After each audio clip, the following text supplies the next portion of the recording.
It's the Weekly Wicked Web Show with TeamMUJ. Family united, not divided, let me hear you say. It's the Weekly Wicked Web Show with TeamMUJ. Family united, not divided, let me hear you say. It's the Weekly Wicked Web Show. It's the Weekly Wicked Web Show.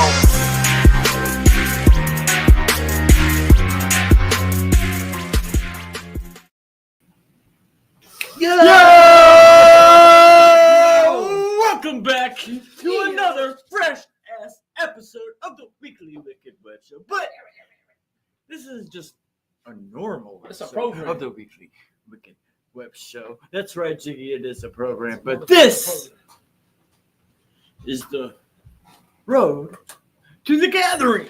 Hell yeah, you see the background has changed. We are back after a short hiatus. And here we are, man, on the motherfucking the official, I guess, soft kickoff of the TeamMUJ series, the Road to the Gathering, the motherfucking Juggalos. God damn.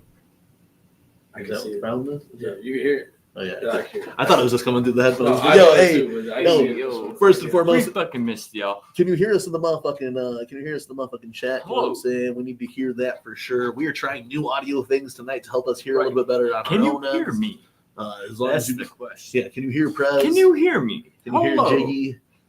Jiggy, I know, and Prez, you know. The headphones are for we could hear Prez. So You know we what I'm hear saying? It really So, is. Hello. I can hear everything. I can hear Hello. my skin crawling. Yeah. Kind of quiet. Kind of quiet. Loud Loud and and clear. All right. Make up your guys' mind. Are we loud and clear or are we quiet? Kind of quiet. Like, yo, Loud and clear. we can hear you. We can hear you. Keep your Yeah. eyes so we can hear you. Bet. Fair We went up- suspicion. We love you, but turn up your mic. Are your speakers? No, we went up for sure. I raised the mics up for sure. But yo, hey, like Prez said, like Jiggy said, we are back. Motherfucking Weekly Wicked Web Show. Tonight we are coming heavy all over this motherfucker. You know what I'm saying? Big ass motherfucking show. So shout out to everybody in the chat already waiting. Tonight we have a lot to get into because we haven't been here in like a motherfucking month. You know what I'm saying? Yeah. So, well, we were though for that stream, that Just Juggin stream Oh, like Just- 2 yeah, weeks Just ago. Juggin Whatever, stream, you yeah, know what I'm saying? We came in. We did come and talk some shit for about 3 hours. It was supposed to be like a short stream, But We you should have know, just did that on YouTube or on Instagram if it was gonna be short. well, we thought it was going to be short. I just wanted that's like the thing. I did it so we can invite people in if they wanted to come in, and that's why we like did it from the stream yard. Yeah. Shout out Gracie for pulling up. Crazy pull up, yeah. Mikey Sears. Mikey C is from there, hell yeah. But yeah, man, we got Shout there's out. hella shit to talk about. Like, man, we're back. It is just about the Road to Gathering. Everything's sold out, but general admission tickets, For the gathering? VIP, car passes, RV passes. It's gonna be a big one. All that shiznit is sold out already. It's the Gathering of Legends. Yeah, man, we there. We I think- there. You know, tonight you'll get some cool circus carnival related stories, but when you see TeamMUJ here next, it will be full on Gathering of the Juggalos content the rest of the stream, you know what I'm saying? And like y'all know, we don't just talk about the fucking lineup and shit. We're gonna tell stories, we're gonna fucking play some games, we're gonna have special guests on every single episode for the Again, most though, part, too, you know man. what I'm saying? Like, we talk about the lineup. It always gets brought up. Yeah, yeah, we It's, talk about it's lineup. our favorite time of the year because there's always that 10%, 5% that's always like, yo, who's on the lineup, dude? Like, I'm not going if the lineup's gonna suck. Who fucking cares? ICP's gonna be there, right? Twice. Probably. EC's gonna be there, EC's right? gonna be there, right? I'm down. Crazy will probably be Killer there. Collection's gonna be Killer there, Collection right? will be there. Favorite Warrior will be TeamMUJ will be there. Goddamn The right, homies will be there. TeamMUJ will be The there. fucking homies will be there. That's what I'm going for. Yeah. I mean, ICP's gonna be there. Darby and Ouija, you know, Chapter 17 is gonna be there. Man, and there's so much stuff That's all I care about after that. that You we'll know, be soundtrack. announcing, that we'll be putting down at the motherfucking Gathering of the Juggalos again this We year. jugging. Hey, Uh, exactly. Killer Collections. I don't give a fuck if no artists show up. We jugging. That's right. That's what I'm saying. So everybody, that's why I said it's our favorite time of the year because there's always that. I don't know how much percentage of the people are like, Where's the lineup, bro? where's the lineup, dude? I need to decide if I'm going to get my ticket. If you're waiting on a lineup to get your ticket, just stay the fuck home. I'm gonna say it. I'll probably say it the rest of the roads together because we said at least once. you motherfuckers always during wanna every be- episode of the everybody want to be on that shit like, oh, I'm not gonna go. The lineup's gonna suck. We just like, well, all right, cool. Keep your fucking ass at home. Here for the cat show. Yeah, it's coming. The cat is coming. But speaking of road, I was getting ready to talk about. You might have already seen Cheese House talking about some things we'll be doing at the motherfucking gathering of the Juggalos. Oh yeah. Online, you know what I'm saying? During the show or whatever, you know what I'm saying? Supposed to be a secret? I don't know. I mean, I don't know. You know what I'm saying? I don't don't know. really care. Cheese, you know what I'm saying? But shout out But to Cheese House that's for bringing one- it to us though, and like Yeah. we've been thinking about doing this for a minute, but Cheese is like heading us up and putting it in motion. So like it's got to get done now because we can't fail you guys. So we're And, talking more about that then too as the road continues. But Oh hell yeah! You got a shout out. Happy Pride Month to all y'all. Yeah. All the jugs out there. I don't know all the letters. Forgive me. I know it changes very often, but shout out to Pride Month, man. Everybody's equal, man. We love y'all. Everybody. we'll be talking about that event then throughout the road, plus the return of the motherfucking legendary craft beer exchange going down exclusively at the 25th annual gathering of the Juggalos going down. So all the motherfucking news coming out on that you'll be hearing real soon. You know what I'm saying? Hell yeah! Shout out OG Chicago motherfucking Juggalos, bitch, big Chicago shit. You know what I'm saying? Clown love the Chicago Juggalos all day, every day. You know what I'm saying? But yeah, there's a lot. The beer exchange. So all that, all the full information will be coming soon tonight. Like I said, we're just really, it is June. What do you say? A soft kickoff. A soft You know what I'm saying? The backgrounds changed. Our background attitudes have changed. You know The what I'm background saying? changed because it's getting to that time. Yeah. When you see the Ferris wheel and the cotton candy sky behind us, you know it's about that time. We're really kind of we're just thinking of home. absolutely the long road home, baby. That's how it's going to continue on until after the gathering of the Juggalos. We'll be basically all gathering content until then.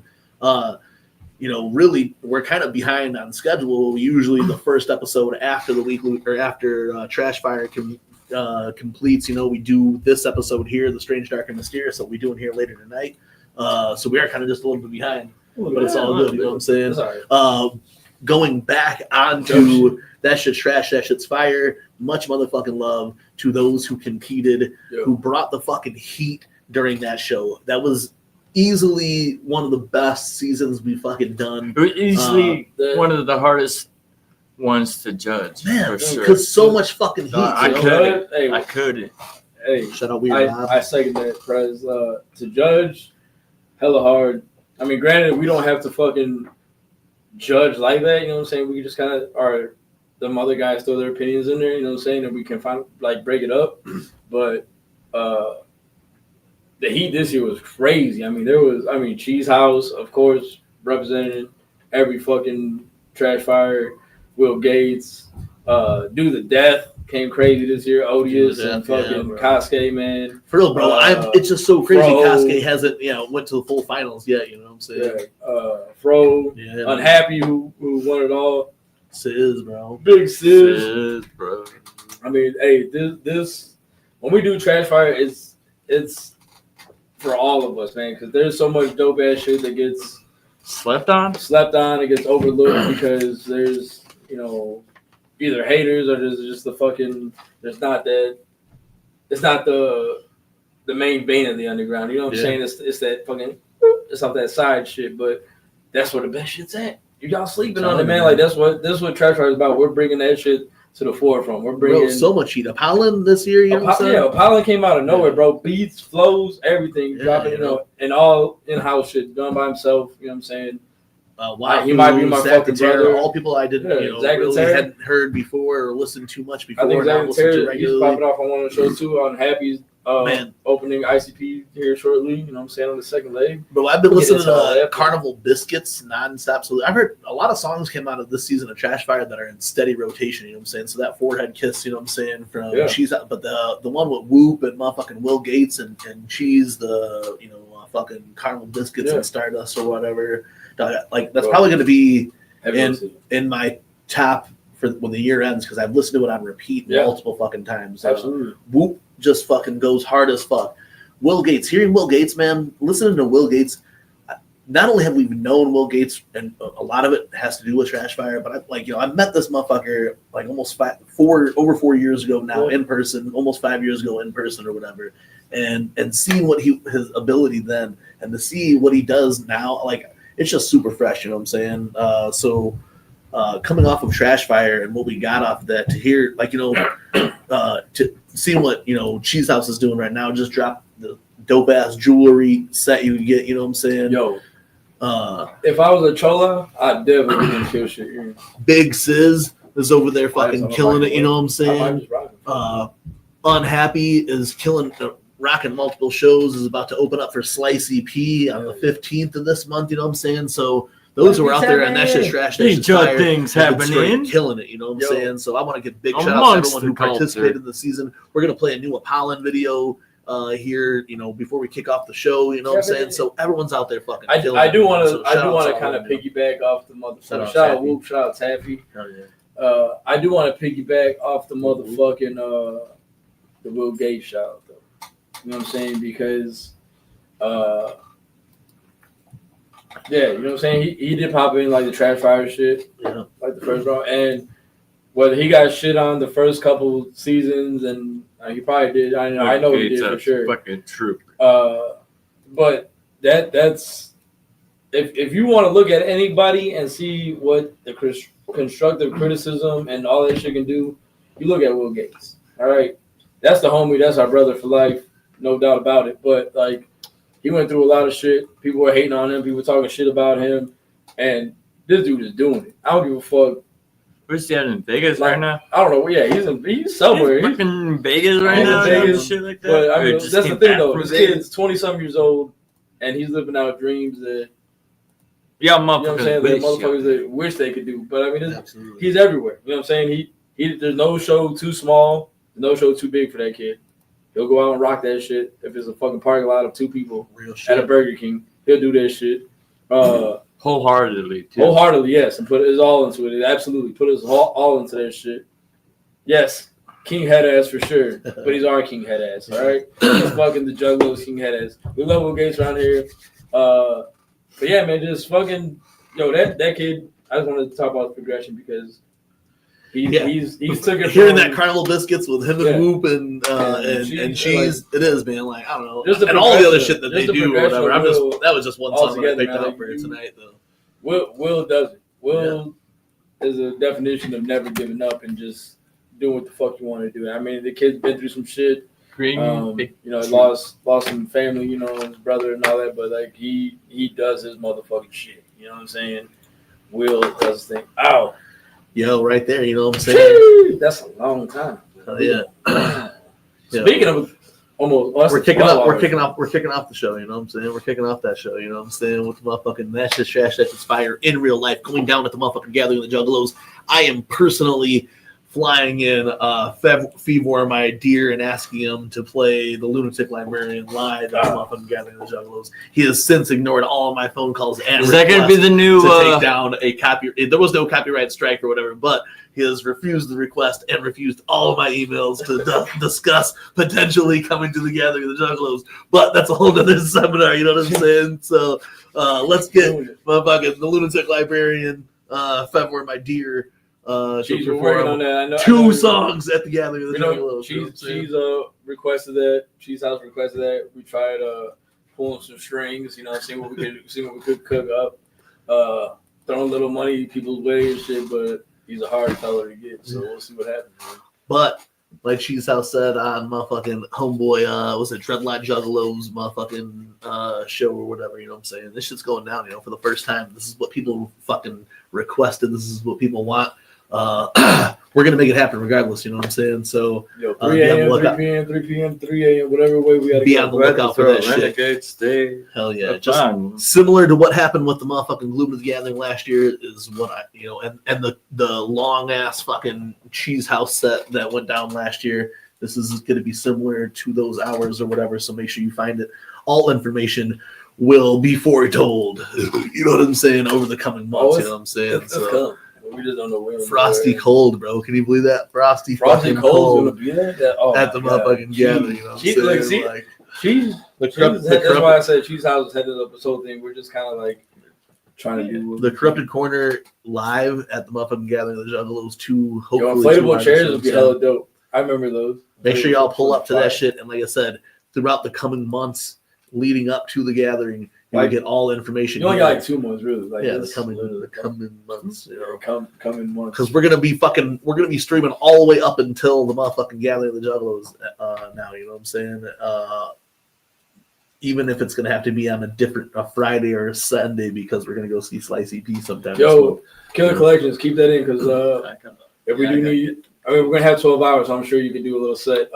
2 Scoops did hit me up also, asking about the Trash Fire shit. So, you know what I'm saying? Once we get everything settled in, once more details and time shit gets once we fleshlight solidified, it out, then we'll start. Once we fleshlight it out, we'll start. We'll start adding in the pieces. Anything and everything can change here in the next couple of. We don't even know what the fuck's going on at the gathering yet to say, but it's going to happen. Either way, we'll make it happen one way or the other. It's 5 a.m. to 5 p.m. or whatever.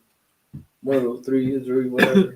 Whatever we can make happen, we'll make it happen. Absolutely. And we will make that shit happen. You will also be hearing, about the Team MUJ Informed Juggalos legendary craft beer exchange going down. So multiple family events, because that's what it's about. It's about the cultural events that go on at the cultural festival Gathering of the Juggalos. What is this be our 4th? The 4th annual legendary. Is it 4? Yeah. Yeah, last year was 3. Last year, super hyped about it being 3. Last year was the Dark Carnival. The 3rd annual. The second one was the Intergalactic Craft Beer Exchange. You know what I'm saying? The first one even had a different name. It was like, the Fresh Flights Craft Beer Exchange or some shit like that. You know what I'm saying? It was. I saw the sticker on my fridge. Yep. So here we are. You got like aluminum.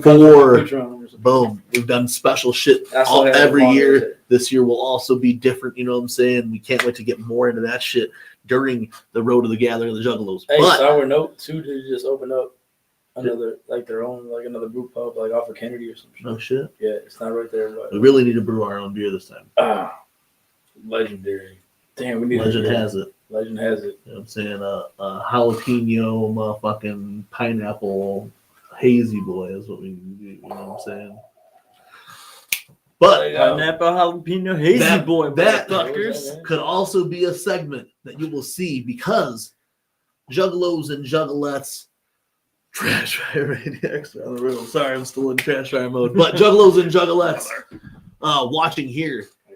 This, damn, really? I'm going to talk this right now? Go ahead. I got you. This July, whiskey and all this shit, bro. Team MUJ will celebrate 7. Hold on, wait. Wait You for telling what? me? You telling me? He caught me mid fucking sentence. I don't know what we're doing. Did you hear that? Team MUJ will celebrate 7 motherfucking years of 7 freshness. motherfucking years. 7 years of the Weekly Wicked Web Show will go down here in epic, rare fucking form, because not only will we do a 6-hour fucking web show, but we plan on bringing you 24 full hours of nonstop freshness, because we will be in the middle of the Road to the Gathering of the Juggalos. You can see all of our special Juggalo or you Gathering of the can think of Juggalos these as content. roadside attractions, if you will. Absolutely. During this 24-hour live stream centered around one of the largest weekly web shows we will do. We are going to be doing special games. We will be doing special content. We will have content takeovers where some of your favorite Juggalo podcasters will be taking over the airwaves here on all Team MUJ networks. You know what I'm saying? Doing all their super freshness. We will be trying to have as many people as we can part of this. You know. So if you would like to take over some airspace here on Team MUJ, please let us know. Was it Heron? Heron. Is that what he said? He said Heron. No. Not only will we be asking you guys to take over the stream, but we do want other people to be part of this. Vega Warrior is in the chat, and he's someone that I definitely want to talk to because during the special edition of the Weekly Wicked Web Show celebrating 7 years, we will be playing a game that some of you might know if you were familiar with, the Legion of Skanks and Gas Digital, but Team MUJ will have our own takeover of Story Wars going down here live during the 24-hour stream.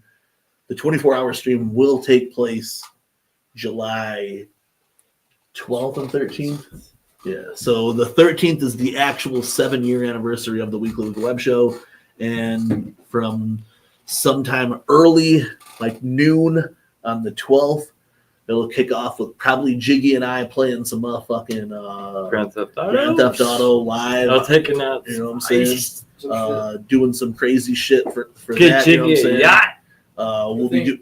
Yeah, I don't know. Yeah, I ain't got to think of one. Well, pull some heists and maybe you find. No, but it's gonna be hype, man. We got a lot of shit to do. Warrior, we want you part of the Story Wars, bro. Yeah, Story Wars. Yeah. Warriors got to be in there. It is a Saturday into a Sunday, yes. I believe, or Friday and Saturday. It's a Saturday and Sunday. Saturday Yeah. and Sunday. Okay, so We'll 7 be- years though. Like we're gonna go crazy. It's gonna be fun. Yeah, I will shoot you back.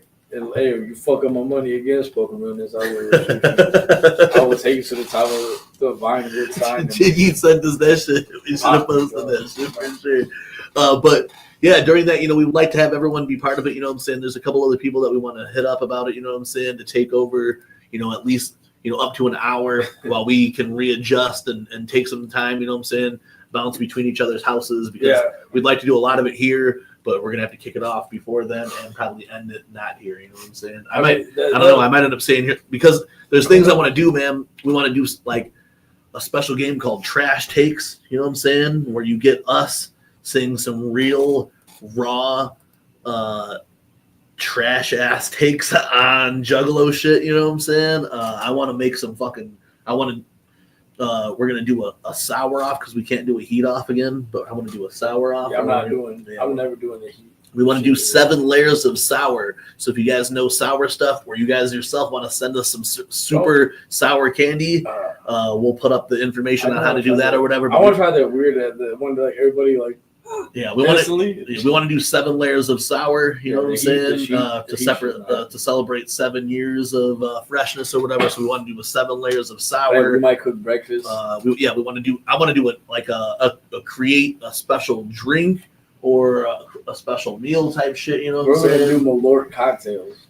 So I don't know about that, but hey, 24 hours of fucking freshness. Whoever can make Malort taste good wins. You know what I'm saying? Hell yeah.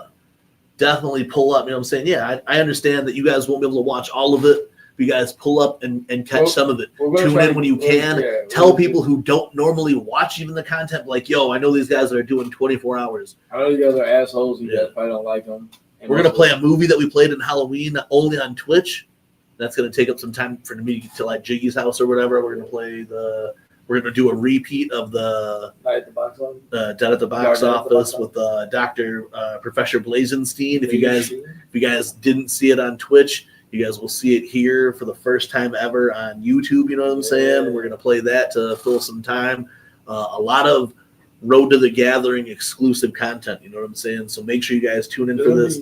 It's gonna be one of the coolest shits we do. It's gonna be half telethon, half programming or whatever. Oh, Jiggy's definitely gonna fall asleep. Jiggy's gonna fall asleep for sure. Hey, but we're gonna need you guys to fucking DoorDash us Red Bulls and order us pizzas or whatever, or at least donate to the fund so we can order pizzas or whatever. You know what I'm saying? Because we're gonna stay up all fucking night. Shout out Franklin Golden. I might even come here. I might even stay at Jiggy's house the whole time. Jordan's gonna be pissed here and me scream in the basement the whole night. But that's some shit that we might do. You know what I'm saying? I already told her like, yo, maybe that's the night we can call a couple people over. You know what I'm saying? You know, just well, yeah, one of those. I didn't mean that, but I meant that. You know what I'm saying? That's what I meant. But we could have, actually have maybe Warrior pull up and Warrior be on the thing. You know what I'm saying? He said, "Much call love Anthony." Who's Anthony? Shout out Anthony. Oh, okay. Yeah. Yo, Shout but out. I definitely want to have Warrior and two other people who have been to the gathering of the Juggalos, because when we do Story Wars, Yeah, it's going to be a straight fucking gathering of the Juggalos. Story theme, Wars. you know what I'm Story Wars definitely has to be like gathering stories. Yeah. But again, if you guys don't know what Story Wars is, I just got put onto it because Bobby. You know what I'm saying? So like, if you guys don't know what it is, look it up, check it out. It's cool funny ass as show, fuck. you know? It's fucking hilarious. Like you said, Big J Overson, Louise Ghost, man. Fucking funny as hell, dude. Like y'all need to check this out. Murder Gloves out now. Yes, Frankie. Murder Gloves is out now, but so is motherfucking. Yo, we about to play Murder Gloves Well, before we Murder kick off the Gloves. show. Put your Murder Gloves up. I got Murder Gloves. I just bought some from Juggalos, Menards. another Summer in Hell tour is coming to the West Chicago Social Club in just a matter of months. Man, and look, Not Juggalos, months, like or weeks, I'm weeks, sorry. like days. Juggalos, if you missed it, man, on Apple Music, Jiggy Fresh, let them know, bro. So there was a mishap this past Friday where Oscar Mayer was supposed to be the single that dropped, right? From Came to Kill, aka Ouija Macc, the Sinister. There was a glitch in the system. There was a fuck up on the distribution end that put the whole record out.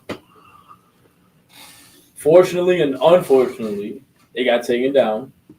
Fortunately, for some odd reason, Jiggy's still able to I play still it. have it and able to play the whole record. I only got to hear this shit like 1.5 times. I've played it the past 2 days, and I have to say it's easily one of my favorites Ouija Macc collab albums. From what I heard too, man, it's so fucking fresh.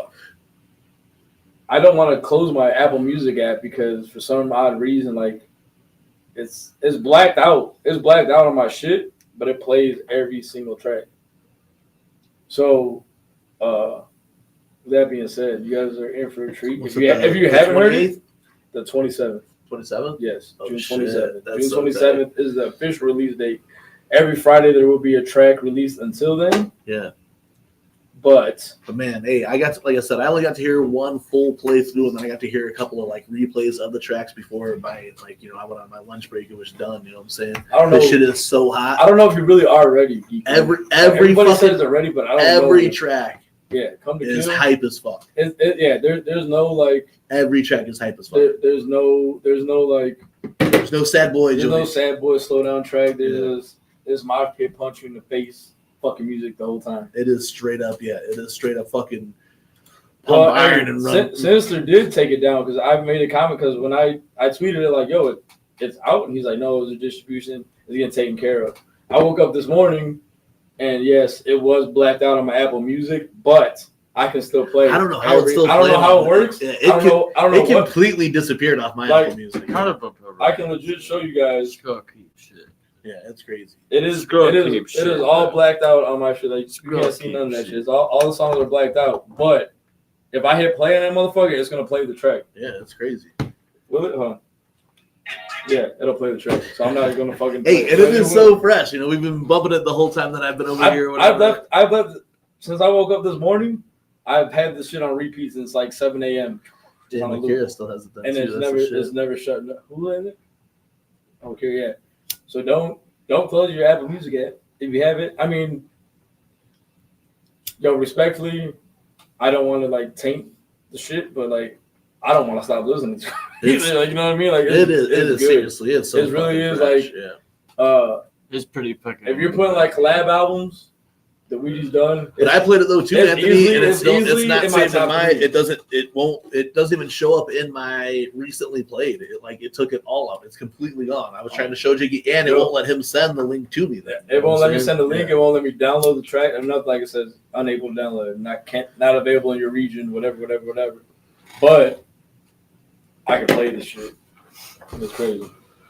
But another summer in hell. Catch Ouija on the road, finishing up with ICP before they start their second leg. Another summer in hell will be pulling up at the Wicked Clown Social Club. For those of you who don't know, that is the West Chicago Social Club in West Chicago, Illinois. TeamMUJ are exclusive ticket holders and are selling tickets for Razor, who will be opening up the motherfucking show. You know what I'm saying? If you've ever been there before. I did.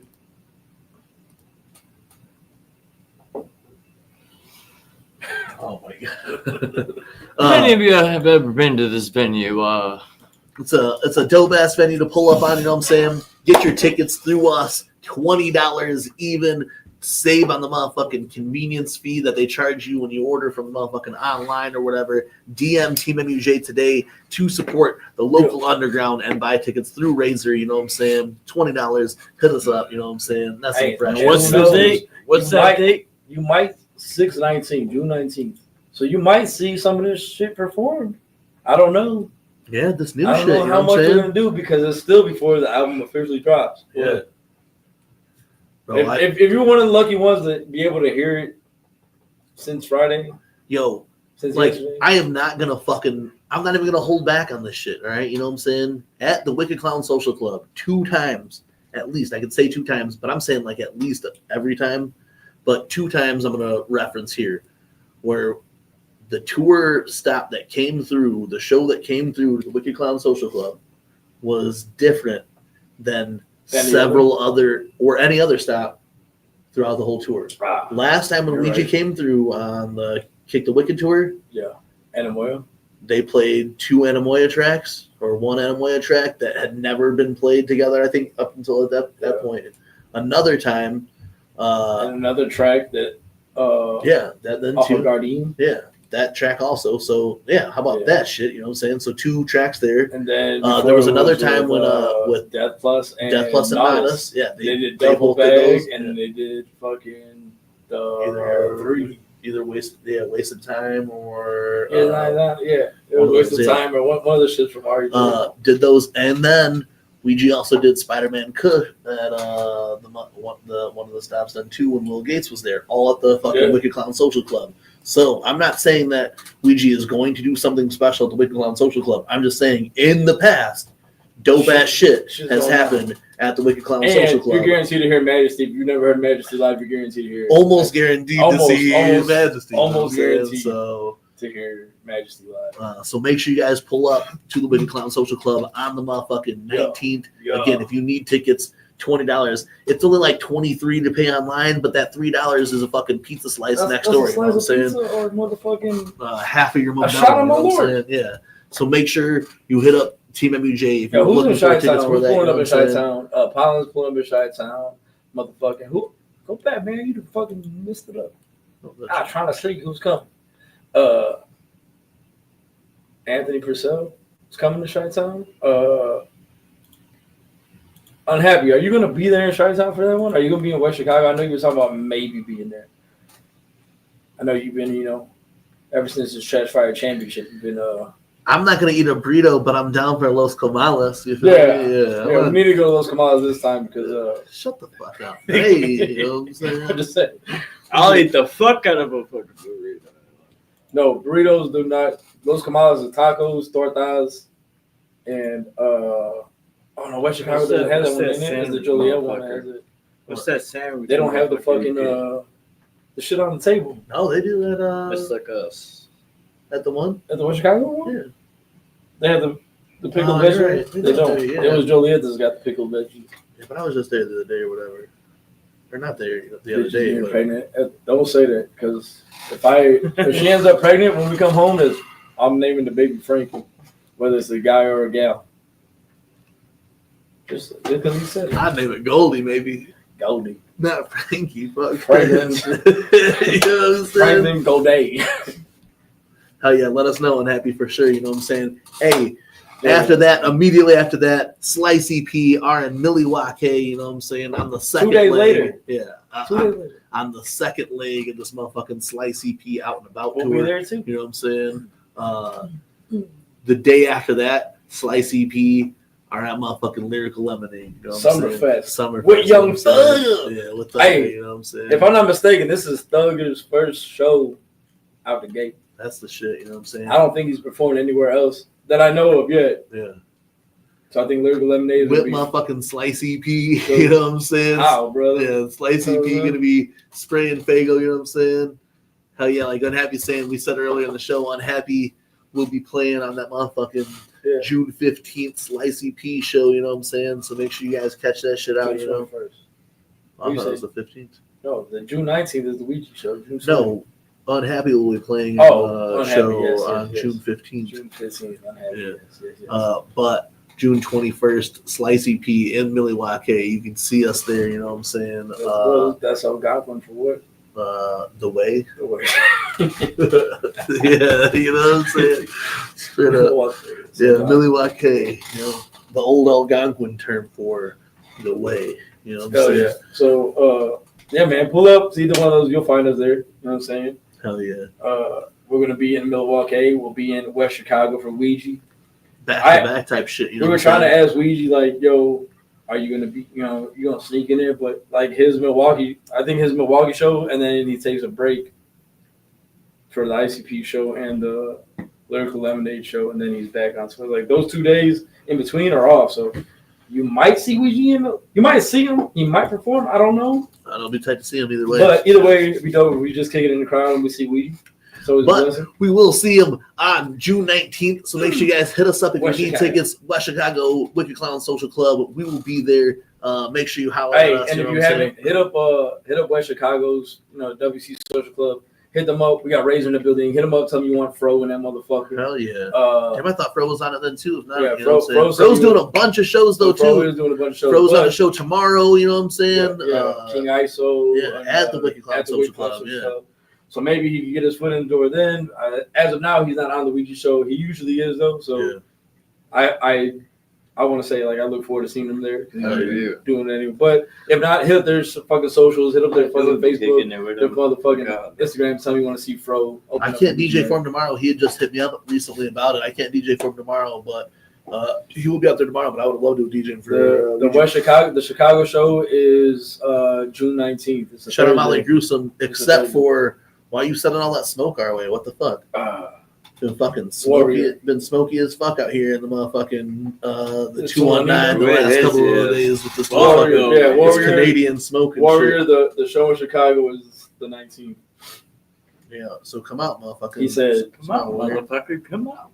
He's trying to make the Chicago show. I don't know what day it is, but yeah, you guys link up for us at either of those shows. You know what I'm saying? We will go live from those. That kind of stops us from being able to do a Weekly Wicked Web show 2 weeks from now. But maybe we'll fill in the gaps and do it maybe the motherfucking Friday or the Sunday afterwards. You know what I'm saying? Frankie said, I want to send an shout out Matt Ottawa, big homie. I want to send an anti-shout out to Jigsaw Killer.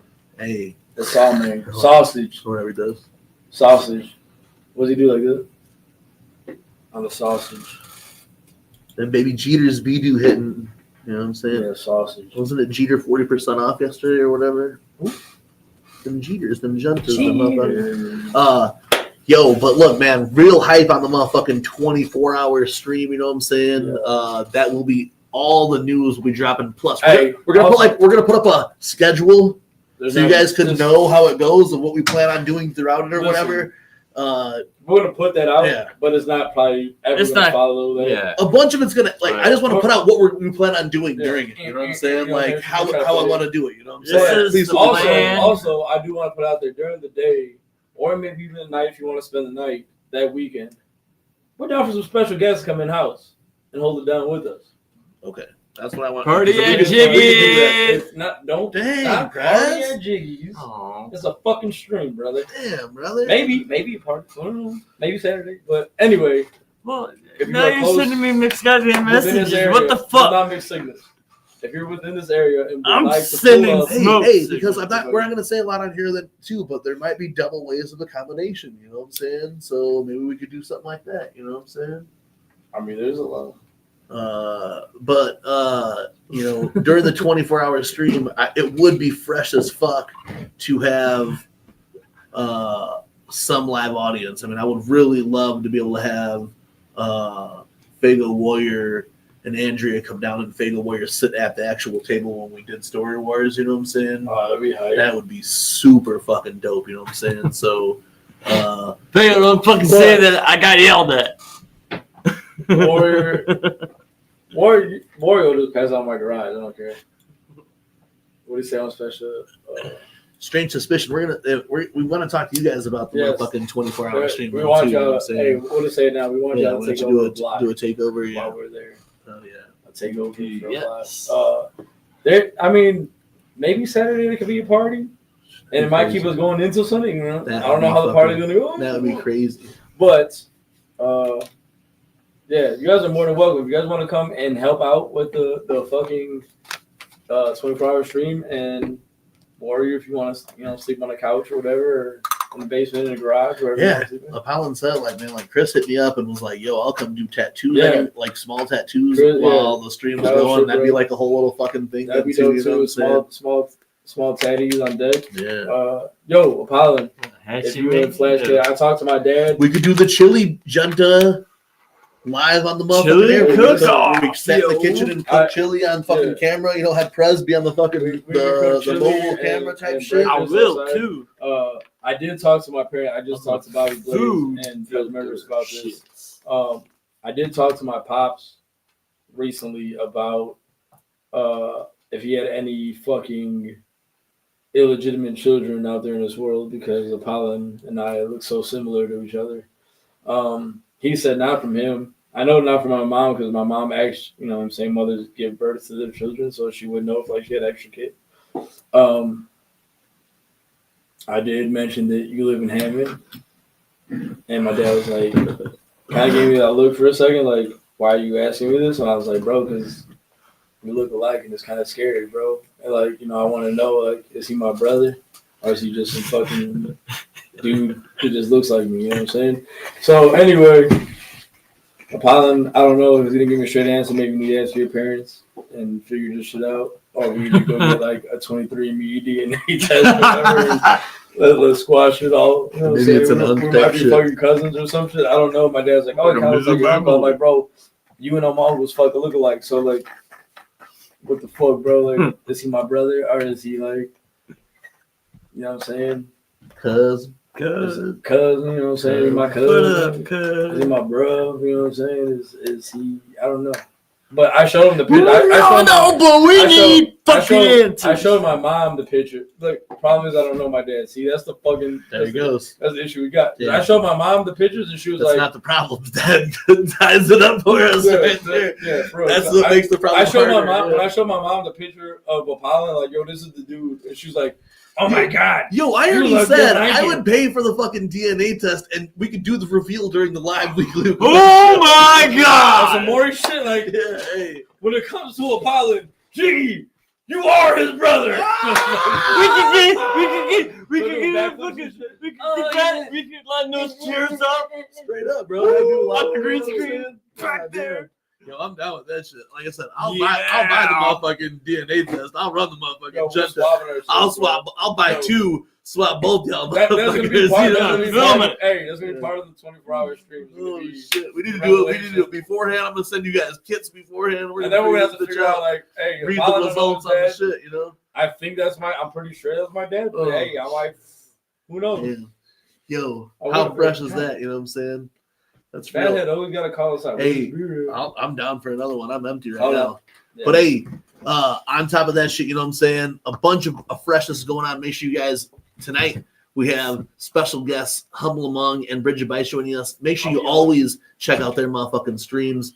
On top of some fresh ass streams, you know, make sure you check out the homeboy, Don Chaos, who will be joining us sometime during the Road to the Gathering of the Juggalos. But also, Strange Suspicion are out there motherfucking killing it. And just recently added EC Juggalo, our motherfucking cousin, to the roster. You know what I'm saying? So where there was two, now there is three. He's part of the I could Wolfpack. speak, you know what I'm saying, He's like for the part of the myself, Wolfpack, that like having that. two other people to help things out definitely makes things a lot easier. like, you know what I'm saying? It was like EC, like Alan off with the Hangover. Like, you know, I thought there was a lone wolf. There was the wolf pack. When there was one, now there's three. Hell yeah. Where there was two, now there is three with Now there's them. three. You guys could catch a special episode of It's Strange not- wait, Suspicion I- going down Monday at 7 Central, 8 Eastern. I do want to say too, Strange Suspicion. I didn't see the IG. Thank y'all for nominating me for Jug of the Week. Holy If that's for real, you know what I'm saying? You got my fucking vote. I will shoot you a video or whatever. Just so hit me up on IG is the best place you can reach me at. Twitter's hit or miss. Vote for Jiggy Fresh, But or I'll IG deport you out IG the would be the underground. best place to reach me. What you need from me, Hell yeah. and You thought you guys were scamming them. I did. I like because it looked kind of weird on Twitter. Like I was kind of skeptical. When you saw that message today, he's like, yeah, let them know that. Yeah, I was like, oh hey, yo, that's for real. Like for real. Pull up. You know what I'm saying? I got it. But yeah, IG is probably the best place for you to get a hold of. Pull up on Any of Strange us, Suspicion. to be If you're honest. not subscribed to their channel Go already, subscribe. they're always giving motherfucking flowers to Juggalos. It's been like motherfucking mad homies. You know, fucking Bobby. I mean, Wadi was a couple weeks ago. You know what I'm saying? Like I said, EC's part of the shit now. Ching. They got Congo Kong coming in to sit on in their motherfucking true crime shit this coming week. They're going to be going over the motherfucking Idaho 4 case. That's super fresh. They're doing some true crime stuff, you know, because tonight is our special episode. And we do this, you know, twice a year. We do some true crime. We do some strange, dark, and We do mysterious some type shit. cryptids. We do some paranormies. A little bit Shout of out to fucking everything. Strange Suspicion. Yo, shout out, for real, shout out Strange Suspicion for nominating me. That's dope. Shout out to Paula and everybody else fucking, you know, giving me props and shit. But yeah, Strange Suspicion, y'all follow them, make sure you subscribe to their shit. Going down crazy, putting it down for the fam, just like us, just like Humble, just like Brigid, just like the Loom Unit and Gloom TV. Just like Carnival Spirits. Just like Carnival Spirits, Don Chaos, everybody else. Just everybody who's putting it down for the jungle community. Pull up their check show, them out, man. show Love them the love. fucking Congo Kong, you know, being a fucking diehard for this JC Dub shit, you know what I'm saying? So, yeah, man. Shout that's out fucking Frank fresh as Nolan. fuck. Shout out Murder Gloves. But right Shout now, out, man, Congo as we get a little settled in here, you know what I'm saying? We will circle back to a lot of these things that we talked to later in the night. But right now, we're going to kick off what a lot of you came here for, and that is a journey into the strange, dark, and mysterious. But before that, we have a dope ass video, or a dope ass new track to play from the motherfucking homies Gloom Unit. Now the unit does be getting gloom. The gloom unity is strong. You know what I'm saying? I didn't even done and like just in the absence. Even Wadi had dropped another track that's out there then too. You know what I'm saying? Hey, Murder Gloves in the chat right now. If y'all want this motherfucking track, if not, if I don't see a whole screen full of Murder Gloves, we ain't playing the That's track. just dope. That's dude. it. That If we don't see a whole screen of fucking Murder lit Gloves in the as chat, fuck, we're not though. doing the strange, dark, and mysterious. Yeah. Fuck it. If we We'll don't end the see show- if we we'll don't end the see show Murder right now, Gloves you know what I'm all saying? up in the chat right now, we're not Just gonna end end the the stream. show. You know We're what? gonna end the stream. I'll do it. Not these gravestones and shit. Murder Gloves. All gloves. I don't care if you got. No, I think that's how it has to show. Like, you know. I Oh, think there you go. it's- No, it's weird. Pollen's got like weird as yeah, gloves. yeah. Okay. All right, gloves. All right, more gloves. I need to see more. There we go. There we go. Okay. Joey, you fucked it up by saying Murder Gloves is fire. At least, It's dope. at least they said it. I mean, you right. Oh, we'll put the box. I mean, of it's gloves. not wrong. All right, that's gloves is fire. All right, okay. We getting there. Yeah, gloves. Sheesh. All right. Yo, before, Yo, what the fuck is next to the gloves that little thing keeps popping up? Well, Ghosty Ghost? Is it a ghost? No, Ghosty Ghost. Or is it like, oh, it's the gloomy. It's Dasheen. Yeah, Okay. A Ghosty Ghost? I get it now. All right. Dasheen's and Murder Gloves in the chat, and we'll play that shit. Yo, before we take a journey into the strange, dark, and mysterious, you know what I'm saying? We're going to run up this dope-ass new Gloom Unit agenda, plus a couple other things to get you guys settled in. But this is your last call. If you have stories, send them in to teammujstories@gmail.com, and we will either read them alive, put them on audio on a private YouTube video, and send us a link that we can play, or an unlisted YouTube video that we can play, or whatever. We got some special shit we're going to do for you guys tonight. Some fun stuff, some real true stories. Man, I came up with one that but one that I remembered. Yeah. And you guys know when we do the strange, dark, and mysterious, Jiggy always has a fucking cool ass fucking story. There's you know something what that I'm pops up saying? that I Yeah. remember. We got fun videos, we got true crime videos, Prez got segments, we got Brigid Bites and Humble Among Bridgie, fucking coming, you know the what past I'm two saying? times on Yeah. shout out to Brigid Bikes, man, because the past two times, this time and the last time, she had sent like Shit, I think every time, yeah, she's like she's got fire documenting shit, yeah. fucking videos and evidence and all kinds of cool shit. So it's going down tonight. It's the Weekly Wicked Web Show. It's the motherfucking Strange, Dark, and Mysterious, back and forth, Hell yeah. whatever, however we're doing it. Kick We're off almost the hours road and shit. to the gap. New music, new shit going down. Murder Gloves, Came to Kill, Oscar Mayer Wieners or whatever the song is. Oscar Mayer, ICP's on tour. Another Summer in Hell. Ouija and Sinister on tour. Yo, the 24-hour stream is 24 fucking hours. coming. Like a month. Just over a month.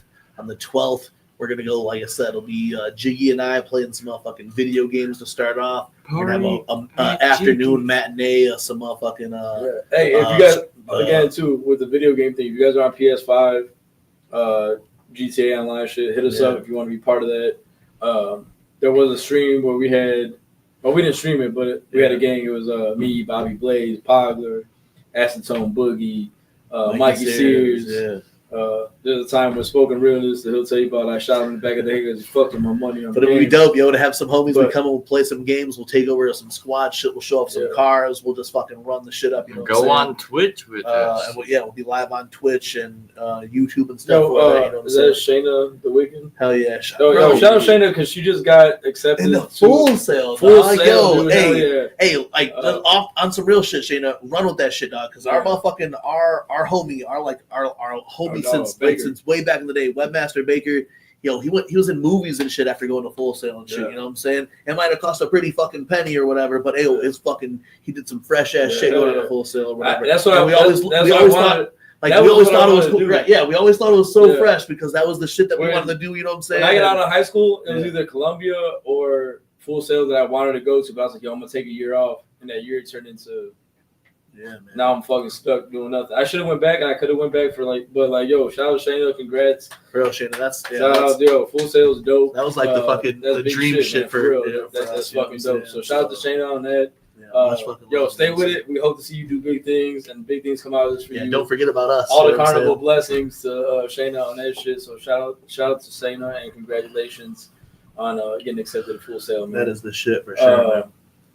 But yeah, man, that is what I actually wanted to do. That when I got out of high school, I wanted to do graphic design. Yeah, I wanted to do some cinematography shit, bro. We always wanted Full Sail or Columbia, and like I was like, yeah, I'm gonna take a year off and get my shit together, and then that year turned into fucking 22 years. Here we are now. Here we are. Hey, but look how creative and fun we're having. You know what I'm saying? So you'll see it here throughout the show. But look, man, we're gonna kick it off with a couple of videos from our motherfucking homies. You deserve it. You deserve it. You deserve it. Hey, shout out to Shayna for that. We're done. Yo, right now, we're gonna kick off the motherfucking Strange, Dark, and Mysterious segment with. Oh, not yet, yeah. But we're gonna play a couple of fucking tracks. The first one here from Gloom Unit. The next one from the motherfucking homie of Holland. Check this shit out. You know what I'm saying? This is TeamMUJ's Weekly Wicked Web Show, and join us now as we take you into a Strange, Dark, and Mysterious. Murder,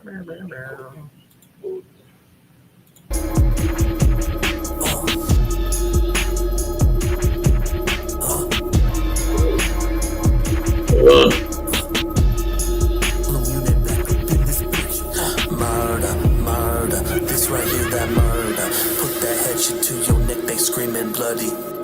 Dancing around in my blood. Maybe this is a song about love. Baby, written all over these pages is suicide notes from the mind of a drug. Lately, all I've been feeling is rage, and all I can speak on is hate. Swallowing hella narcotics, my only escape from these shackles and chains. I'm trapped in this hell in a cell, trying to break on through to the other side. A little bit of DMT, set my ego free, kill it off and burn it alive. Now everybody die, die, die. Put your middle fingers way up high. Yeah, loud, fuck a cop and fuck the ops. Burn this bitch down, ride tonight, die. She starting riots and fights, gloom gang full of riders and pirates. Try she died, mesmerized by the fear in your eyes, mesmerized by the size of time. Bitch, I'm bringing the apocalypse. It's murder, not to kill, bitch. Murder, it's murder.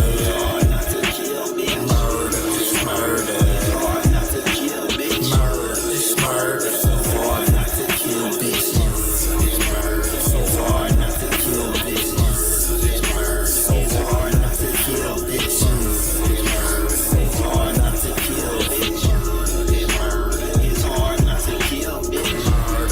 Murder, it's right in that murder. Put that hatchet through your neck.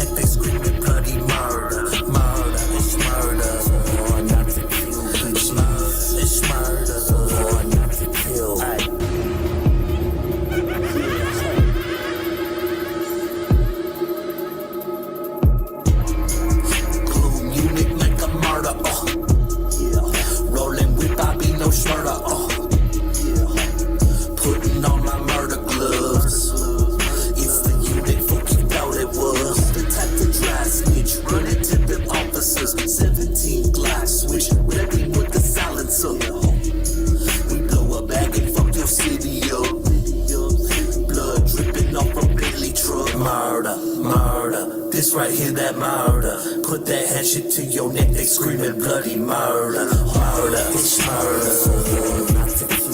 Murder, it's murder. Murder, it's murder. Murder, it's murder.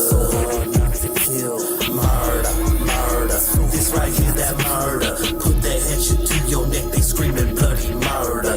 Murder, it's murder. So hard not to kill, bitch. Murder, it's murder. So hard not to kill, bitch. Murder, murder. So this right here, that murder. Put that hatchet to your neck, so hard not to murder. Murder, it's murder. So hard not to kill, bitch. Murder, it's murder. So hard not to kill.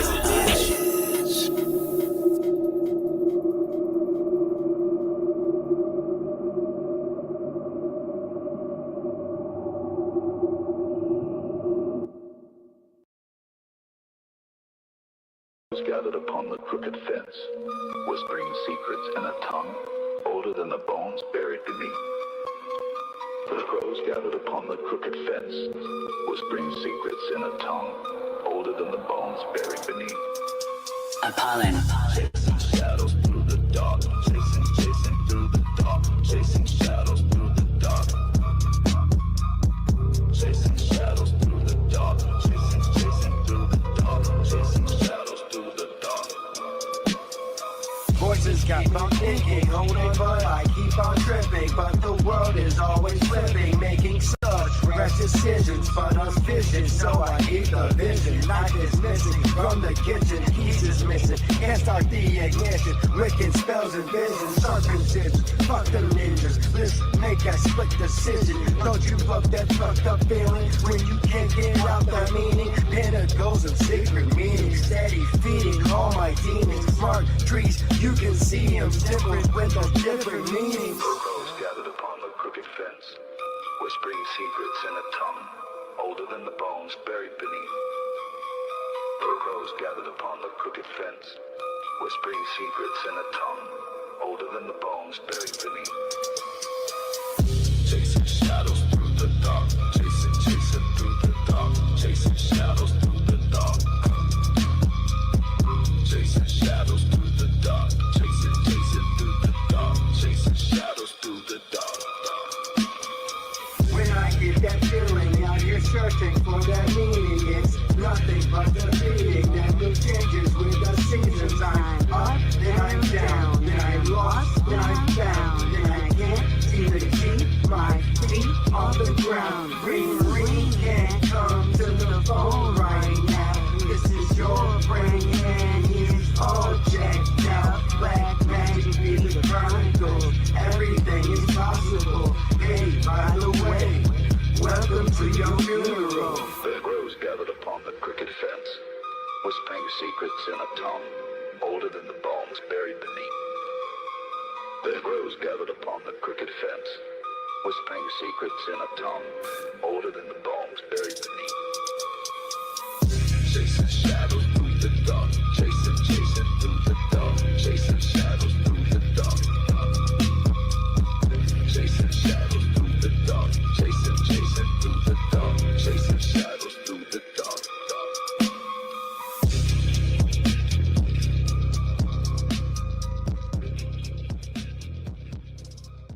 Dark Star Assassins.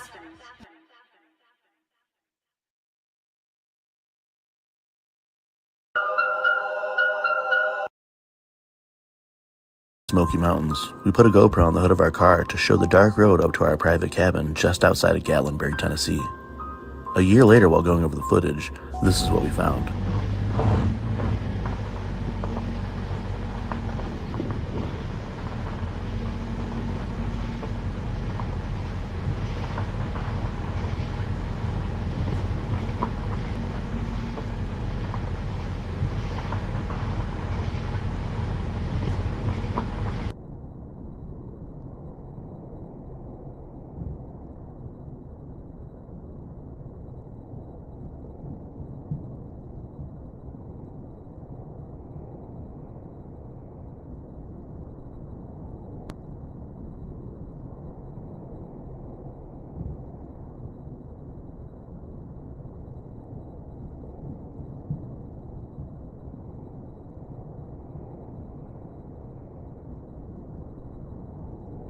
During a trip to the Smoky Mountains,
What up, yo? I was back from the house. Shit, my bad.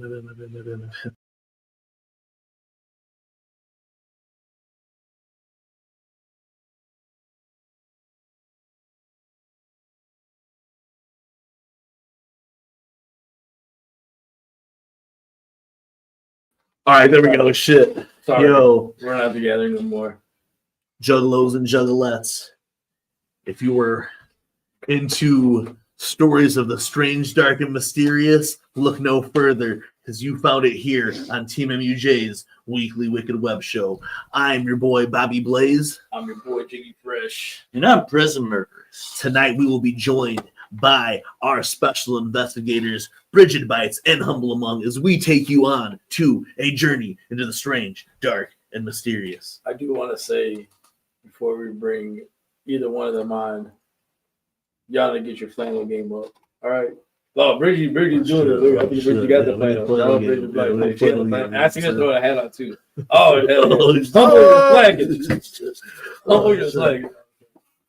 Yo, so tonight, That package is planned, bro.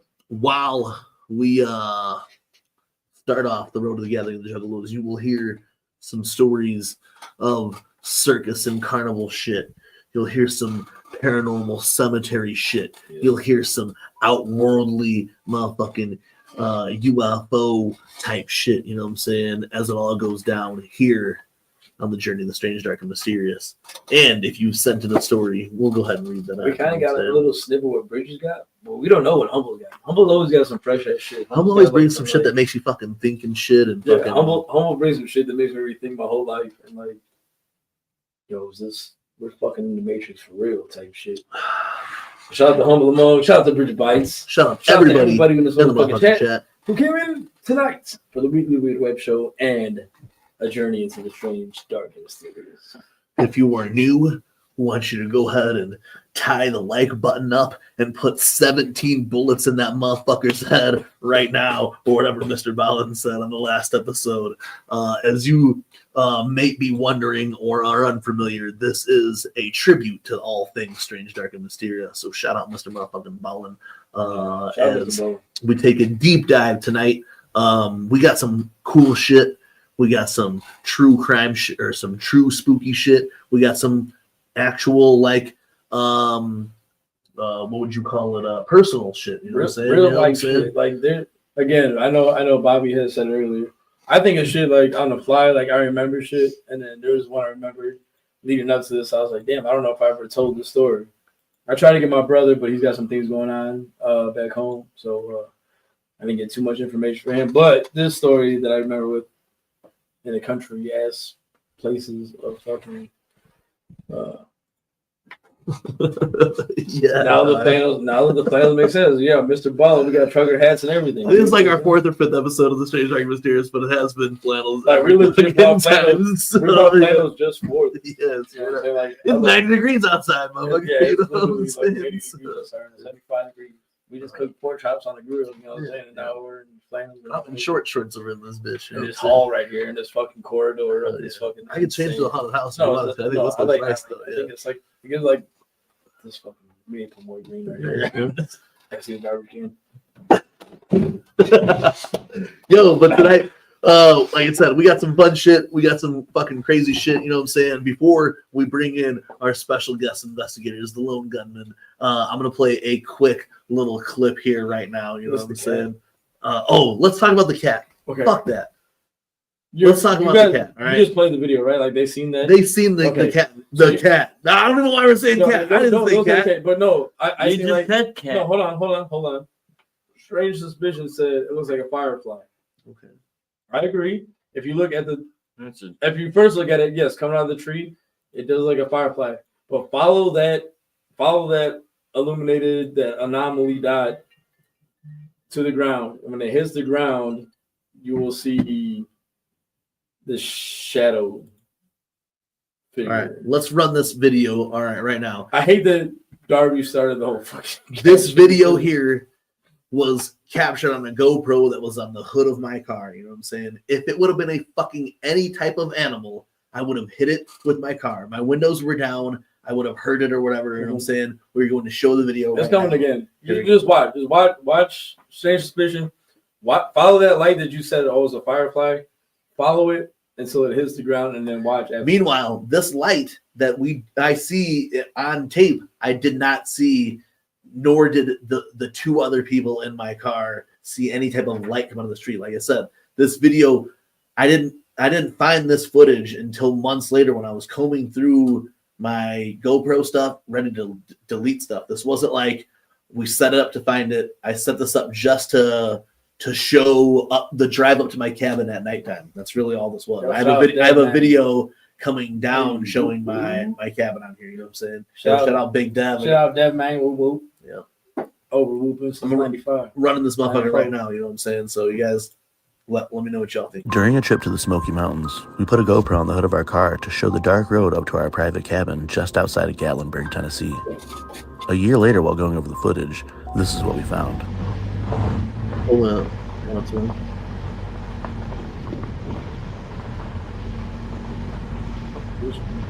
Look how much.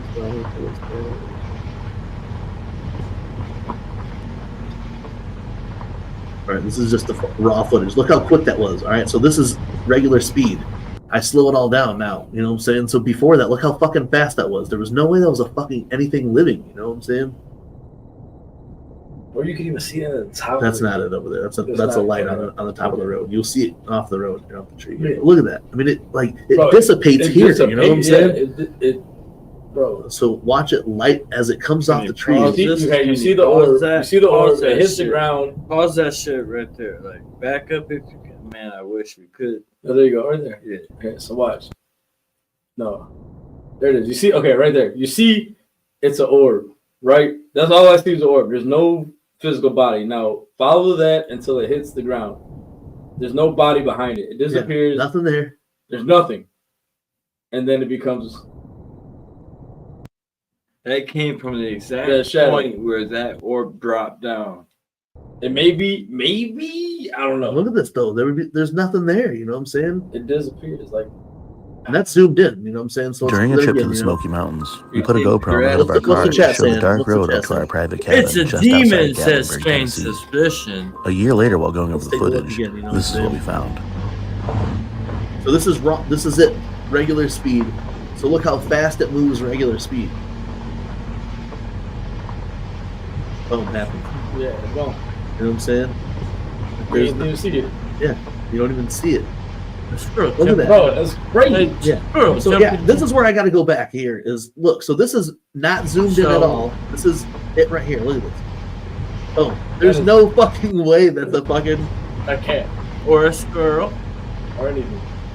Look, maybe it disappears when it gets to like here. You know what I'm saying? Yeah. So there's. You know, once it gets to the front of what would be the front of the car, I would assume. Yeah, it like jumps up and is gone. It's gone. Yeah. Dissipate. I can wait for old show to pop up anyway. You need to put video again. But it's not. We have to show this one every time because this is like real. This is real footage that captured accidentally. You know what I'm saying? Yeah. I mean, I don't know. You know, it doesn't have to be something, but it's fucking something. You know what I'm saying? Look at that. But like I said, I had my fucking car window down. I'm on like to the left of it, look, past that tree. I'm just saying, you see the light, Ghost. and then it stops right there. It stops when it hits the ground, and then it's. I would think if it was a bat or a bird, that light would still be there because you would see the refraction. Furthermore, you would see what? Yeah, Hello? You would have seen the refraction of light into that animal or cat or bird or whatever the fuck it may have been, that it would have followed the whole way through. You know what I'm saying? Like, and then ran into my car. Like I said, then it's off to the side. Like of just a fucking drop and off you would have heard of like a something, you know what thump. I'm saying? Yeah. I don't know, man. Hey, but squirrel that's or the something. thing. I don't know. I mean, it might have been a squirrel, but I don't know. This is why we play it. It might have been a bat, but you would think you would see the wings move. I would think you would see the wings, or you would see the Back refraction and forth. of the light in its eye. I don't know. Every time we play this video, like, I hate to be like, oh, it's a cat, bro. It's a fucking animal. Like, I don't know what it is. It looks like a shadow. Like, you see the orb come from the trees. You see it come down. It hits the floor. None of this stuff was saw in real time.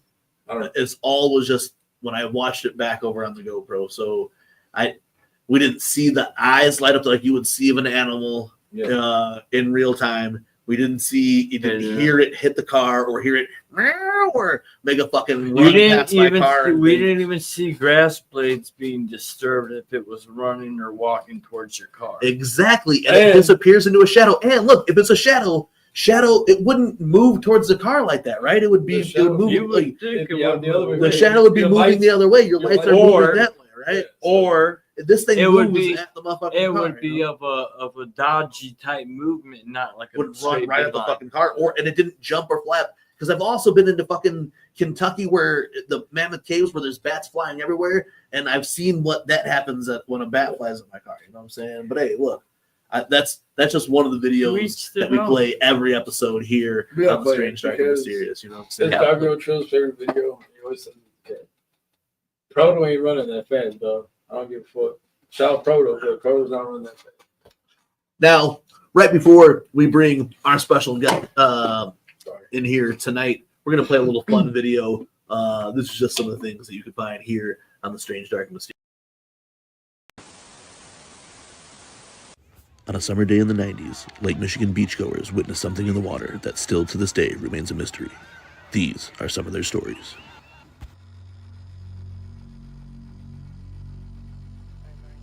It came out of the water where I was swimming. It was all big and slimy. It looked like an alien.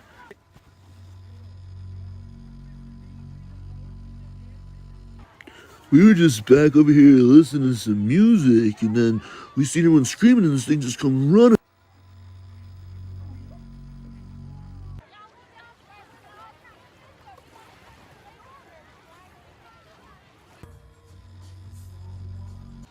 Yeah, I seen the damn thing before. Never this close, though. Must have been hungry. The military quickly came in and shut down the beachfront. Hey, get that camera out of here right now, you gotta go. Yup, me and my boy are gonna be the first ones to catch it. Or kill it. A once popular summer beach spot, now desolate, used as a military testing site.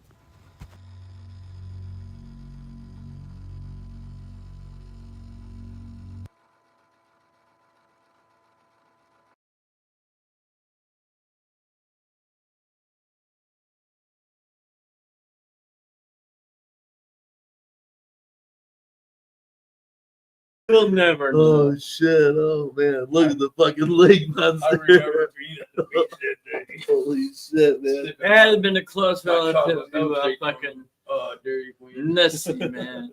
That's Yo, the fucking thing. Eventually, we're gonna upload that video, and if you can tell me all the video clips or who might be in any of those video clips that are in the background, extra points. You know what I'm saying? So I scraped my phone of some of my classic videos that I have, and they are all in the background of that shit. You know what I'm saying? So much fucking love. But as we move forward right now, we are going to bring our special guest. You know them every time that we do with the Strange, Dark, and Mysterious.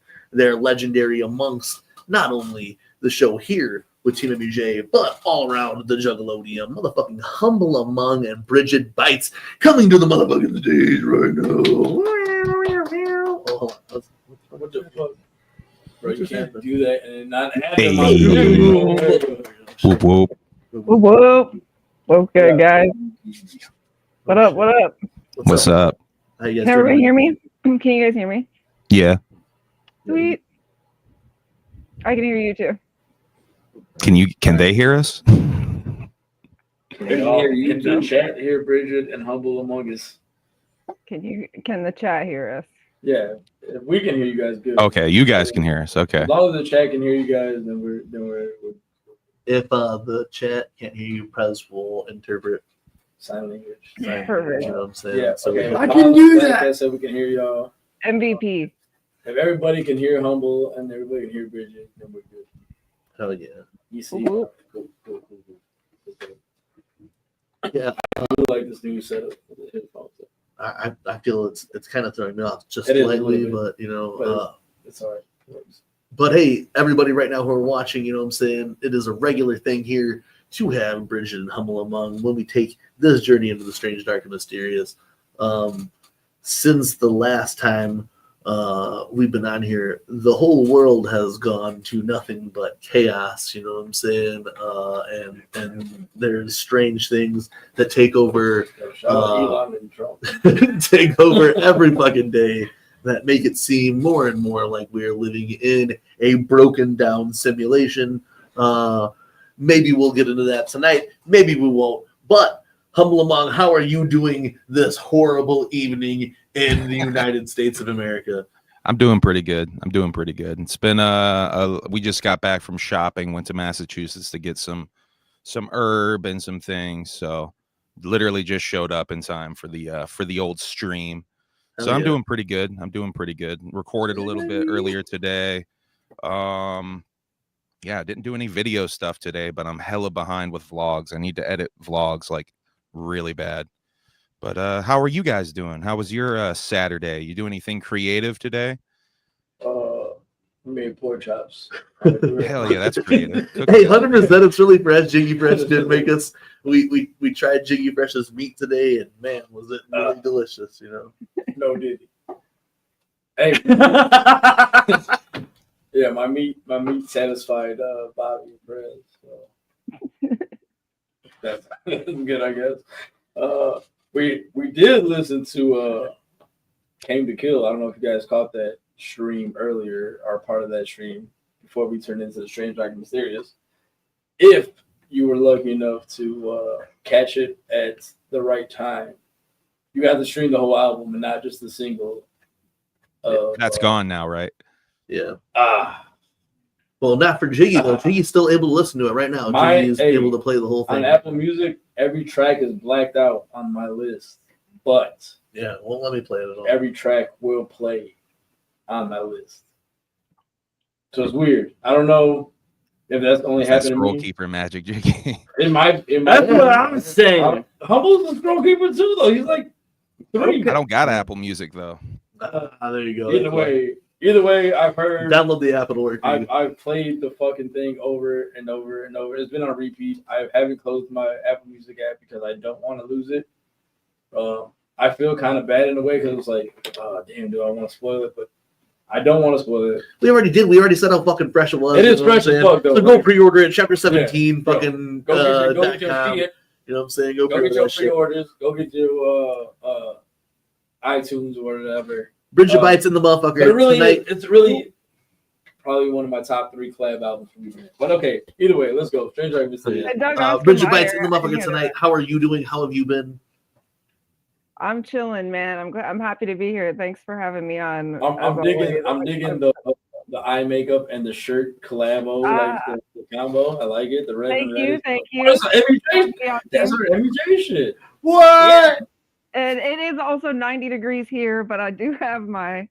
Which is why I don't have a flannel on. It's hot as fuck up here too. It's hot, but it's all right. It's always crispy cold in Jiggy Fresh's basement. Outside is hot. You know? And here in the studio, it's a little warm. It feels like the background in the right now down here in the motherfucker. Where are you guys? Are you in a basement? Like not Jiggy's basement. No, we are no longer in Jiggy's basement. We went into the basement of an old asylum that was up the road. You know what I'm saying? And that's where we are at. I used to live here.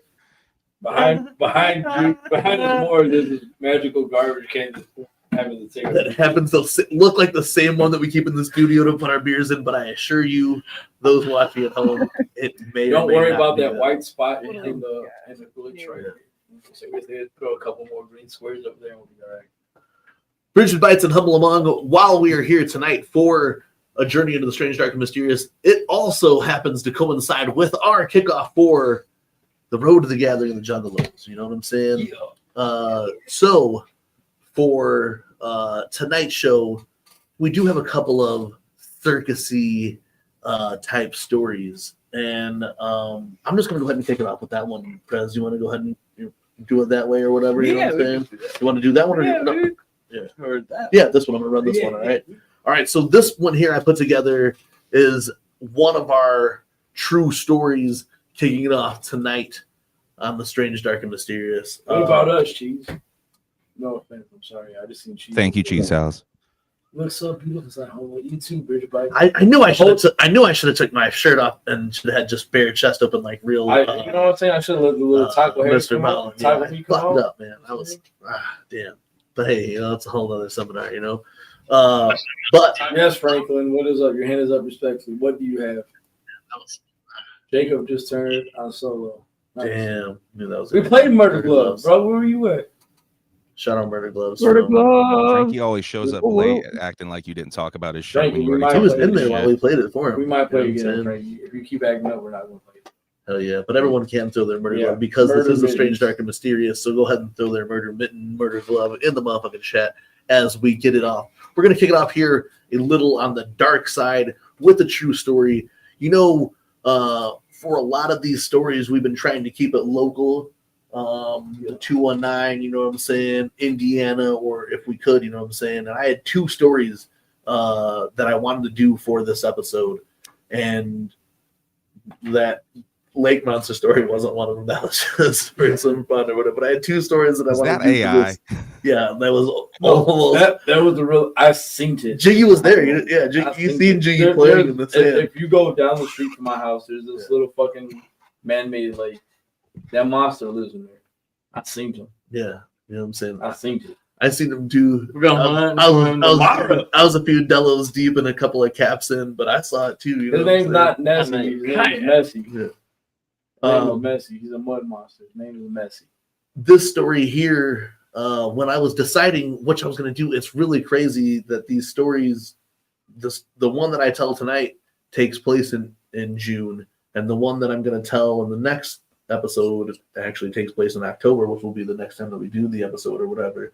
So that's how I ended up deciding which one I was going to do. I'm not gonna lie, the one that I got to tell, I think was in June too, because I was on the school. See, in Senate area. I recently just found out about the story, which is really fresh. So when I was kind of deciding what I was going to do, when we took the little break off, I wanted to have an idea before I went in, because we cooked up everything that we're going to do for the next part of the summer, during this little time off or whatever. This video came into hearing a story of my mom talk at my house, you know what I'm saying? So, or at my family's house or whatever. So I'm going to go ahead and play this right now. This is Darby, you're late. Yeah, motherfucker. But don't worry, Darby. Play my motherfucking stand for you. You know what I'm saying? But, hey, I love to hate him and I hate to love him. Hi, Darby. Hope you had a great birthday, buddy. You know what I'm saying? Can't wait for the new album to be coming out soon. But anyway, comes on the fucking door. The story kicking off tonight's Strange, Dark, and Mysterious is the story of the Hammond Circus train wreck. We're gonna run this gent right now. Okay, we got zebras maybe running loose and shit. Hey, I have to put this out here for all of my animal lovers to start the story. No animals were harmed during the story. Bobby loves to lose that and try to convince us that it's a ghost. Bro, Darby, it is a ghost. It's something. It's not a fucking cat. For sure. It's not a cat. But anyway. Darby, Darby, don't let me turn the next 6 hours into just playing that fucking video, all right? Because I will seriously just scrap everything else we have here. You know what I'm saying? We're just playing the video until we can convince Darby that it's not a fucking yet. I will get Zach. I know Zach Bagans is dealing with some controversy right now, but he will come on the show. Zach Bagans did a show with fucking Jonathan Davis. Darby and Zach should be like this now, bro. Like, there's no fucking. That was probably one of their best fucking episodes for sure. You know what I'm saying? All right, here we go. We're kicking it off right now. Strange, dark, and mysterious. You know what I'm saying? You guys check this shit out. You know what I'm saying? And we'll talk about it afterwards, I suppose.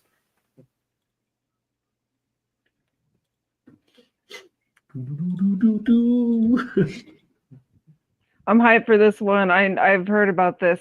I like this story. Well, I don't like the story, but you know what I mean. I like learning about this shit. Hell yeah. Well, I hope you I hope you like my telling of it. You know what I'm saying? So, all right, cool. On this one, man, I did like, you know, just like all the last videos, all the voiceovers, all the sound or whatever. There is some fucking, you know, AI shit because I obviously can't afford fucking actors to recreate fucking these scenes or whatever. You know what I'm saying? But I used as much real footage or real pictures as I can. Hey, one of the things I want to talk about tonight is AI. Actually, yeah. So we'll get. I'm hyped to hear about them. So this will feed into that. Then here we go. In the early morning hours of June 22nd, 1918. A sleepy stretch of railroad near Hammond, Indiana, became the site of one of the most horrifying transportation disasters in American history. The Hagenbeck-Wallace Circus was making its way through the Midwest, carrying over 400 performers and workers across the Indiana countryside. They were packed into old wooden sleeping cars, stacked bunk style, wall to wall, with trapeze artists, animal trainers, roustabouts, and clowns. Most were asleep, rocked gently by the rhythm of the tracks, and lit only by the warm flicker of oil lamps swaying above. That night, a mechanical issue forced the train to stop, right on the main track.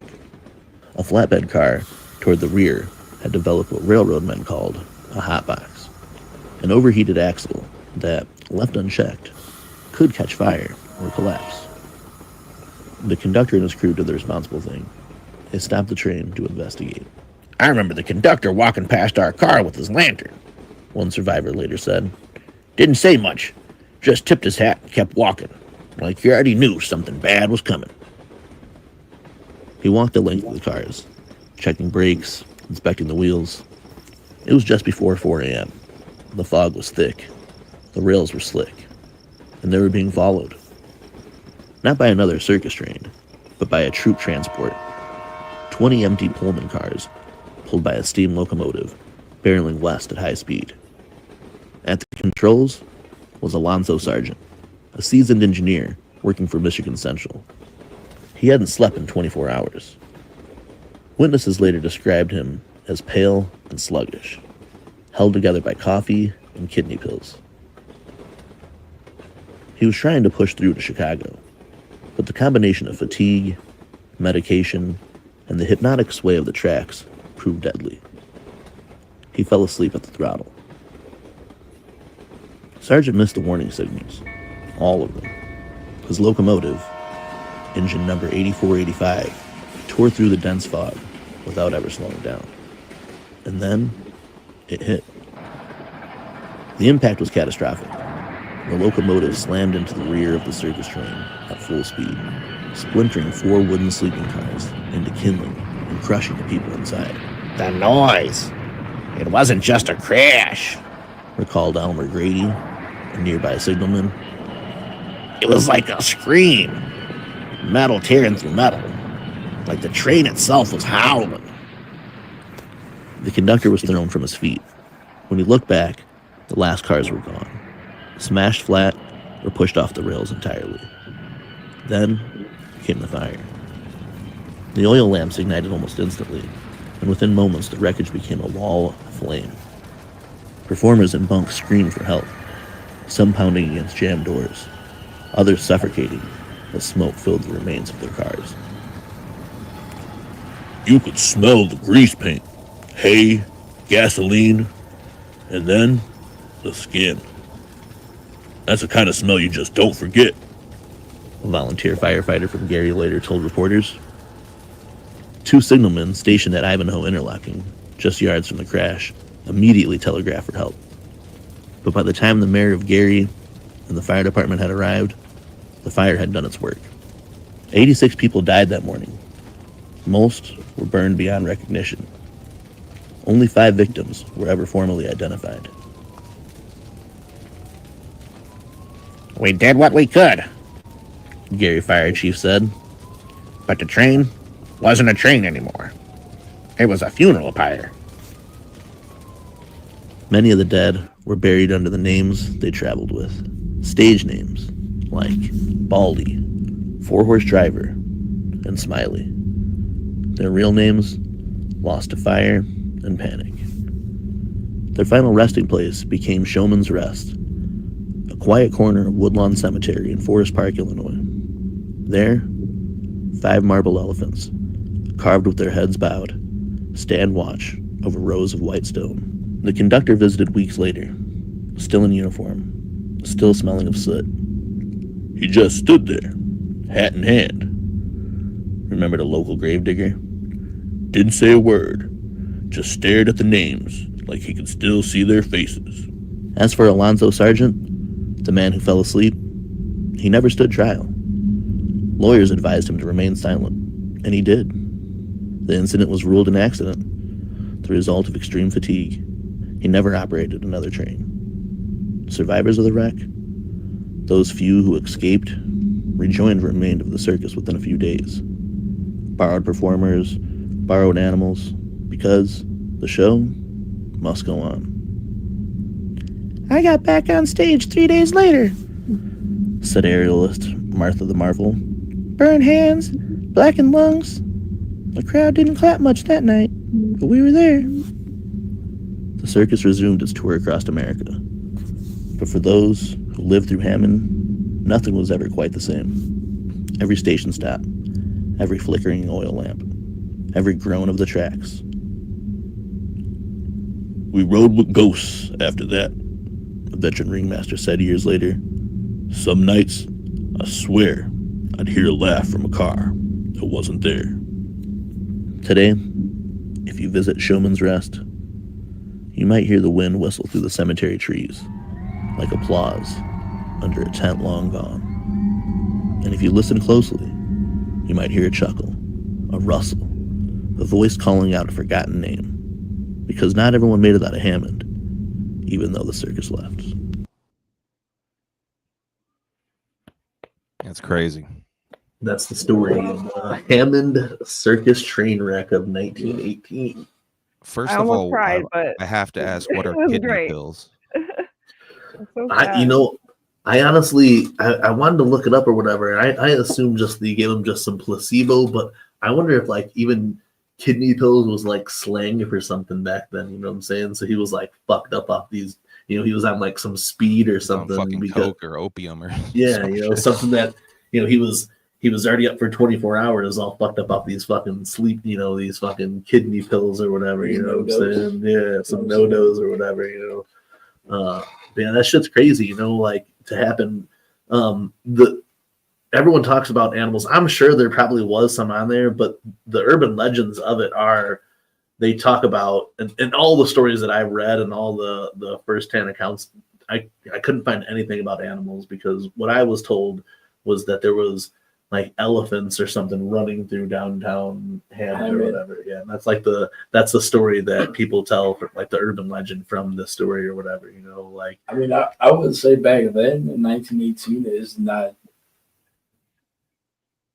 It would be out of the ordinary to say that maybe some zebras like out there were tacky and you ever catch that fucking zebra yet? What's up? Yeah. But I thought the story was just crazy as fuck. You know, these train tracks as kids, you know, we walked these train tracks all around here. I mean, you see them all over by where your job's at and all that shit. Where I work, I pass a lot of these, like, where I work at is real industrial. So, like, you got, like, the steel mills has been there for hundreds of, 100 years, 1900s. the fuel, the BP, the Amigo, the BP, fuel plants, and then my plant, like everything there is like it's all industrial area. So like all of the train tracks and barges and everything, like saying they the area that we live in is you depend a lot on trains and boats and barges and stuff like in the area we live in the region because it's all steel mills, it's all industrial type shit. So thinking of some of these train tracks where Ivanhoe's at, you know what I'm saying? It's we're out, where Ivanhoe projects are a big thing out here. So they were like bad projects, but so where Ivanhoe's at in Gary now is a hort it was like a it's not a nice place. Yeah. You know what I'm saying? So where they're talking about now this Ivanhoe interchange or whatever to think that the train went through there and that's where this train accident happened was through there. It's pretty insane, and seeing some of those pictures. A lot of those pictures come from the Hammond Historic Society, and just like to see that wreckage is crazy. You know what I'm saying? Not too long ago, in like 2019 or whatever, over there, where you go into Miller from the other way or whatever. I can't think of the name of it right now, but a train derailed over that way and went through these people's backyard and stuff, and they had to leave the train and all that stuff there for like weeks and months for this investigation. So I can only imagine what it would have been like in 1918, this huge ass fucking accident of this train coming through and all of these dead bodies. You've seen in that picture where it's built. Well, they said it was wooden boxes, you know what I'm saying? So a lot of it just lit up quick, and you've seen that they did a mass. I wanted to make it to the cemetery during the time or whatever, so I could actually see it myself. I haven't been there, but I do before the next episode of The Strange, Dark, and Mysterious. I definitely plan on going. But they had to mass bury them. You see it in that picture there where they just laid the coffins. And a lot of those coffins, from all the stories that I read, are just kind of filled with pieces and shit. You know what I'm saying? There was never there was a bunch of full bodies that they were able to which is crazy. And the thing, like, that shit's all, like, super close to here. Like, within, I would say 20 minutes. Yeah, we could drive right an hour tops. Not even an hour. The cemetery is an hour. The cemetery, yeah.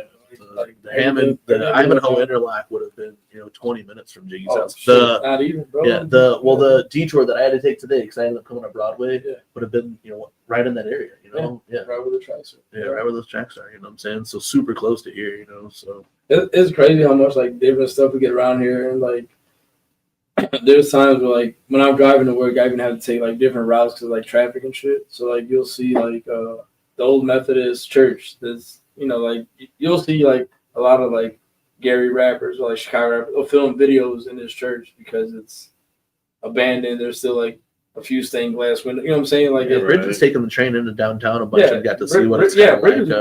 When she's come through, like her and Nick, when they come through, for Jolly Jam and shit, like if we come down through Broadway and like up Broadway, you'll see a lot of that shit. And like the parking garage, there's a parking garage right there that's shut down. It's just graffitied up now, and you can't enter the garage anymore. You can't go to this fucking the Methodist church anymore because it's like the steeple, like the shell of it's still up, but there's like so much inside of it. Like when we did Saul's video for the Perfect, there's an old school in Gary where we did that, and like you go in there and it's the outside walls are missing. You can walk into the room and there's a floor, there's desks, everything's still there, but the whole walls just completely gone on the outside. You know what I'm saying? So a lot of it is where they kick down walls so they can pull out all the big stuff that was inside. It's crazy shit. And like the copper and shit. It's cool that like we're so close to a lot of this shit though, because like even in Crown Point, like you got the old Crown Point. Oh, excuse me. The old Crown Point jail with like John Dillinger was held and escaped. And if you guys ever seen the movie Dillinger with Johnny Depp, it's filmed 10 minutes away from our house, my house. And there's still like you can do haunted tours there. I think you can do like tours in the old county jail and shit like that. And the old the courthouse on the square, like even if you go through there, like there's shops and shops and restaurants in there now, but used to be jail cells or fucking weird shit in there. So like it's a lot of cool history out here. That's why we really tried to the last couple of episodes do 219 stuff. You know what I'm saying? So to think that this is just another one of those things that happened. With the two stories that I was going to tell, the next one will be another 219 regional story. You know what I'm saying? But I just happened to this one. I just recently found out about it, but it also took place. Just over a month. Or just over a couple of weeks, you know what I'm saying, 1918 around this time. So that's another reason why I picked it, you know what I'm saying. So I hope you guys enjoyed that shit. This is another picture that it sticks with me from the Hammond fucking society with this the masquerade shit, just that they. And you said they buried some of them under their stage names. Yeah. So there was a couple that they found. So those ones must have been like, well preserved or whatever. And one of them, the reason. They described him as being like the strong man or whatever. So I wonder if he didn't burn up because he was, just a lot of muscle. That was the part that made me get emotional because it's just. Yeah, that part hit me too. Yeah. I was like, for only a couple of them to be known by their names, and you've seen those other graves where it just says, unknown. You know what I'm saying? Unknown male, unknown male. They said that a lot of the circus was also, that the phrase, run away and join the circus was a real thing. You know what I'm saying? So people would just, run away and be, helpers or whatever, help set up the circus tents, help set up these exhibits. You know what I'm saying? Help tend with the animals. A lot of those people were runaways, or some of them were immigrants then too, so who weren't listed at all. And they say that, like, especially this group that was going through the Midwest was a lot of immigrants, and even still to this day, you have to. You're not registered. You're moving about, sneaking about and stuff. So that's why a lot of them, unfortunately, are unlisted then too. That's another reason why I really want to go to that cemetery, just so that I can, pay that respect for those who are completely lost. The ones who, like I said, they buried some of those graves where it's just pieces. You don't know if it's the same person that are in those, in those fucking coffins that they put in there. And I know we have a bunch of entertainers, and I think about like you guys, Brigid and Geekly Gotham here, who are burlesque artists who that was part of the circus back then. You know what I'm saying? And those were that last. The female voiceover, having a female's perspective over where, in 3 days they were back out there because they had the aerialist. That one girl was an aerialist, and they had, I'm sure, all kinds of different, people, and they were all probably very close, and they probably were like a whole crew that rode for each other, had each other's backs and shit. It's just sad, Absolutely, yeah, it is. It is a sad story that It did. I mean, the fact that the conductor lived. I mean, can you imagine? Didn't they say the guy lived? So the guy who crashed the train lived, and the conductor of the other train. Yeah, that was my question. It was the conductor of the actual circus train lived too. Yeah, because he was out of the train at the time of impact, so he was out stopped there. the train. So like both of the conductors must have this insane guilt, Yeah, had he not stopped where he stopped at, maybe like the conductor who stopped the train must sort of blame himself in a way too. Yeah, and then the one who afterwards. I mean, you think again, it goes back to how these people were. There were circus performers, you know what I'm saying? So society might not even looked at him the way. That's why they kind of let that other conductor get off the way that he did. They didn't even make him go testify. Yeah, I get it's 1918, but still at the same time, had it been a train full of rich people or whatever, they definitely would have investigated it more, and he probably would have went to jail or done something over it. But because it was a circus incident, it was the runaways, the fucking the sideshows that people just didn't care and let that guy get off. Outcast, yeah, that's why I wanted to tell that story. Then too is here we are on the road to the gathering of the Juggalos, and we know the circus life, and we know the carnival life or whatever. And I just thought we have to tell some fucked up stories on here, and that was like once I looked into that one, I was like, man, this is a fucked up story. To think how many people had died in just a flash like that. You were just sleeping and fucking smashed into by a fucking train and shit. It's fucking crazy. So yeah, it happened so close to home, like so nearby.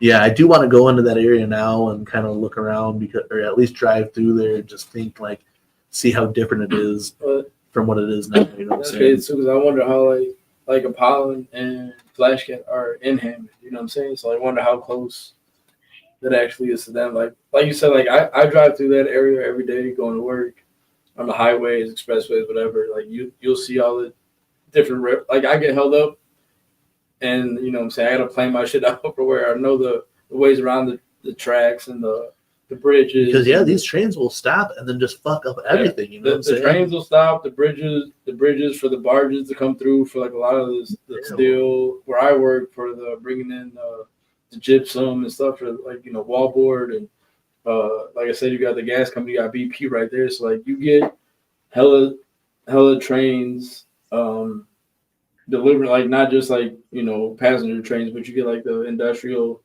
you know, delivering supplies and materials and different things, and then the barges that come in with steel or, you know, the shit that I work with, the gypsum and shit going like that. So on to you get, the like, story a lot then of too, different and stuff. I forgot to mention it too. Sorry to cut you off. Oh, You know what I'm saying? But this was, you know, the other train that actually crashed into the circus train was coming out this way so that they could pick up a bunch of troops, military troops, and put them into these empty cars. So this whole other train, for the most part, was empty.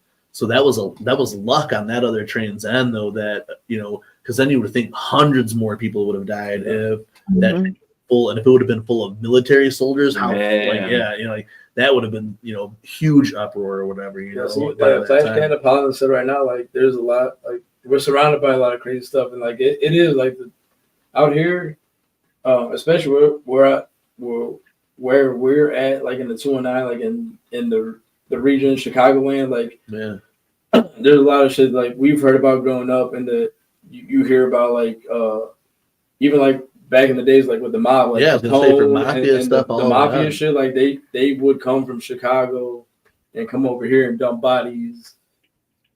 You know what I'm saying? So they're not in that area. You know what I'm saying? Like to why the fuck would we be in Indiana? You know, this shit. We're in Chicago. You know what I'm saying? So like you hear a lot of that shit.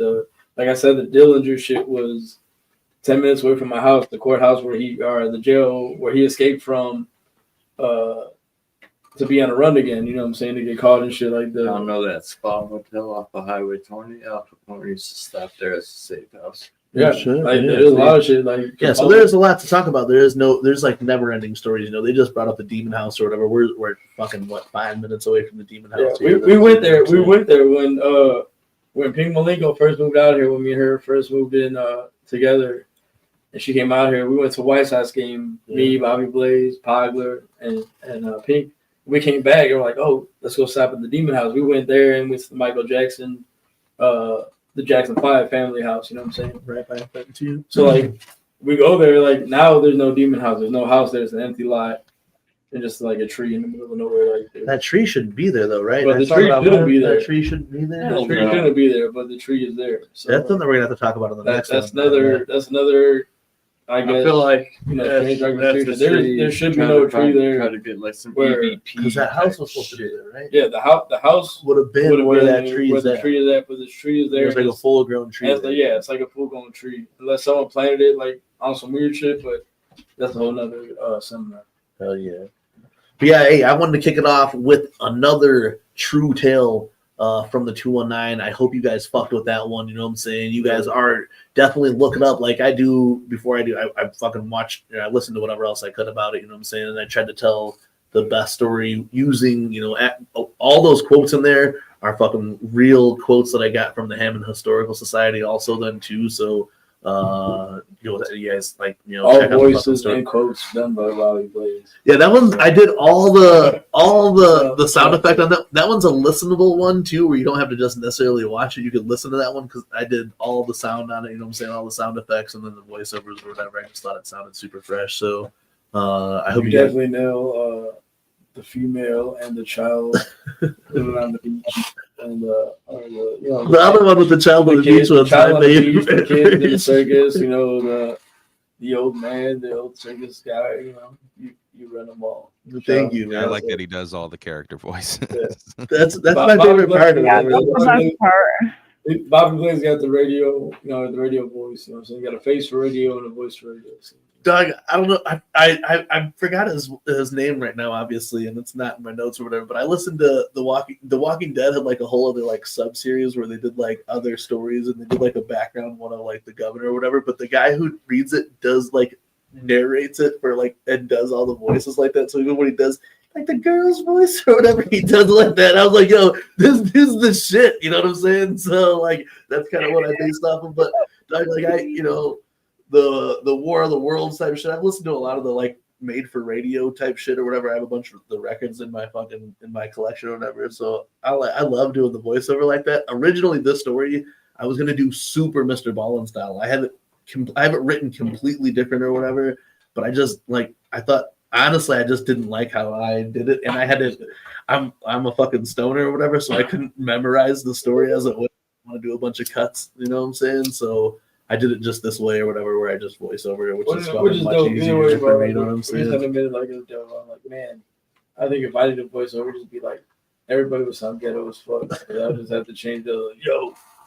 Fuck me, it's just scary, dog. You know shit. I have a strong urban voice that I have to change the. You know what I'm saying? I have to try to make it a little bit more country sometimes when I do it. You know what I'm saying?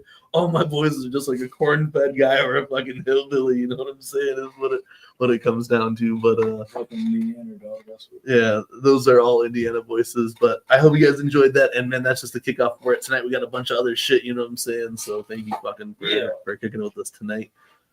Am I going my story or Brigid or who's going next? I know you. I do have the coolest shit about the thing or whatever. How we do all the shows here on the TeamMUJ networks is that Jiggy is always on the fly and always thinks I don't write the freshest. Yeah, I'm saying usually doesn't come prepared with any kind of note or anything. Just fucking goes off it or whatever. You know what I'm saying? Let's see how we would do that. I wish that I could, but again, smoke tons of pot, forget a lot of what I'm saying or whatever. And you know what I'm saying? But Jiggy always thinks of some crazy shit. As we got in tonight's show, he was telling me about this crazy ass shit. So Jiggy, go ahead, you know what I'm saying, and talk about it or whatever. And let's get into that. All right, so I don't know how old I was.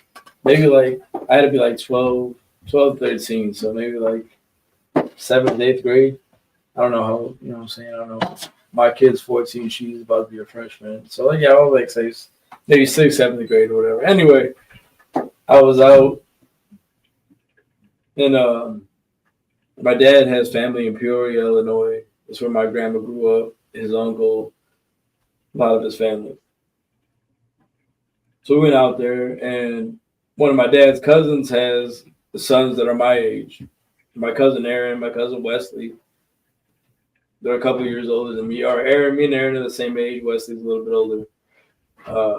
But when they finally had moved from the urban part of Peoria, they moved I can't remember the town's name, but it was real country, right? When you go to their house, you go off the main road and it's literally it's dirt roads, it's gravel roads. And when you go to their street, it's their house and a house that's maybe I don't know, maybe 50 to 100 yards off on the other side. And it's only their two houses on the street. So they owned a lot of land, front, the front of their house, the back of their house, and everything around there was it was just so a good amount of acreage. Huh? Yeah, it was a good amount of acreage. There was a lot of farmland, a lot of just empty, it was woods and fields, you know what I'm saying? You figure farms for, whatever they're growing. But we used to go out there and we used to always hang out with my cousin Aaron because he was our age. They had the whole, he was real big in hockey and shit. So they had the hockey sticks, they had the golf clubs. So we'd always sit in their front yard and be able to drive golf balls. You know what I'm saying? Just whack the fuck out of a golf ball in their yard because they had so much land. Well, one night it was dusk, summertime, probably around the same time, around June, July-ish, whatever. There was we're sitting out there, saying whatever, throwing the football around, hitting golf balls, whatever the fuck we were doing. And we kept hearing this scream we heard this like it was like a high pitched scream, and it sounded like every now and then you would sound like you would hear someone yell help. And my cousin David, which me and him are, my cousin David's from Chicago, and me, I'm Indiana, whatever. Peoria is a little bit further from us. So he was like, he's like, hey, do you hear that? We're like, no, like what are you talking about? I was like, no, listen, be quiet.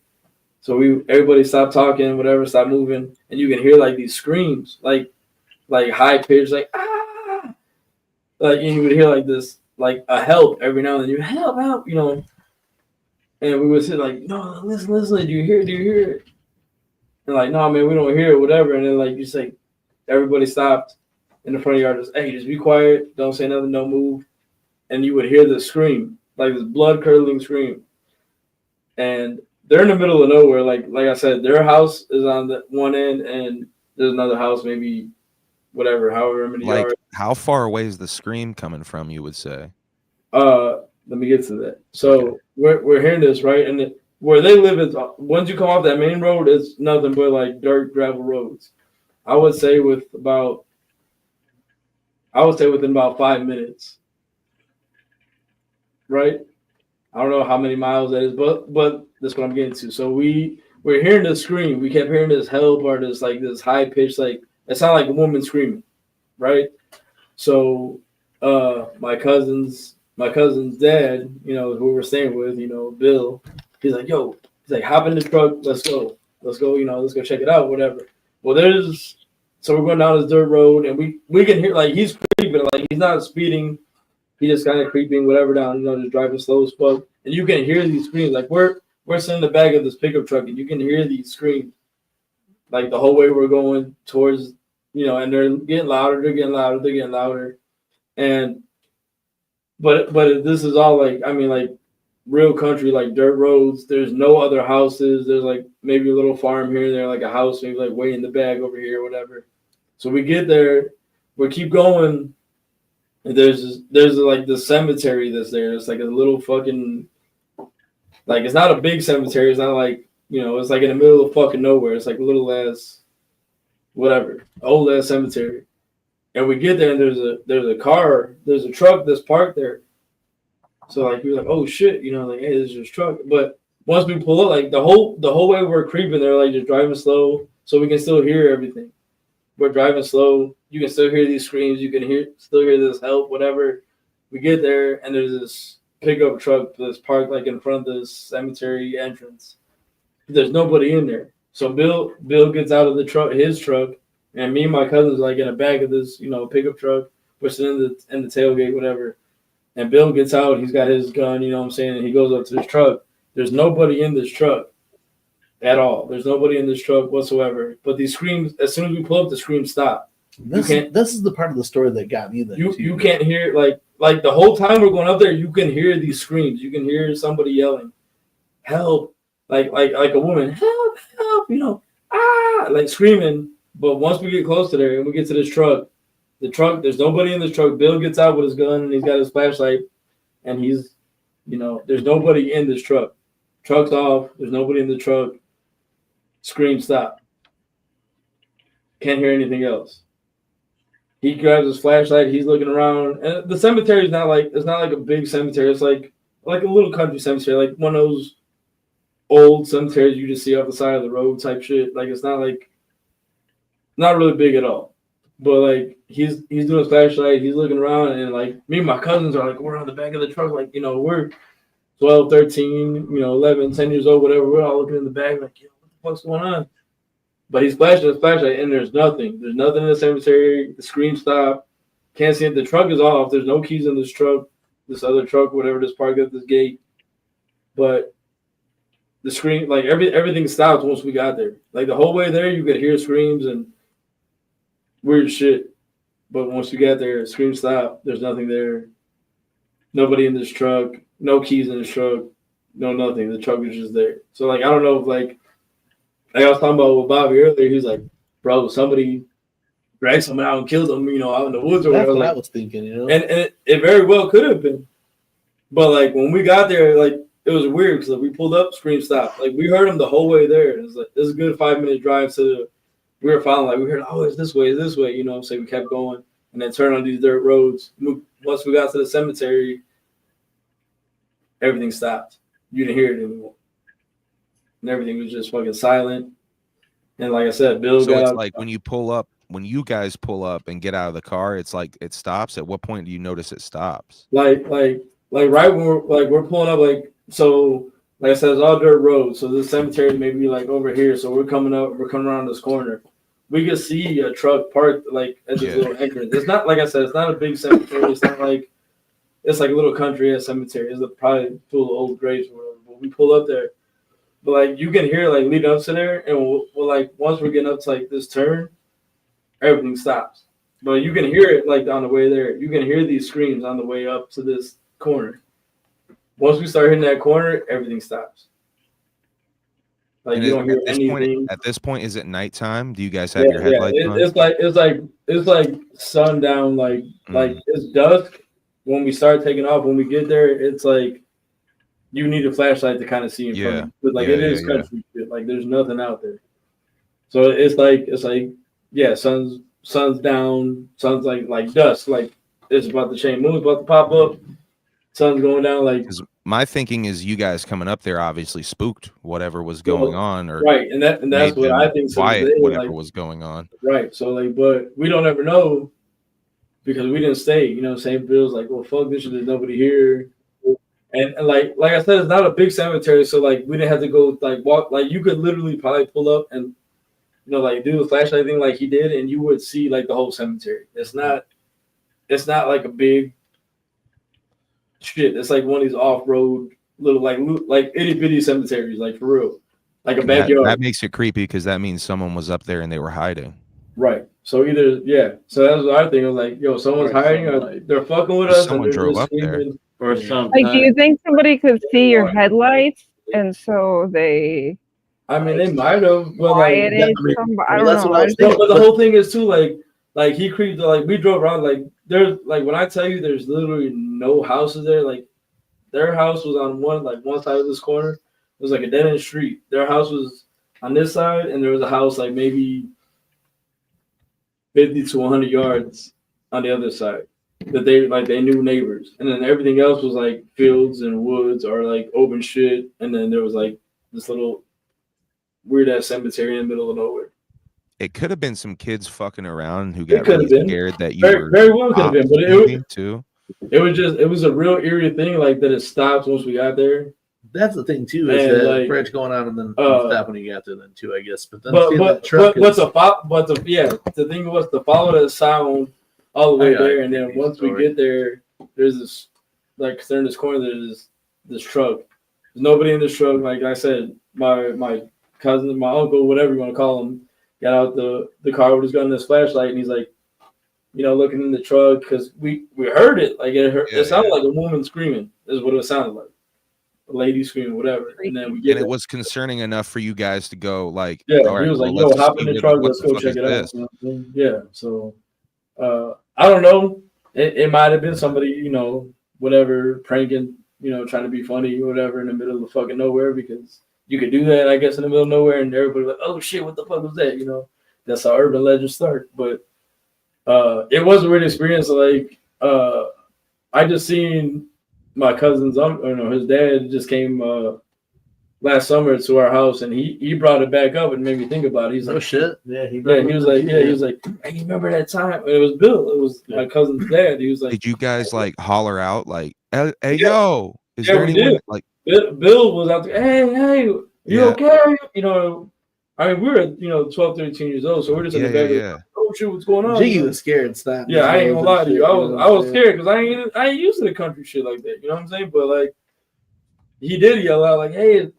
Hello, hey, you all right? You okay? But all you heard was like a woman scream, and every now and then you would hear like a help, and then we pulled up.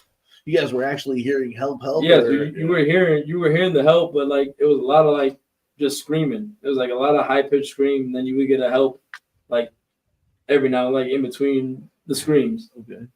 So like you would hear like it was weird, really fucking weird, and like I said, Bill and his wife, my dad's cousin, were up here last summer, and Bill was like, "Hey, you remember that time? went to the cemetery that we heard of. I was like, yeah. And it was crazy because right after like we did this. You know what I'm saying? So I was like, oh shit, like yeah. Then that's what made me think about it again because I was like, holy shit, like yeah, I remember that. And it was just like a weird thing because like it was in the middle of fucking nowhere.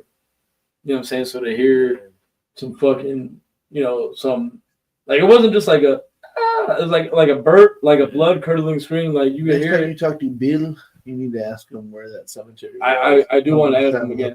I'll I'll have to ask my dad. I'm sure he's got a number and just ask like, yo, like because it was. Guys, I It's gotta literally hydrate real quick. I'll be right back. You would go off like the expressway or whatever in Peoria or whatever road it is. But it's literally just like a side road, and once you turn off like the main road, at the time, at least like in the early, late '90s, whatever, it was a gravel road. Yeah. Everything over there was dirt roads. Like to their house, it was dirt roads, and there, like I said, there's only their house on the one side of the street, and another house is probably like, I don't know, whatever, 30, 50 yards, whatever, from their house on the other side, and that was it.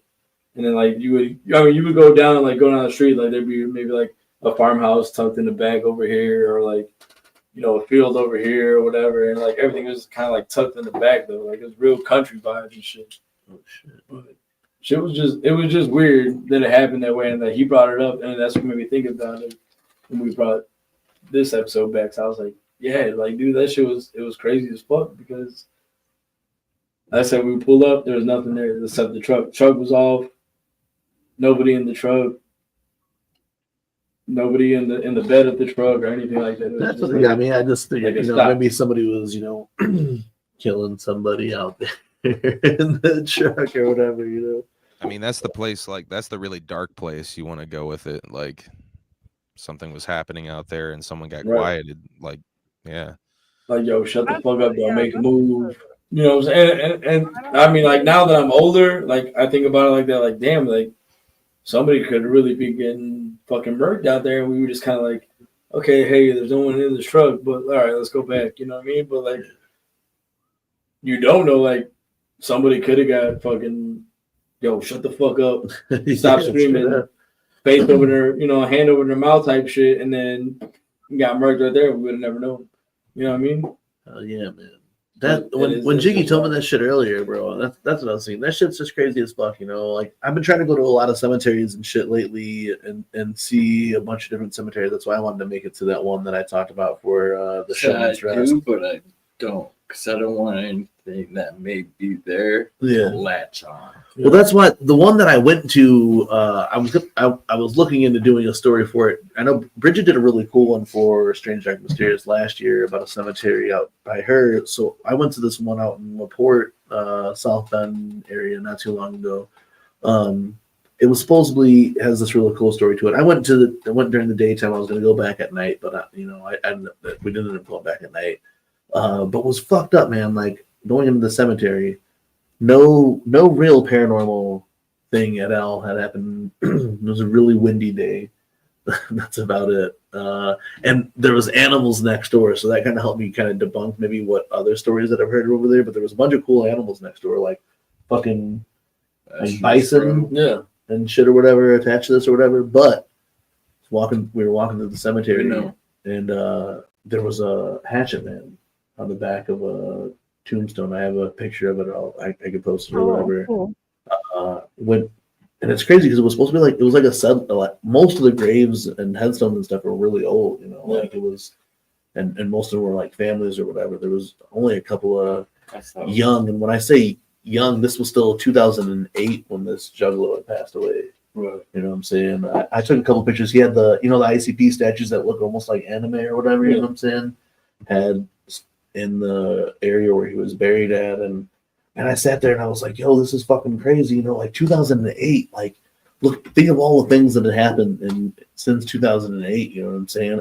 I sat there and I started going through my phone to play tracks like that have happened since 2008, a whole nother deck of Joker's cards, you know what I'm saying? A whole, Ouija and Uprising, you know what I'm saying? The separation of fucking, fucking Twizzler and ICP, you know what I'm saying? So like to think of all these things that have happened, I'm sitting there like damn, and it was just weird to be in that cemetery and see a Hatchman on that, like, because we weren't gonna go. You know what I'm saying? It was just like we had nothing else to do. It was a cemetery that I wanted to go and check out. We went to it, and there ended up being this juggalo buried there or whatever. You know, like 2008. You know, ICP did the motherfucking they did that whole fucking video or the documentary that came out from that gathering that year or whatever. You know what I'm saying? Like, I was on a backpack trip through Europe at that time. You know what I'm saying? Yeah.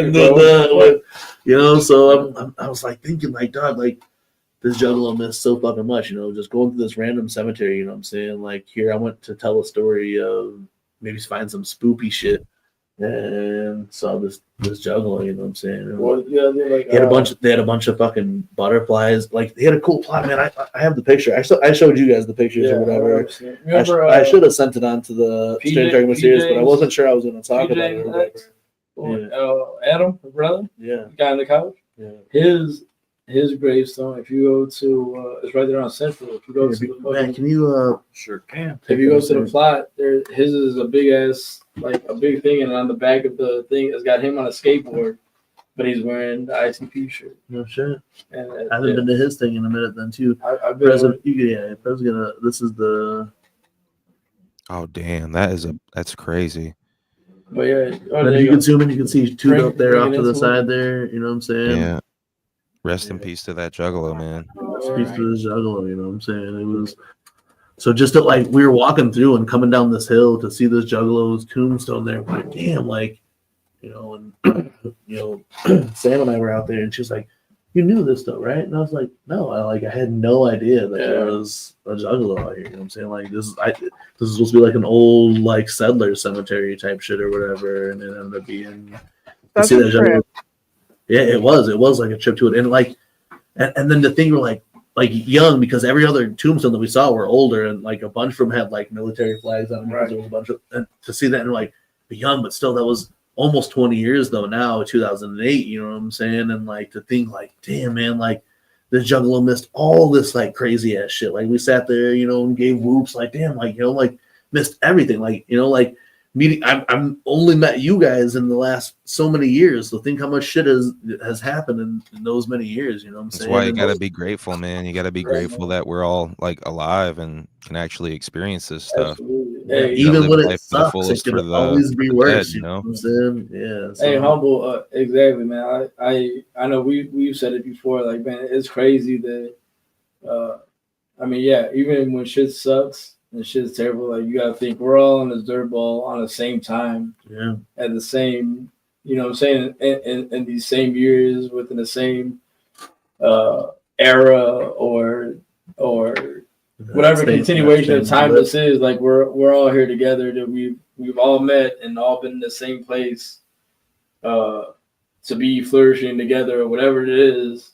In this fucking, you know, whether it's the Juggalodium, you know, whatever the fuck is going on right now, that we're all blessed to be in this spot, in this position together. In what is like really just such a tiny blip of time, if you really think about it in the grand scheme of all time.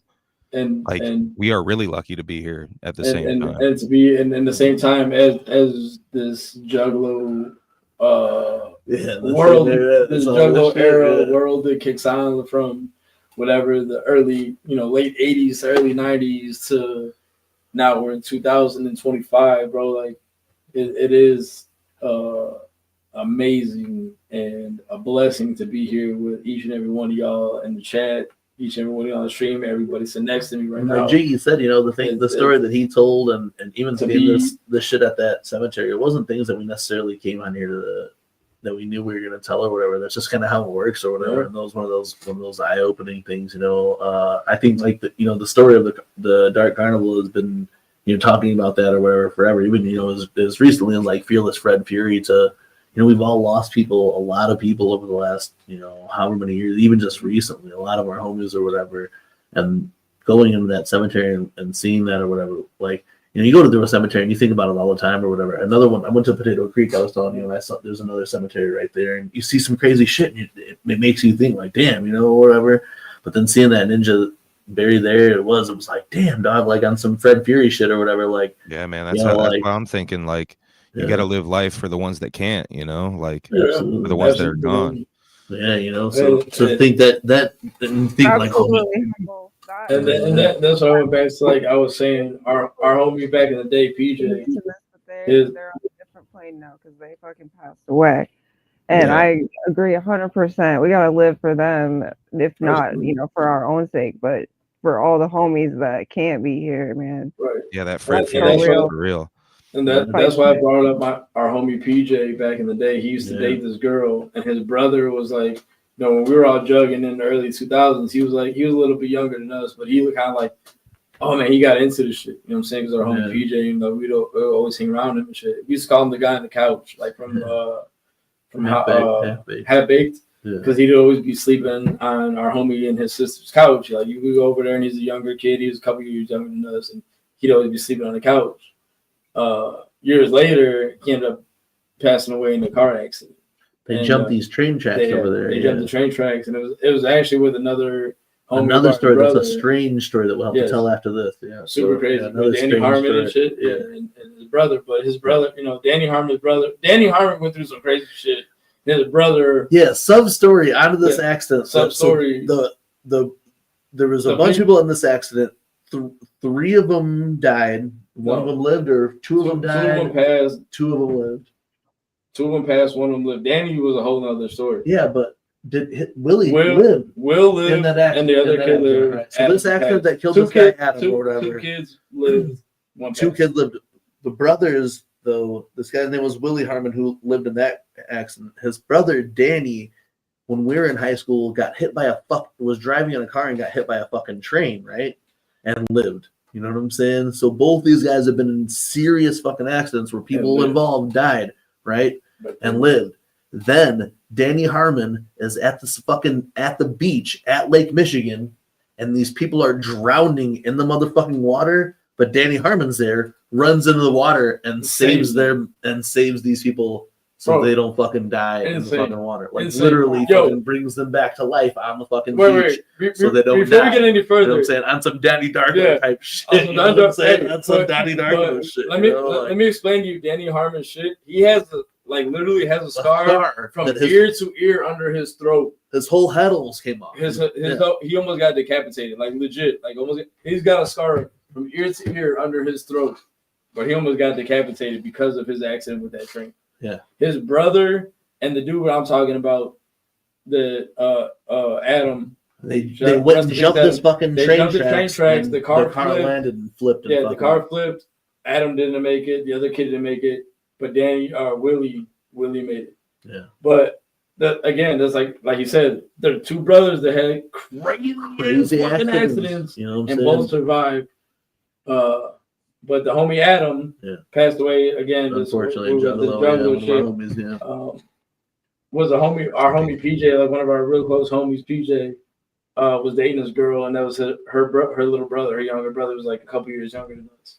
But he was like, he always looked, oh man, you got this Juggalo shit so cool, and he was really like about that shit. So like, his tombstone now is him on the back on a skateboard, but he's got an ICP shirt on. You know what I'm saying? Like, they got like a portrait of him on there. But he was a cool ass kid, man. He's a good dude. And it sucks. You know what I'm saying? Like, you suck. Like, you gotta think like, this kid died. That's a story that like I tell my son or whatever, and I tell my nephews or whatever. And he was, like 16. I don't even think he made it to 17. I think he was 16, maybe 17. Because I feel like if you tell those stories, it helps them think instead of preaching on your kids or whatever. You know what I'm saying? I know Brigid got a kid or whatever, you know, and my dad would always tell me. My dad would always tell me stories instead of telling me, "Hey, don't do this." Yeah. But he would tell me, "Hey, here's what happens if you do something like this or whatever." And these are the type of stories that I tell. And unfortunately, we have a lot of fucked up stories over here that where we could have been lost in the same ways, you know, multiple times or whatever. And then we have these stories that teach us not to. Bro, there was a time when we were out, me, Bobby, Blaze, and our homies were smoking, going to fucking just driving on the back roads, you know, the blunt roads we usually cruise. Yeah.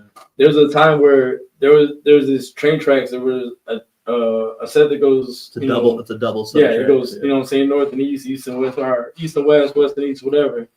And the thing went down, and I was like, oh, fuck it, man. And we already smoked out, whatever. You know what I'm saying? So we went, and I went and passed the first set of tracks. And as soon as I went, the train right in front of like right in front of my car. And I was like, holy shit. Holy shit. Like that like we were literally like in between the first set of tracks and the middle before the next set of tracks. Like that could have, if I would have kept going, we would have all been gone. All been gone. Yeah. And that shit, I just stopped. And we stopped like, yo, what the fuck? When we tell these stories like, of, crazy shit. of the things that had happened to people, we always then think of the things that could have happened to us. And I'm sure you guys all thought of the same things that could have happened to you in just these stories that we told right here. You know what I'm saying? Those are strange, dark, and mysterious tales that we are telling here tonight. Much motherfucking love to the chat. Thank you, Brigid and Humble, for being here then too. Again, like it spawns stories that we forget that we have. You know what I'm saying? I tell that the Willie story and the Dan Harmon story. The Dan Harmon story, I remember I was suspended from school. Dan Harmon was dating this girl who lived across the street from me. He also lived down the road, though. But Dan Harmon was dating this girl who lived across the street from me. Left from seeing that girl, went and then got hit by this fucking train. And it was just like the talk of the fucking town. Everyone thought he fucking died. And like Jiggy says, he does. He has like the fucking whatever they call that from ear to ear. Like he legit has like from his earlobe to under his chin to the other earlobe, there's a scar. Yeah, he was in a Firebird or some shit, right? Or a Trans Am or some shit like that. But like it fucking whatever it hit, it cut his shit like the strap metal or whatever. Fucking slice his shit. For his shit though, it's like some Donnie Darko shit. For him 10 years or 15 years or whatever later, you know what I'm saying, to be at the motherfucking beach and these people are furled. These people are dying, drowning, and he goes out there, pulls them to shore, resuscitates one of them, and fucking they live or whatever. You know what I'm saying? Like to me, that's like we got to interview fucking homeboy type shit like, someday. You know what I'm saying? Intervention type shit, bro. Like that shit doesn't just happen to anybody, bro. Yeah. Like you survived this fucking horrible crash. You know what I'm saying? And then you were there to be someone that he repaid it 2 times. He repaid his brother and him by saving these 2 lives at the lake that day. You know what I'm saying?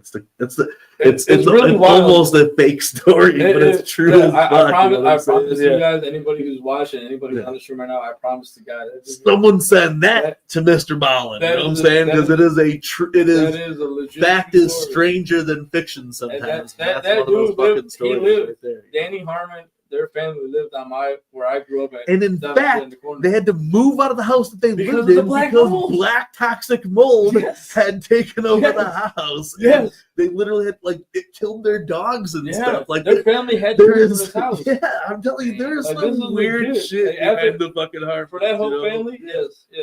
They had to live at the house. They had to just abandon the house. You know what I'm saying? I mean, because now I guess the problem saying Carrie, there is the people who lived in the house, but when that should happen, yes, their family had to move out of this house, which is down the block from where I grew up at, down the block from Robbie. You know what I'm saying? Where we grew up at on the corner. There's a brand new house. There used to be a field, and they built this house there. Yeah. And they had to evacuate this house because tune in for the next fucking. And they're both of their sons almost died. Harmon's edition. I'm hitting up Sarah. I'm fucking wheeling up Willie and Dan. We're doing it 2020 style on them, dog. There's got to be some crazy shit that went on in their life, dog. Holy shit. But hey, man, again, strange, dark, and mysterious. I'm glad we went off onto that. You know what I'm saying? We got you guys here, you know what I'm saying? And you guys got some stuff to talk about, I'm sure, as well. I know Brigid Bites hooked us up with some freshness, so. What's up? Why did everybody get quiet? Is it strange, dark, and mysterious? Brigid, if you wanted to set your stuff up, I can go ahead and I could start playing some stuff, Oh, I think you might be muted, Brigid. Yeah, you are. My fault. Hey, actually, if it's my turn, I'm gonna move my computer a little bit. I'm not used to streaming in this spot for this long, so I'm gonna go sit on my bed because it's more comfortable. So I'm just gonna move you guys so we can get a little more. It might be darker, but it's gonna set the mood better. So hold up. Yeah. Let's set the mood. All good. You got the email though? Yeah, I got the email here. We're set up all good for it. All right. Ooh. Hold on, I'm all tangled. Just a second. All the wires got you? Yeah, That's I got some mysterious. wires. I got some wires. That's good though. All right, hold on. This is more ambient and comfortable. Okay, here we go. Hey, okay. This is good. We good? Yeah. Yeah, we Are you good? We're good. I'm good. All All right, I got my phone here. So let me pull up the email as well. Are you able to show that like the website link that I sent you? Absolutely. Cool. I will go ahead and put that on the screen right now. Ooh, That was it.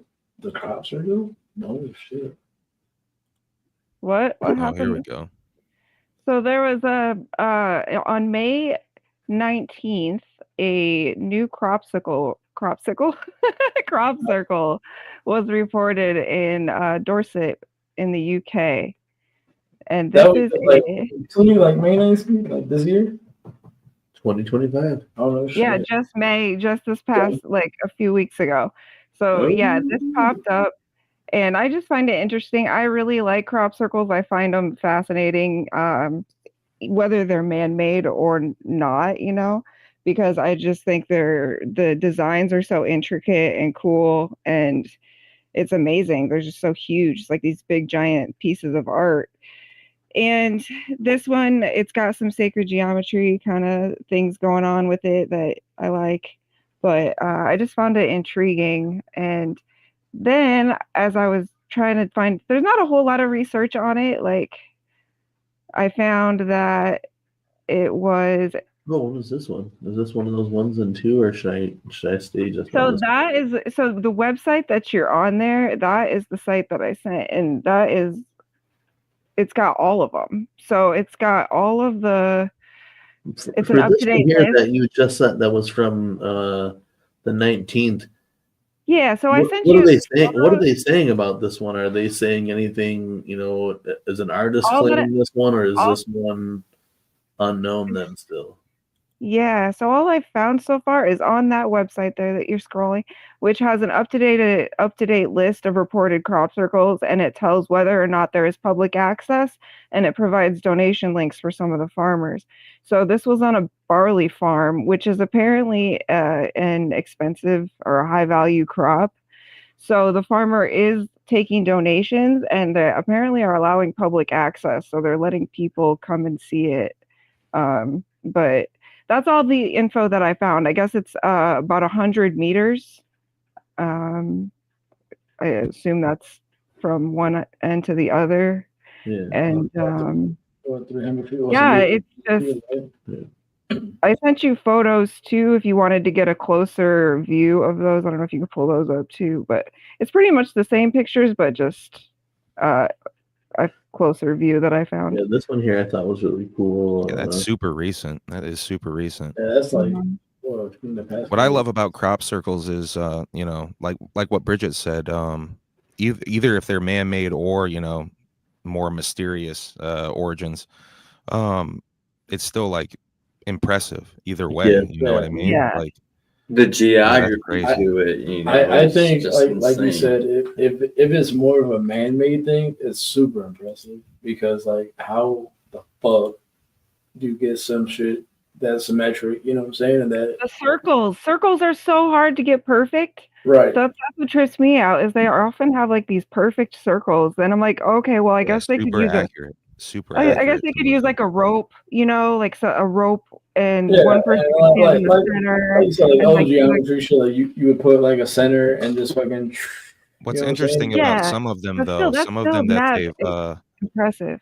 some of them that they've researched are actually like not just pressed down with a board though. Some of them are like woven. Yeah. That's what I was Actual, wondering like- about, like this one. Then I heard was of wondering if, that. like, because you know, recently, Rogies had this guy on there, and this guy that Rogies had on there, he talks a lot of shit. You know what I'm saying? So a lot of his bullshit or whatever. But they were talking some crop circles or whatever, and you know, Rogies is 56 years old, so he follows for anything or whatever. And a lot of them, they were looking at that Jamie was pulling up were artist ones that were made or whatever. But there are those ones where the shit has been blown out, burnt inside to go down, or have been down to tied like and a moving. molecular level. Like some of them literally like have had microwaves.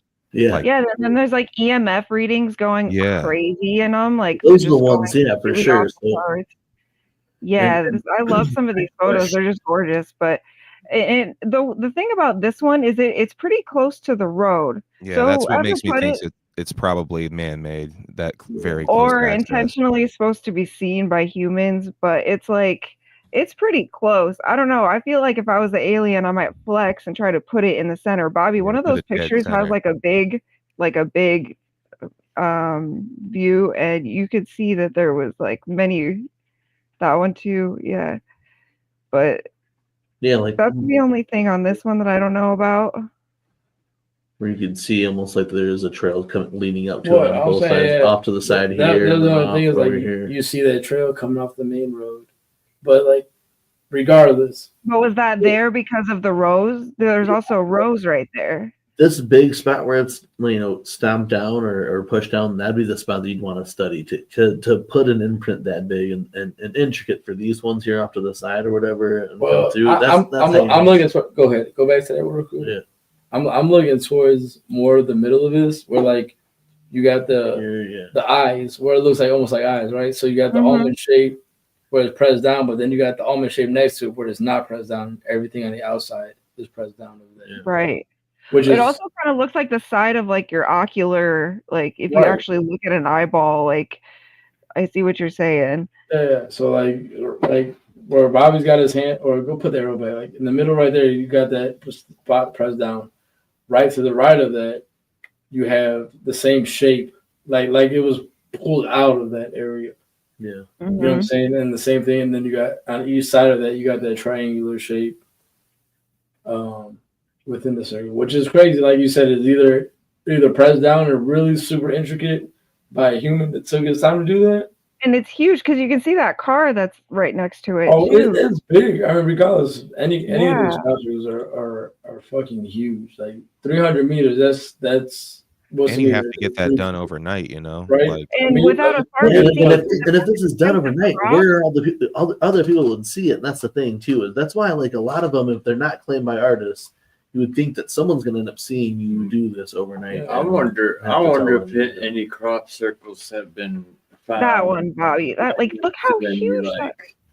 Yeah, the thing is, a lot of them are in the UK. And this mound here too. This mound here, I'm sure mound. might always, if it's always here or whatever, you know what I'm saying. And then that mound could have been something back in the day. That's another spot of Ohio I'd like to go to. And well, there's a lot of paranormal activity around mounds for sure. Yeah. Right. So, especially if it's a burial mound. This could have been some kind of burial mound or something else before, and then look at this is super close. Yeah, I really do like this image because it shows you how vast this area is. So you said 300. You said 300 meters. Is that what you said? Yeah, that's what it says. Yeah. So what? A meter. 100. Am I tripping, or is it straight up kind of pointing to the mound? It almost is. It is. It really is actually. When you look at. Oh yeah, because like straight up is, right? Where the triangle, yeah, you're right. Where the triangle's at, it's like almost pointing to that mound. What's in that mound? Secrets. All right. Somebody needs to investigate that. Someone needs to go ahead. Very cool. Dorset, UK, because I know in that episode of Rogies, then there too, they're talking about how a lot of these crop circles are in certain areas of the UK, and I wonder if that is for a reason. The ones that Stonehenge is monitored day and night, and there's some that will appear next to Stonehenge, overnight or whatever, which is insane. How could that? How does that happen if it's literally like monitored overnight? Like something's going on with that. Like that doesn't even make sense. And when they've been doing more ground research of that, you can see that there's just been like a whole area of that was dedicated to whatever was going on at Stonehenge. That one is relatively simple. I've seen some crop circles that are just crazy intricate, crazy like a bunch of small circles and these crazy spirals and perfect geometry too. If you go through that, if you go through that site, that's that link. you could literally see all of the reported crop circles from now till since 2017 and all that info about the farmers, like all that stuff. So Yeah. I went down a rabbit hole earlier of looking at all these amazing crop circles. I mean, no, it is crazy. Like I said, like here's where Dorset. It's the geometry of it to make these perfect circles, or perfect indention, whatever, like either side of that eye, it was like, it just looked weird, you know what I'm saying? So to be able to do that humanly, like it would take, I would think, a lot of time, you know what I'm saying? Like, they're also kind of dope to me because, like, either way you want to look at it, like either humans or aliens did it or whatever, like they're like a giant form of graffiti in a way. It's like a giant flex in a way. True. I was gonna say, if I was an alien and I could do that to crops in like a split second, I feel like I might do that shit. Yeah, humanly doing it. Like, it is. I agree. Like communication. I'm saying, that's a huge ass flex though. If you can knock that shit out in the fucking night and just.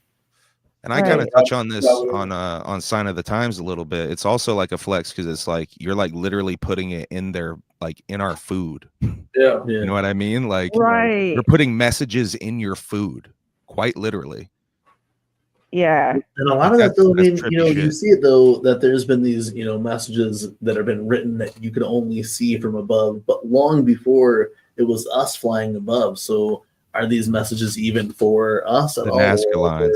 Yeah, like the Nazca lines that are miles fucking long, showing you, things or whatever. You know what I'm saying? Yeah. So to think that, now to see those in these fields like that, are those necessarily even to us, or are they, hey, look, this is our area right now? You know what I'm saying? We landed here. This is what it is. You taking this shit. I heard like I don't know if it was like a theory or whatever, but that aliens helped humans learn how to plant crops or. I mean, they say everything like what are they like donation sites or whatever. So they're like, they'll show us how to do something and then we keep doing it. That's why the pyramids look the same in different areas all over the fucking all over the world or whatever. Is that they were showing us how to make these power plants probably out of these fucking pyramids or whatever, all over the world or some shit. Right. No, that's like the thing I talked about on here before, I believe, with the whole dark secret to the UFO conspiracy, that there's this sort of dark secret that no one wants to talk about, but everyone alludes to. The thing that made Jimmy Carter cry, whatever this secret is. Yeah, this shit. A lot of people think that it's, there's this one whistleblower who just came out and essentially alluded to it, saying that, we live in a prison, basically a prison, is how he talked about Earth, which is really depressing. Especially, he said, like, essentially, like, it's like the movie The Matrix, just much more boring. Which I'm like, God, that's soul crushing. that's so awful. And I can imagine that if that is the deep dark secret, like, yeah, maybe you would want to maybe hide that from everybody, that we're living on a giant prison plant, a giant experiment, a giant petri dish, whatever you want to call it. Like farmed for ideas, farmed for energy, or whatever farmed for emotions. Yeah, because that's the it's always farmed been for fear. Yeah, those are the things. Yeah, they power off the emotions or whatever, power off our fear, power off our emotions, steal all of our ideas, test the ideas on us, plant a seed in us to see how it fleshes out before they can use it or whatever. You know what I'm saying? They're really pushing the religious agenda too with it. This whole angels and demons aspect of it. There's good ones and there's bad ones. Yeah, it's really interesting. It's really interesting right now. Yeah, and I mean, I don't know, like, a lot of it makes sense, like I was just talking to recently about like the movie Dark City, it would have been huge had the Matrix not come out, right around the same time, but it's like implanting these memories or whatever. And I know Humble, you said you were going to talk a little bit about AI, but I've been watching that. Oh yeah, I got something with AI to talk about. Video shit or whatever, where they're feeding basically prompt to each other, and these fucking AI videos are talking to each other debating whether they're living, in reality or not. You know what I'm saying? Oh no, I'm not. So I fell into real or whatever. And really in Dark juicy... City, I'm sorry to cut you off or whatever, but Oh, have no, you no, guys I might be seen the cutting you movie off, my Dark bad. City or whatever? Where it's basically I forgot like the whole concept of it, but they're all these memories are just fake. You know what I'm saying, that they have or whatever. They're basically like, it's almost like the Matrix type shit is what Dark City is. You know what I'm saying? But they talk about, they'll like, no, but you remember this or whatever, you know what I'm saying? And people are like, yeah, I remember, fucking this or whatever, but none of it's real and none of it's true, you know what I'm saying? It's just, fed onto these things because they need to keep us alive for our creations, our fears, our all that. We could just literally be entertainment, though. We literally could just be entertainment for them. It is like the South Park episode. Yeah, literally, it literally could be like that. Earth, the reality show. Earth reality show for sure. And right now it fucking feels like it, bro. Something. I fell into a really wild conspiracy with this AI. The Musk and Trump, like. So you guys know like this whole Elon Musk shit, like Elon's like dissing Trump and shit. Like I don't know if you're following any of this. Tell him he's on the Epstein files. So he like showed up at the White House with like a black eye, and like conspiracy theorists went really nuts with that. So I fell into a really interesting one on Twitter. I think yesterday I saw this. Maybe it was today I saw this. Talking about Elon's concern / obsession with this whole AI thing, right? So this conspiracy theory is putting forward that they have in the White House essentially quantum computers, right? Yeah. With an extremely advanced form of AI that is sentient. It is alive. Like it literally is a living thing, right? And so they can feed this quantum computer scenarios and essentially read the future, see the future, see different timelines. And they're using it to play the game, I guess, like to manipulate this reality towards their suggested future. And apparently they killed another version of sentient AI, and that's why Elon's upset, because he found out that they killed this sentient AI, which is a lot of really heady, trippy shit to take in, I know. It really is.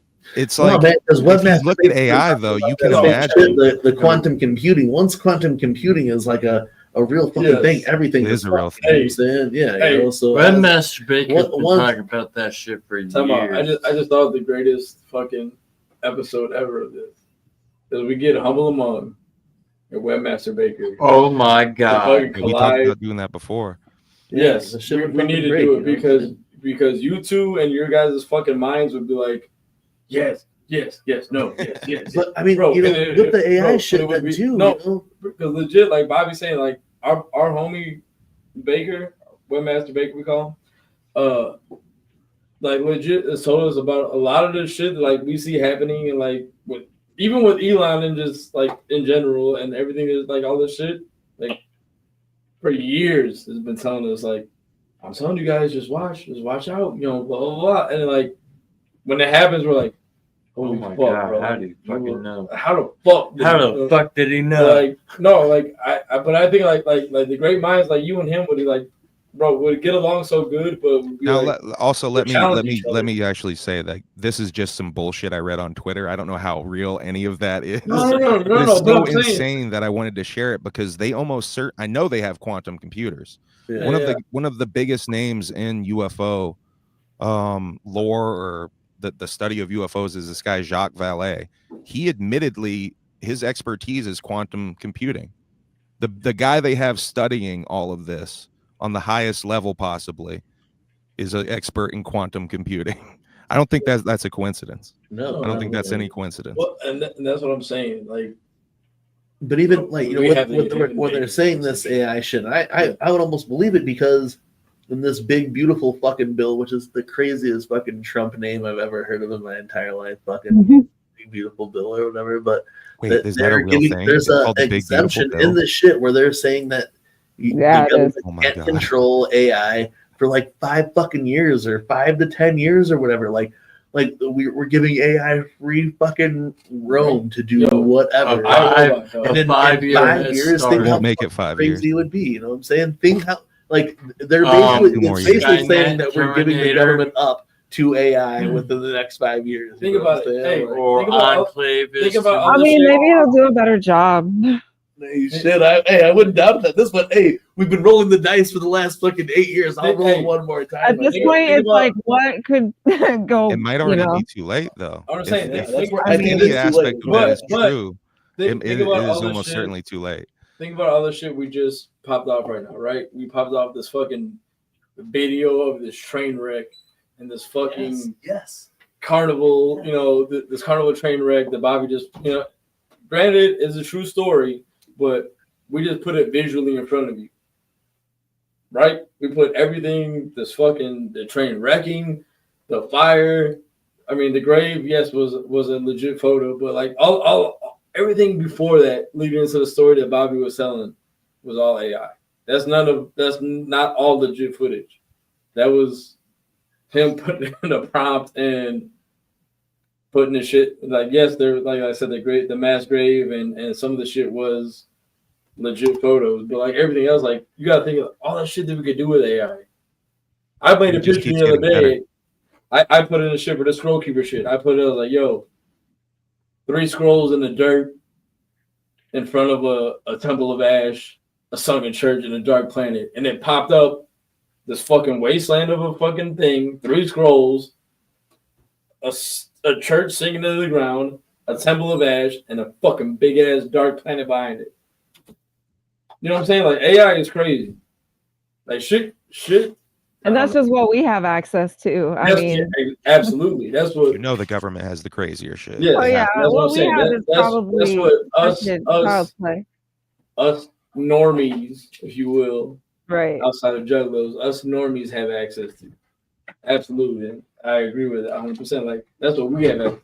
Now, what the government and higher up has access to, nobody knows. Well, I mean, shit. The other one is the one, the Google one is crazy as fuck. I mean, I guess if they're you Google anything now, AI will give you basically your top result, like when you Google something, and it seems relatively accurate from what I can tell. Earlier, I was looking for something. The fuck was it? Shout out Unhappy. I'm eating Unhappy candy right now. Yeah, shout out Unhappy. I still got a box of Juggle House 3 over here. I forgot what it was. I had Googled, but like you said, Humble, like right away it gives you an AI. Like, oh well, this is, you get that AI result right at the top. Yeah, you get this is because of this and this. It gives you just like the kind of explanation. And on Twitter, you can ask, what is it, Grok on Twitter? Yep. You can ask them, Grok, pretty much anything on Twitter. I did say before we started seemingly pretty accurate. Before we started the show, I was scrolling through there and I seen Fago Warrior was like, "Hey Grok, give me a description of Parasite at Parasite. The dude Parasite on Twitter.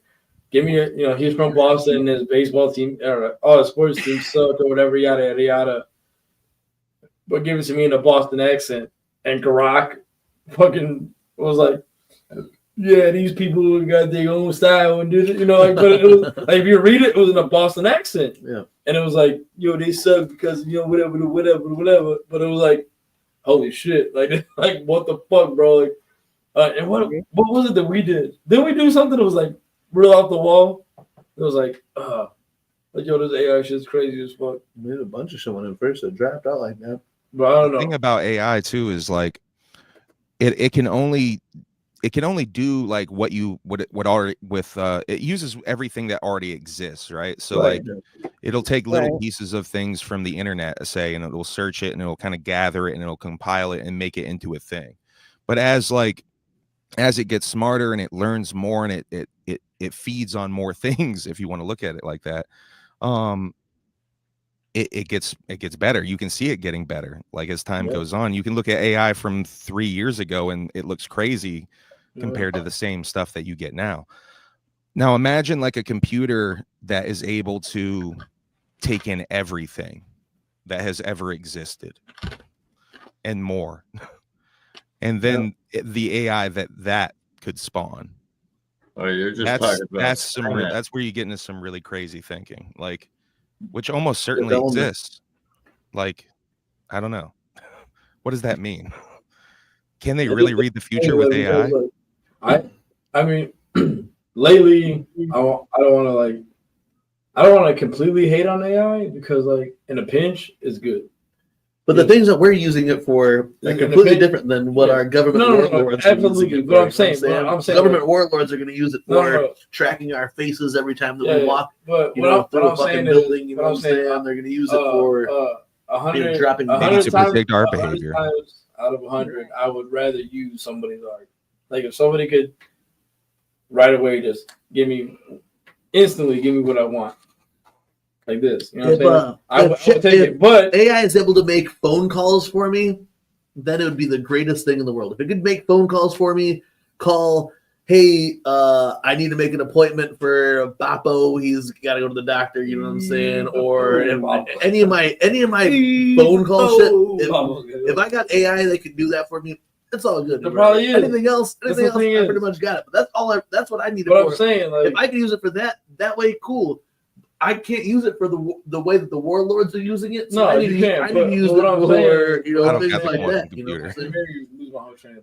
I need to use it for the things that I'm afraid to do in my normal regular daily life. In a pinch, when I need something like, I got this idea in my head. If I put it into words, can you make it happen? And that was like the thing. Like, again, I know we're on a straight dark mysterious part of this shit, but like. It's a strange dark mysterious. Yeah, it is really. But like talking about like the shit we're gonna do for the 24-hour stream, like with the skull keeper shit. Yeah. And made me think, like, when I put that prompt in and made all that shit into this beautiful picture, like, yeah, bro, like that. That took me 15 minutes, and I was like, hey, you know what I'm saying? Talking of the actual like artificial intelligence, the other half or aspect of it is like robotics and how like good robotics are getting now to the point where they're so almost seamless, and like they have humanoid ones that can almost move and dance like a real human. It's crazy. Shit, they're moving faster than us. Fucking jumping up on the fucking blocks and shit that we would do. Yeah, have you seen like the dogs and the ones that do like fucking back? Creepy as fuck. I don't like those. I want one. I ain't gonna lie. Boston Dynamic shit. Would they fit? I'd be hyped with a digi dog. Dude, like. Yeah, you'd have to rewrite everything. Then everything would be different. Then you know what I'm saying? It is like a robot. We watched this movie in Butler or some shit. Dog, like. Yeah, like robot all over again. Yeah, fucking Matrix. Lake Michigan's dried up. AI, you know what I'm saying? AI is sentient. Then where would they fit in the Constitution and the amendments that would be written? You don't. And what if our government murdered a sentient version of Humble. AI? All right, what do we got? So, all right, we're getting off of the topic here. What do we got? Who's next? Is it Brigid or Humble? Humble Among Us. I got more darkness. I only had the crop circles tonight, so it was short and sweet. I'm interested to hear more though. I have. We can talk about 2027. That's the other thing I wanted to talk about. Yeah, but I'm fucking 8 foot tall. Brigid's not short. Sweet, yes, but not short. Okay, go ahead, Humble. What do you got? You want to talk about 2027? Yeah, man, it's coming real soon, man. 2027, like the Twizzler said. So, that's the other big thing in UFO lore right now is this whole 2027 deadline. Everyone keeps talking about what's going to happen in 2027, and there's like different sides of it. There, alien invasion type thing. Like, is the AI going to become sentient and take over? But everyone seems to think that something is going to happen in 2027. Where'd it come from? Just I don't know. It's like a big thing in UFO lore. Which is suspicious to me because all of this UFO stuff that's going on, all these whistleblowers and shit, is very like, it's what they want you to know. Like even like most of these whistleblowers have to get their shit cleared from the government. Like they're still getting clearance to talk about this stuff for their big whistleblowing. Like, so like, what are we even doing? Like, are we even like, this is what they want us to know. So That could be misinformation. That could be disinformation. That could be malinformation, whatever you want to call it. But I want to send you a video, Bobby. I'll send you a video of there's this guy. I love the phrase that you There's use. this guy, Jeremy Corbell, who cut a promo about it. That is really spooky dooky. Spooky dooky. When's Jeremy Corbell going to be on Habs? Never. So all right. So what you're saying is like, where you sending it to? I just sent that to you, Bobby. Which one? Which email? Right to the text there. Oh, I can email it to you if you need. No, I'll just email it from the text. It's all right. So like, you're saying 20. So like, this is all like predictive. I mean, there's been, quote unquote top level people and the like whistleblowers talking about it, but what Jeremy has to say about it is really interesting because he talks about it being used as sort of a tool, which is that's the thing I'm suspicious about it. And I think Jeremy himself might be a tool. So I'm suspicious of what even Jeremy says. So I don't know. Like all of this stuff is so smoke and mirrors. I don't know. To me, a lot of this shit has always been like so much of it has it's muddying the waters, smoke and mirrors. Like it's really hard to tell what's real, what's what I'm saying. Like to me, just to fuck around. I don't know. To me, a lot of this shit's always been like what do you fucking call it? What do you call it? I'm gonna play this video like Jeremy fear. Corbell. You know what I'm saying? Like making you I don't know. I guess probably fear mongering. Right? Yeah, fear mongering. You know what I'm saying? To make you think. Like, I'm gonna play this video real quick from that Humble something too. Yeah, I think Humble talks about it pretty interestingly though, very dramatically, I should say.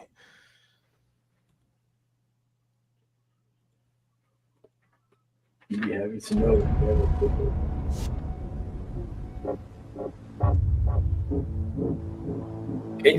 Your government now wants you to know one truth, and that truth is that UFOs are real. They've already told you.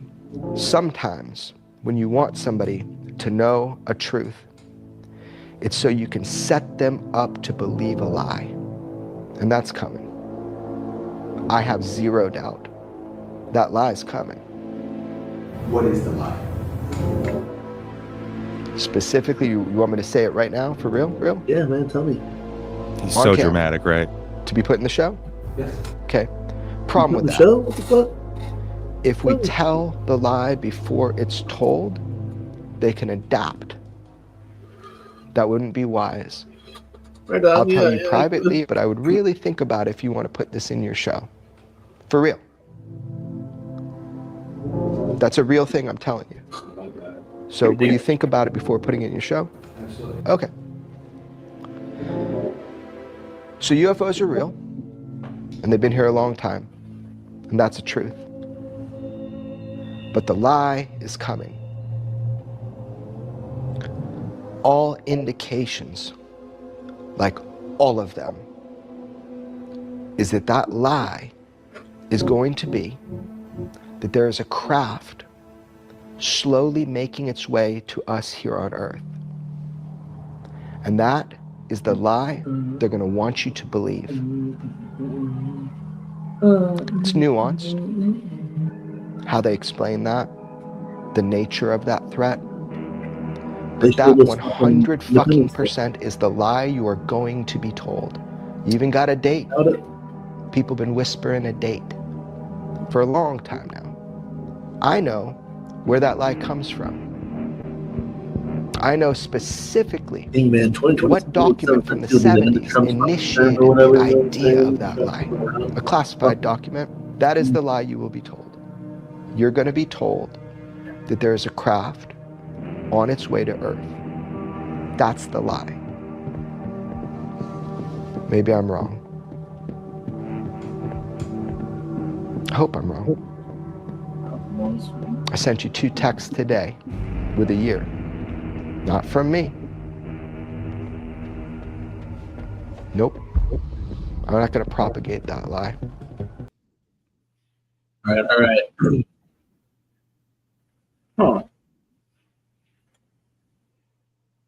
So That's where 2027, the date comes from. Then, have you seen it there on the phone? But I feel like I've heard the date 2027 for There's a another long guy time. named Ross Cothort, I think is how you say his name, Australian journalist who has talked about 2027 quite a bit. He was on Joe Rogan, I believe, as well. Yeah, they definitely are floating the idea of this 2027, and that's the thing. Jeremy himself is a tool. Like he's almost certainly being used as a misinformation agent. So that's where it's like, I don't know, like what is all this? Like, what is all this? I don't know. I mean, I feel like, in situations like that, it is to, they find these people who definitely got, big mouths, love to talk or whatever, and they'll feed them that shit so they can say whatever, you know what I'm saying? So it does throw everything off, I don't know 100%. Who knows what the the end game is, but I definitely think there has to be some big reveal coming soon. I think people have been talking and they've been setting it up for it, bringing fucking Blink 182 homie into it or whatever. I feel like there's been so many times where they're really setting it up to do a big reveal in some way, whether it is fake or I mean, it has to be, fake, I guess, at this point or whatever. You know what I'm saying? But it's like what Jeremy said, though, is very accurate. You give a little bit of truth, so then you can tell the lie. Yeah.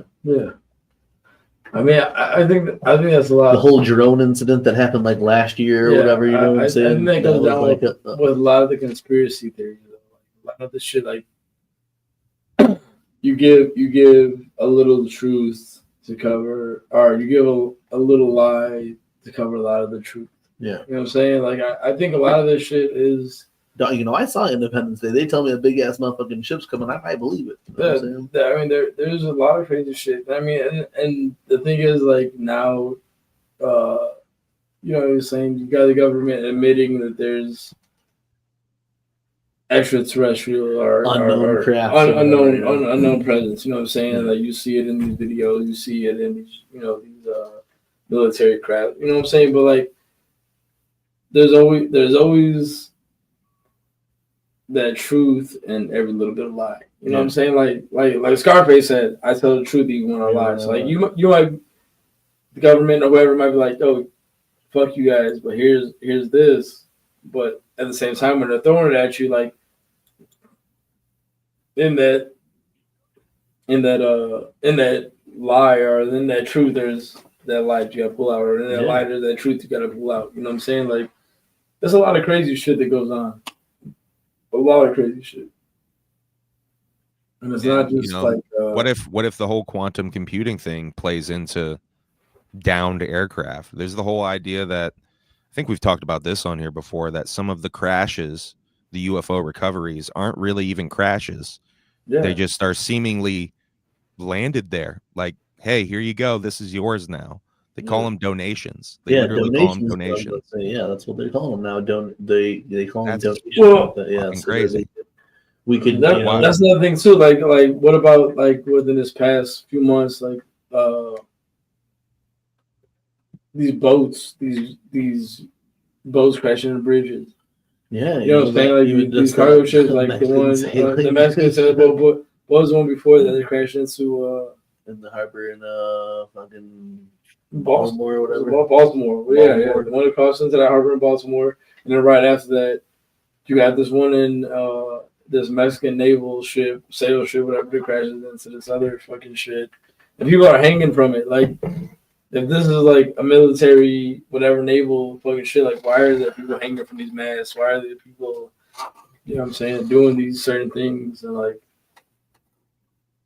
I don't know, like, why are you crashing into a motherfucking bridge? Like, dog, like, that crazy ass midair collision that happened over DC. Right. And there was another one too, and I feel like with the fucking helicopter. Doesn't make sense to me. In New York, by the Brooklyn Bridge, where the blade fell off the helicopter crashed. Hold on a second, because I know Hubble Among's a big fucking rehearsal fan. You know what I'm saying? Yes. So how wild is that?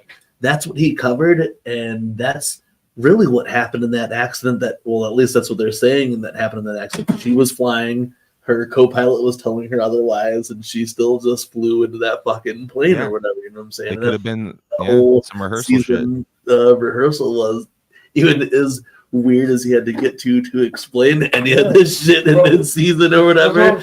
But like, that's really what that. And I was like, man, it's super weird that he's doing this season like that, and this is really what's been in the news as of late. You know what I'm saying? That like, and pilots in that situation don't communicate with each other, and one of them has to be like, you know, the superior, so then fucking tragedy happens or whatever. And that's like really, they literally don't talk at all until they get into the cockpit. That's fucking crazy. isn't that insane? Where you're like, dog, that you know, I was always afraid of flying, but to hear it that way and to think that like the people who are in charge of my plane have no like they're not friends, you know, they don't. And that like talk most or of whatever, the they don't times chill. they've never met before. Like there's not like repeats a lot. They were saying like it's because like the one guy that he was with that one time was like, yeah, most of the time it's like it's a new pilot that he's flying with or whatever, you know. Yeah. And then they don't talk until they get into the cockpit. Like, yeah, you can imagine some awkward scenarios there for sure. Because already, you know, in your regular work life, whatever job you're at, if you're in the situation where you have to tell somebody something to do, it's always, you know, it's always a stressful situation. You know? Oh yeah. So, there's always egos involved. So I just keep hearing it loud. It's so good. But yeah, so imagine that when you're flying a fucking airplane and you're, you know, this pilot and some young person that he's trying to tell you that you're, you know, hey, you know, you should actually be doing this, and damn, that's just fucking crazy as hell. And that pilot could get you fired if you know, you never fly again, and you're at this thing that you went to school for, or spent all this fucking money on, and then you never do that again. Yeah, that shit's crazy as fuck, man. Yeah, shouts out to Nathan Fielder. The dedication on that man is Dog, real. You know, like when I saw the levels of flying that he did to get his fucking commercial fucking pilot license was insane. 2 years of his like, life. How, dog, like, I just wish that I was rich and had fucking HBO budget. You know what I'm saying? Yeah, he got HBO to pay for it too. Yeah, where I could just fucking spend the next 2 years of my life learning how to fucking fly planes on HBO's dime, you know what I'm saying? And make a fucking show about it, you know, and make fucking content from it. Come on, man. Yeah, shit's so fucking crazy. There's nothing on TV like the rehearsal. If you haven't seen it, do yourself a favor. It's so crazy. It is, man. It's fun. But I mean, you know, like yeah, that's just, you know, just going off on the strange, dark, and mysterious type shit, though. I just thought that was weird. That was another synchronicity of life, though, for him to do that season. I mean, like, that has to be that big of a problem that he does the season, and something like that happens, you know, months before the fucking the show premieres, you know, for the season this year, you know. Yeah, and they don't even really talk about that, I don't think, in the whole show. No, because all that was filmed and shot before that it actually happened. It just like happened to be like the greatest promo in the world that would happen before, you know, that happened. You know? Yeah, actually went down. Yeah. I don't know, man. I mean, chicken's crazy. Everything is just everything is just weird, you know. Like you know, last time we were out here, we talked simulation shit, and we talked about how the bug is down. But everything is just like, you know, it's just weird as fuck, the way that things happen every fucking day. You know what I'm saying? Like the world that we're living in it's almost unfair that we are living through history every single fucking day. You know what I'm saying? A historical event happens in our lifetime. We've lived through so many historical events, and so like things happen every day that is just so fucking weird. You know, like yeah, I mean, unfortunately, I haven't worked the simulation like all these other fucking, you know, crazy people who are rich as fuck or whatever out of it. You know what I'm saying? Give me the money. We're exposed to like more information now than in any point in time in history, and are exposed to more people than any time in history. And I heard somewhere that evolutionarily, like, we are not even, our physical evolution wasn't prepared for the tech, you know, like the information revolution kind of thing. And yeah, to be as stimulated as we are every single day, like, I mean, it yeah, like we're still trying to like adapt. We were blessed to be come from that, era where we didn't have the phones or whatever to Well, begin like, with, we're or still whatever. riding You know what I'm bikes and saying? jumping And fucking dirt, went playing house dirt. to house or whatever. So grateful for that. We're because we all of us here grew up in- But it is fucked up though, because we're in that, into it. even though we did it though, I hope my phone is the one thing that I know that I have on me all the motherfucking time. You know what I'm saying? Like, even though we didn't have it when we were younger, but now I have that on me all the fucking time. Like it is different, bro. Because like you said, like of yourself. It is. That's why when we're talking to AI, we become so dependent on. If it comes down to it, I would love to have an AI fucking like a BB3 that rolled around with me and fucking. If I could have an assistant, bro, my life helped would me be out amazing. because beeper. Bridget, you know what I'm saying? Right now. And Humble, you know what I'm saying? Humble's got a million things to create. Bridget's got a million things to create. Fucking, a child to bounce it off of. So, you know what I'm saying? So to think, like, I would love to have an AI assistant that I didn't have to worry about paying or doing anything for, you know what I'm saying? That ran all night for me, you know what I'm saying? I would be much more laundry. And that's what I look like as my phone. My phone is my AI robot right now. I do all my shit off my phone or whatever, so I need it. But I need it to be there when I'm sleeping. I need my R2D2, my C3PO type shit to run for me all fucking night. You know what I'm saying?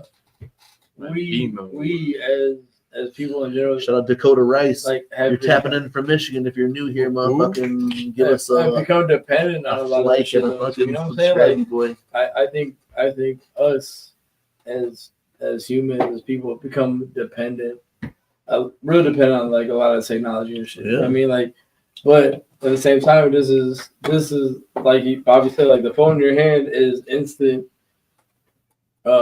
Any information you need is right here. Yeah. You know what I'm saying? You can look up anything. You can in real time, like, yo, what's happening right now? I could pass the time. I you could can look up the time. I could do all You know what I'm this. saying? Like, and everything's at the tip of your fingers, and it's crazy. And like Bobby said, we were the generation where we're still riding bikes outside, and I would walk to Bobby's house at fucking 10 o'clock at night, 10:30, whatever, walk down the street to Bobby's house. Real shit. Back real shit. The distance that I live from Jakey's house right now, my son would try to fucking Uber from. Yeah. You know what I'm saying? Like,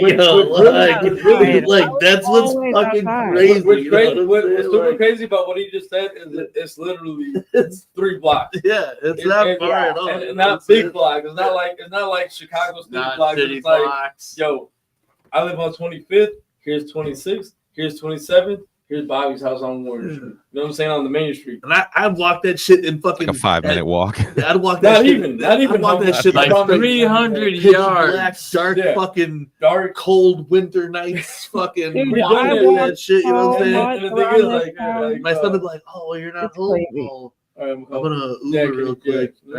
I'm coming in like 20. I'm down the street, but like we used to do this shit. Like we used to walk each other home. Like one of us, like if I was at Bobby's house, he would walk me down to whatever. 20 said, "All right, dog, I'm gonna go up here. I'll walk you halfway.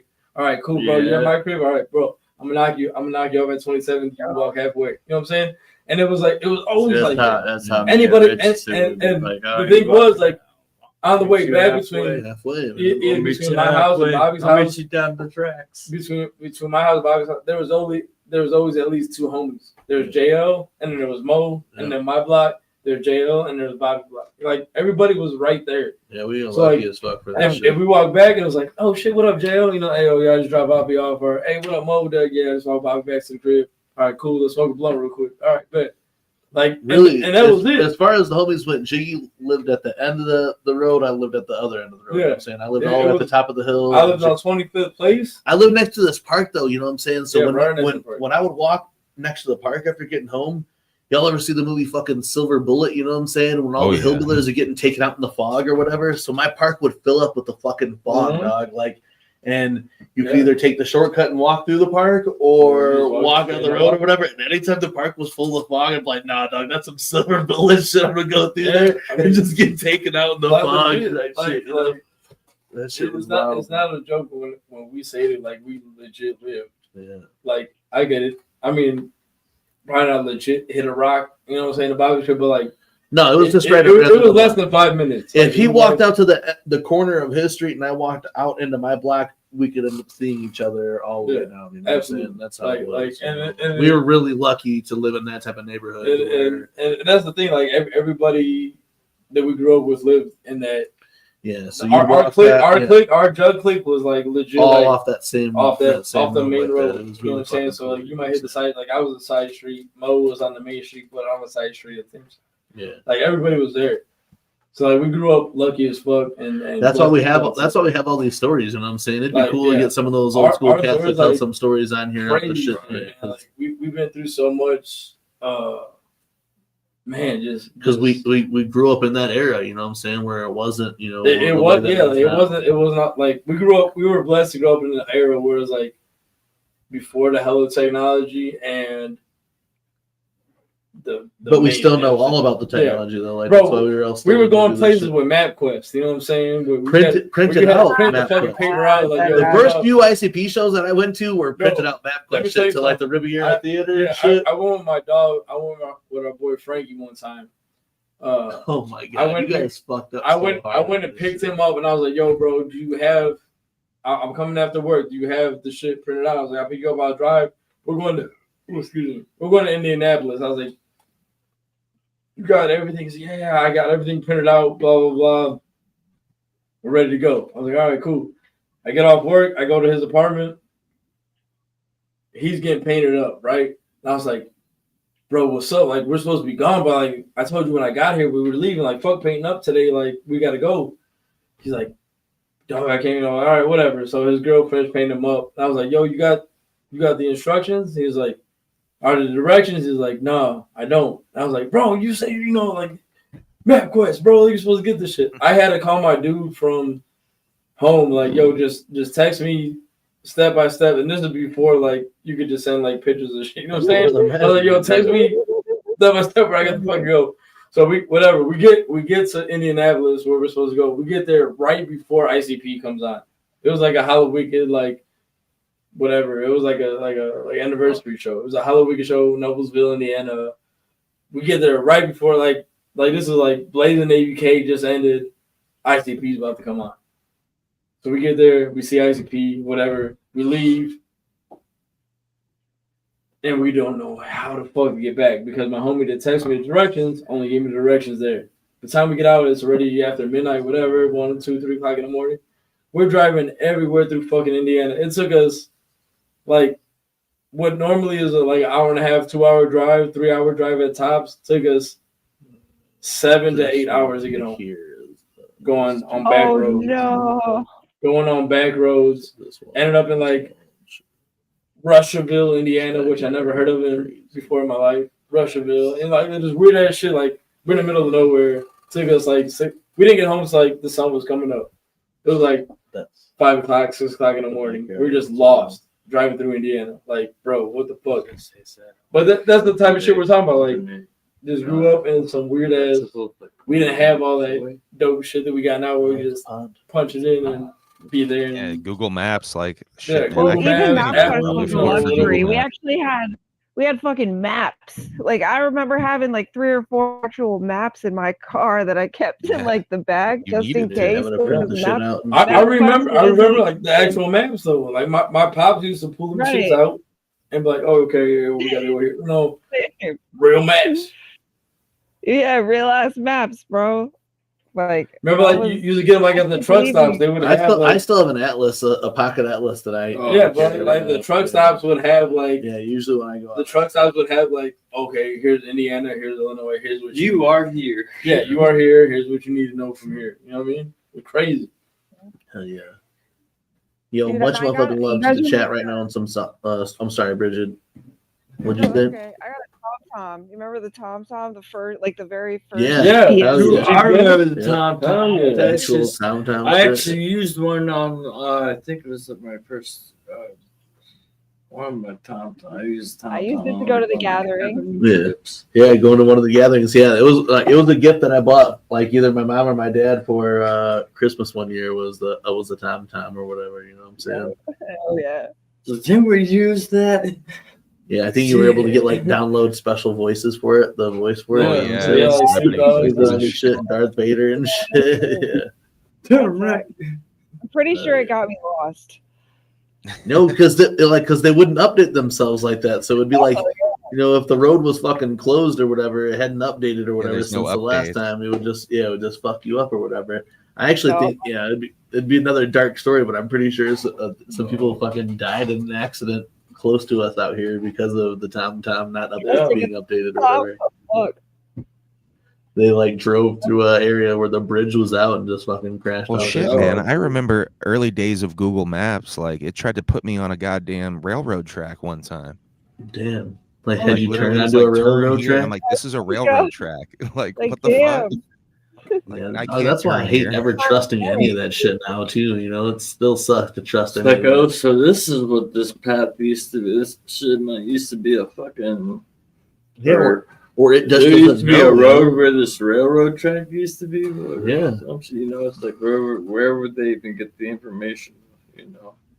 Yeah, with the fucking shitty satellites or whatever, you know what I'm saying? Starlinks.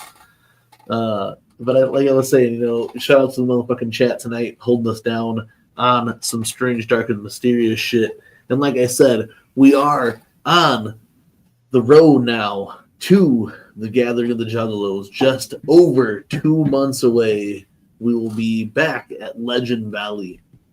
And legendary stories have been told tonight, but Prez Murderous himself has done some investigation more onto some circus shit.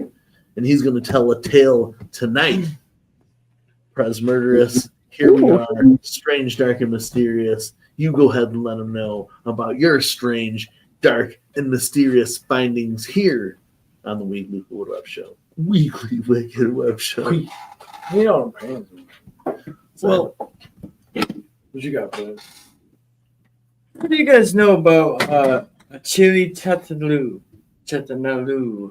Huh? I'm probably butchering the shit out of his name. But this guy, his name was Chili Chattanooga, but most people know him as his stage name, the French Tickler. I know. Right. The French Tickler, right? Well, anyway, this guy. Yeah. This guy, he was a Shriner. He would go into these Shriner parades, and he would wear this flashy costume, and that was his stage name, was the French Tickler. Well, he loved that costume so much that, when he died, that motherfucker was buried in it. Now, this was back in 1912. So, I guess one of his friends, his friend was named Carl Crew. That is creepy as fuck. Yeah. All right. Oh my God, that is fucking From creepy. a place called the California Institution of Abnormal Arts, had made this wish that our Chili, or the French Tickler, had what he wanted was he wanted to be preserved. So this guy, Carl Crew, he came up with embalming them. And he stuffed them with mercury. Oh my God! To keep the body from rotting. And now, over 100 years later, you can still see this body still inside this coffin right there at that institute. It's still on display? It was until it closed down. Yeah, I got a whole list. After multiple people got sick from mercury poisoning. Probably. Some rich people ate the flesh. Red flag of being stuffed by mercury. I'm like, huh. Dog, seems this like shit that's looks toxic. crazy as fuck though. It does. It looks like fucking Ronald McDonald's ass. You know what I'm saying? Yo, it's like Ronald McDonald, like Christ's superhero. Like There's a big old fucking slice of cheese. This as is a fucking not what I cross here. expected at It's like all. a modern crazy. version of like mummification, if you will. It's like a clown. You know? It's like a clown. Are you able to still see this anywhere? Can you? Is it still at the institute? I don't or- think so. I think the institute closed down in like not like real It's recent. like Chicago. Like we couldn't go to our museum right now. Go see this bitch. It still looks crazy as fuck though, man. Look at that, bro. This is wild. Well, that was like what they had in Chicago with the bodies. Oh yeah. That bro, that next. Look at that shit, bro. Actually, Hey, don't we I mean, have? apparently it Don't we was, have that fucking statue down there? In 2006, it was featured in the LA Weekly, I and it's think, best of LA's 2006, and recognized uh, the venue as the best place to find a dead clown. Damn, that's crazy as fuck, man. So that was in 2006. I'm about to take The a- club permanently closed its door in July 2022. The closure is permanently attributed to financial struggles related to COVID-19. As to where, That's a whole lot of. let's see. In the wake of its closure, many of the club's distinctive decorations were sold. Among the more outlandish items purchased by an anonymous buyer. Damn, imagine you being fucking a rich motherfucker who was able to buy this bitch in its glass sarcophagus and I have bought it a hanging dead out in your fucking clown, living room y'all. and shit. Yeah, Dog, doing blow over the glass sarcophagus. Oh man. But not that I do that or anything. I'm just I saying. don't how do it either. fresh would But that be? over a glass sarcophagus of a clown. With a clown inside of it. Yo, Prez, thanks for Not only he was also stuffed full of arsenic. Oh, so he's definitely my just God, soul mercury poison. and So, arsenic. Listen, Dude, the that's French crazy. The suicide tickler meal. I of had, eating. is fucking intense. And people, I was heavily about it, bro, because like so people would like spend tickets to go see it. Yeah, Shit. Bro, was that- Again, like the freak show Like vibe, Monday. like the fucking carnival vibe, like the juggalo vibe. We are fucking talking about here tonight, man. People would come and Can, throw fucking What throw was their that? pennies to zoom come out. see this At fucking zoom out the that Field real quick. Museum in Chicago, though, if you go, there's like the Egyptian part of the Field Museum. Yeah. I was gonna say just Shut up, You bro. go to the first, the certain part. Hey, bro, just having a pop up and we're talking about doing blow over the fucking glass. Hey, pull up, dog. sarcophagus, you know Pull what I'm up. saying? it's But like like, no, he like- knows. In the Field Museum in Chicago, if His you go ears are ringing. if you go through the Egyptian shit, there's a spot where you can look down into like Into the tomb, yeah, where there's the And mummies it's in the it's shit. supposed to be like the sarcophagus of I used a, to scare the shit out of of a prince for when we go real. to Like, that shit. Yeah. it's not like King Tut, it's not like Tutankhamun, but there's like you go into this fucking shit and you look down to the hole and there's a sarcophagus. Those mummies in there. But yeah, it was supposed to be like of royalty Yeah. in the Chicago Field Museum. Now, if you go to the film, like next year, I plan on taking Isaiah because next year they're gonna have Pokemon fossils. shit. Dog, I want to go to that. They're gonna have fossils, Yeah, I but it's wanna gonna be know. Pokemon, like Yeah. Pokemon related. So like, thank God, my mom works for the University of Chicago, so she got like passes for everything and throws me out. I want to go to that shit when you Let's do go. that shit. I got Bro, extra let's passes. go to that Like shit. I got like for Anytime extra we're gonna adults go, and kids. bro. Like, Bridget, if you're ever out here and you want to bring Colton with you, I have passes for the Field Museum, It's been forever since I've the been at the Science Field and Industry Museum. Museum, and I have the Shed Aquarium until July. And we Until take those July on film this year. field trips. But if you ever do Oh. want to bring your son out, if you're ever out here, Yes. When we would go to that. someday, When we would go to that. someday when I When have we a go to, car. all right, well, take a train and we'll pick you up. Whatever. when we would go to that the Egyptian museum for sure, the Egyptian part of it, man, Yeah. bro, that spot that you're talking about, man, when we would go over it, when Jonas was like a little ass kid, dog, we'd go over it, he'd be scared as fuck. So To we'd look see down those, at it, we'd right? see those mummies inside that Yeah. shit, But mate, or actually, yeah, it's passed already. But now they have at the Science and Industry Museum, you have to pay a little bit extra, but they have a Spider-Man exhibit right now. Oh shit! That's like that goes through like the beginning of Spider-Man, like comic wise and creation wise, up until like the actual movies, and then the Field Museum next year. The Science Industry's got the Spider-Man. Next year, the Field Museum's got the Pokemon fossils. I fuck with that. Like they do with Sue and the other dinosaurs. So that's dope. We just went to the aquarium this past weekend. Our past couple weekends ago. Hell yeah. But yeah, I got passes. So like, if you're ever out in the area, or if you ever can make it out, Brigid, you want to bring your son with you? Like, let me know, because I got hella passes for the museums. The aquarium I only have until next month, but I think I got like four adults, four adults and like 8 grandchildren because of my mom. I love the museums out here, the science industry, and I love the museums are dope. So like, yeah, even the people like, I want to go. Let me know. You can go. Yeah. I want to go. No, I have been able to come up there to see you guys, but the bus trip, I'm not gonna lie, the way home was cool, but the way there was rough. Hop the train. I'm gonna try. The train, it's like not convenient at all. No shit.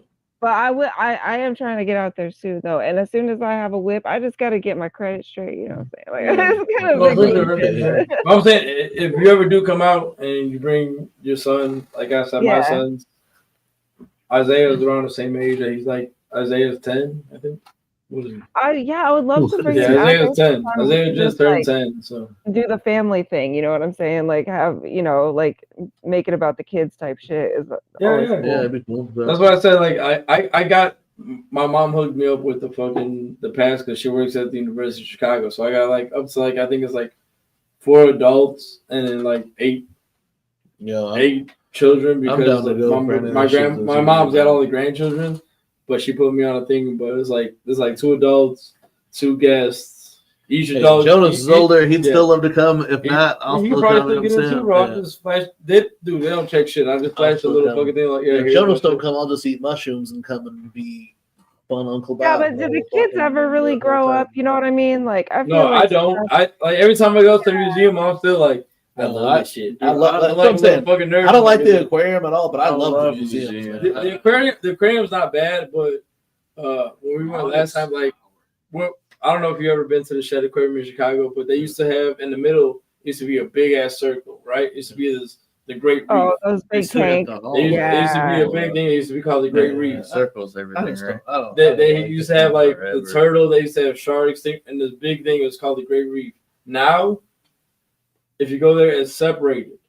So one side is like freshwater fish, like it's like river, like Michigan. On the other side is saltwater, but like you don't get the big like the turtles and shit. You just get like, and then the shit for the sharks, the line's always like hella long, and you gotta go like take an elevator, go downstairs. But the shark shit is pretty cool.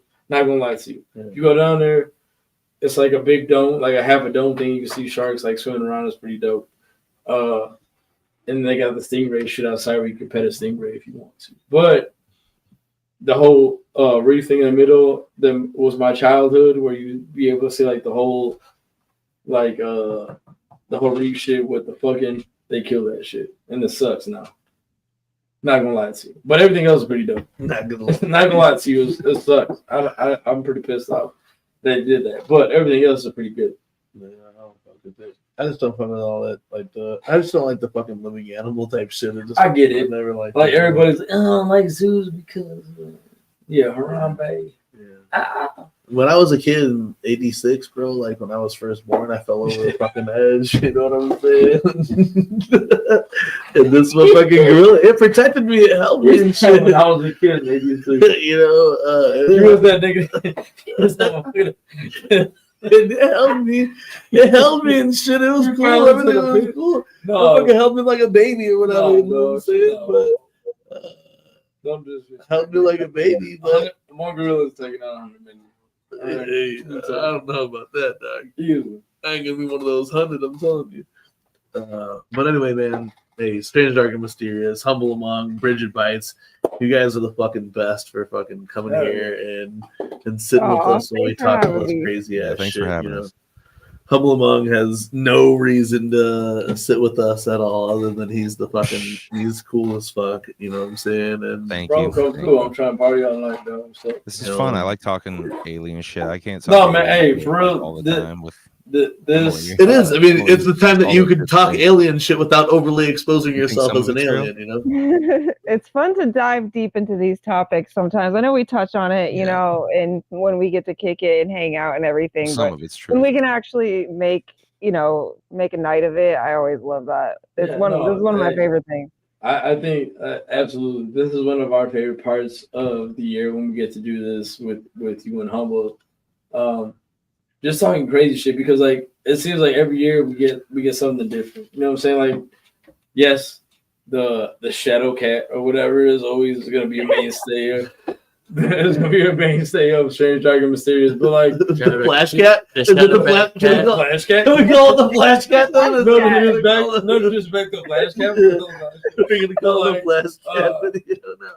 But no, and I mean to kick it with you guys, to have you guys on a panel with us again, man. Like it's always super dope to chop it up with you guys, whether you guys are here in the physical form or you guys are, we're here online, digital shit. It's always fun. And again, thank both of you, Humble. Thank you, Brigid, for the past couple times. The few times we did this Strange, like you guys have been I don't know if they have been, our main staple of the Strange, Dark, and Mysterious episode. What is this, like the fourth we one? couldn't do it without you guys, man. And we love. Is this 4 or 5? I think it's 4. It's 4 or 5. It's Five? gotta be. Yeah, I think it's 5. But I like, thought it was 4. you I was guys trying to bring figure out energy. earlier. Like Brigid, like I said, Brigid's done her hella crazy research. Humble's always got the good, the Adam Baker story, the Webmaster Baker story. You know what I'm saying? Like that's why I think, hey, if we ever next time we have to have. Man, I really did. I really would love to have. I think Humble Among and Webmaster Baker would be like. We just have to sit here like they would be like, yeah, for real. I would just have to be just like, popcorn. Yeah, these motherfuckers know what they're talking about. Well, because like their minds are Baker does. He works for like a fucking top security. Yeah, he does like For Google type shit or some shit or whatever. I don't know exactly what it does. Like, I don't want to talk about it because I don't want to get flagged. But yeah. But between Humble Among and Webmaster Baker, I think that would be like just like great mind, just like intersecting and just like the fucking lightning bolt between his forehead and Baker's forehead. And two, I wanted to shout out Mike Cole. You know what I'm saying? Yeah, shout out Cole. Mike Cole. I hate to be I was gonna type of motherfucker. You know what I'm saying? But I was gonna hit up Mike Cole for tonight's show too because we had him on the last episode or whatever. But hey, everyone here wishes nothing but the best to the homie Mike Cole. So much love. Oh, Mike Cole. Hey, and also he's like more skeptical. Send up your positive vibes and blessings and prayers, whatever you fuck guys do for Mike Cole, and for the homie Fro.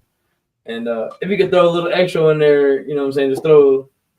I'm not going too much detail, but throw one in there for my niece real quick too, man, because she's gonna do some shit. But yeah, definitely Mike Cole, definitely fucking Fro. Throw shit in there for my niece. Whether you believe in the higher powers and prayers, baby. If you don't believe in the prayers, just send some vibes. You know what I'm saying? Yeah, just send the positive vibes to the homies. Yeah, send some positive vibes to the homies and my niece and shit. But yeah, man, it's been hella dope. And yeah, we were gonna try to get Mike Cole in this bitch, bro, because last time he had some weird shit too, man. Well, he's great because he's like the skeptic, he he is the skeptic, as much of this shit. So he throws everything. I don't want to say we need a mustached skeptic in the motherfucker tonight, But he gives us that wrench in the fucking gears. It's like, all right. But he also believes in flat Earth, though, so it's a whole other fucking seminar. Yeah, exactly. Let's not get into that, please. Yeah, that's the shit. Just another 2 hours. Yeah, hey, man, tonight has been mad fun, though, of all the shit, because it could always be, crazy the way that you, because we're just talking about, either what we fuck with or think we fuck with. You know what I'm saying? I love having new ideas. You know what I'm saying? I love hearing you guys talk about shit that fucking makes me have new ideas then too. What? Oh yeah, just This gives me a reason too to like do a little mini side quest sort of project about something that I'm interested anyways. It kind of gives me a reason to do my own research. So I appreciate it. Honestly, like you. Again, it is fun to look up some other story like this whole circus thing. You know what I'm saying? When I heard about it, I was like, damn, that is actually a cool ass story, and to spend some time looking into it and coming up with a thing is dope as fuck. You know what I'm saying? So hearing doing this like episode that we do and has us dive into some type of shit like that. I don't know. It's more like that spark of creativity. It's a little more laid back for us that we don't have to do all the work. Yeah. You know what I'm saying? But again, it's super fun. We know Humble's got, halves, and you got your streams. And yeah, so I know you guys are busy as fuck. You guys are always busy. You know what I'm saying? And you guys pop out. And to go off that, I'm gonna ask you guys for another favor. You know what I'm saying? In July, we will be doing our 24-hour stream. We would love to have Humble Among take over, or even do the story wars with us. I want Brigid to read the stories and stuff. Prez could handle all the production of it. Brigid, I'm gonna send you the show that we want to do. It's a Gas Digital show. It's like with Louis J. Gomez and if you guys haven't seen it, watch Story Big J. Wars. Okerson or whatever. But they do a show called Story Wars. We're gonna do it during our 24-hour stream. It'd be really dope to have like Warrior, Humble, and like Crow. Yeah. You know what I'm saying? And then Brigid be the one who like reads the stories, runs the show with Prez or whatever, and we host the show and tell our stories or whatever. I don't know if you guys know about this shit. I wasn't put onto it until Bobby told me, but it is someone has one fucked up story, right? And the other participants have to convince the viewer that their story is true. So like Bobby, it could be Bobby's story, but so all of us are going to submit stories. You know what I'm saying? All of us are going to submit 3 to 5 stories or whatever. This happened because of this, blah blah blah. But it's really Bobby's story. But when it comes to my turn, I got to be like, yeah, I remember that. That's when I did this. That's when blah blah blah blah. Yeah. Whatever.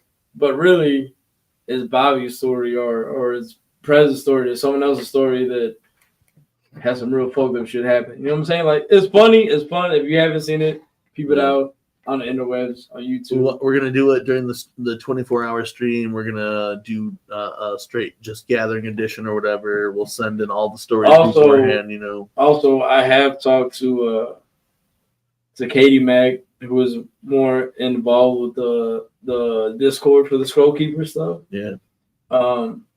So we will be running, hopefully, finally the decoding of the scrolls. During that shit? During our 24-hour stream with the graduates of the Scroll Keeper Academy and those who have been participating in it. We will be running that and having as many Flashcat, let's do our chili cook-off on the 24-hour stream. Oh shit. Do it here. I like my chili hot. I like my chili down. Yo, hey, Humble Among, Brigid Bites. We've had you here for probably over like 2 hours or whatever now. So if you guys got to do your own thing before we get out of here, Humble Among, talk some shit real quick before you get out of here, Humble. Humble Among on everything. Humble Among Broadcast System is the podcast. Trying to finish this album, High Strangeness. I think I've come to the conclusion that we're gonna add some songs to it. So I guess I'm still working on it. So I'm gonna try to finish that before the gathering. Hopefully, we'll see. Produced entirely by Devereaux. High Strangeness. Oh shit. I have like 13 songs done. But I think we've come to the decision to add it to make it 17 songs. So We're gonna make it 17 songs, and we're gonna drop that hopefully before the gathering. Psych Ward Soldiers, my group project with my homies Odious and Kosuke. Yeah. Also, hopefully, be out by the gathering. I think is what we're trying to do. We got like a gang of songs for that. So yeah, stuff and things and stuff. I got vlogs I got to do. Yeah, a lot of editing. Hell yeah, That's brother. about Hey it. man. Hey, Brill. I know you're fucking. I know how fucking you spread your time, and I appreciate you. Thank you for coming thank in you here for and taking having some us, time you know what I'm out for the little low guys like us. Dog, I mean, we love it every time. You know what I'm saying? Like, Humble. Like, I don't know. Like, I'm excited. I feel like every year as it goes on, I love Humble more and more. I give a fuck about what the people say. I love you guys. I'm the fucking people, bitch. So, you know what I'm saying? I love Humble. Happy Blaze, in his opinion, are the most just said. All right, I'm gonna hop off here though. And spend right. some time with Emily before she got to go to bed.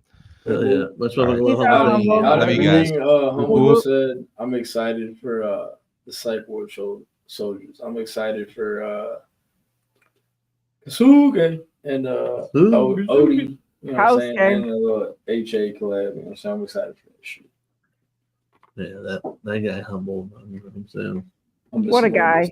Yeah. What I feel like here we are 6 months into the year.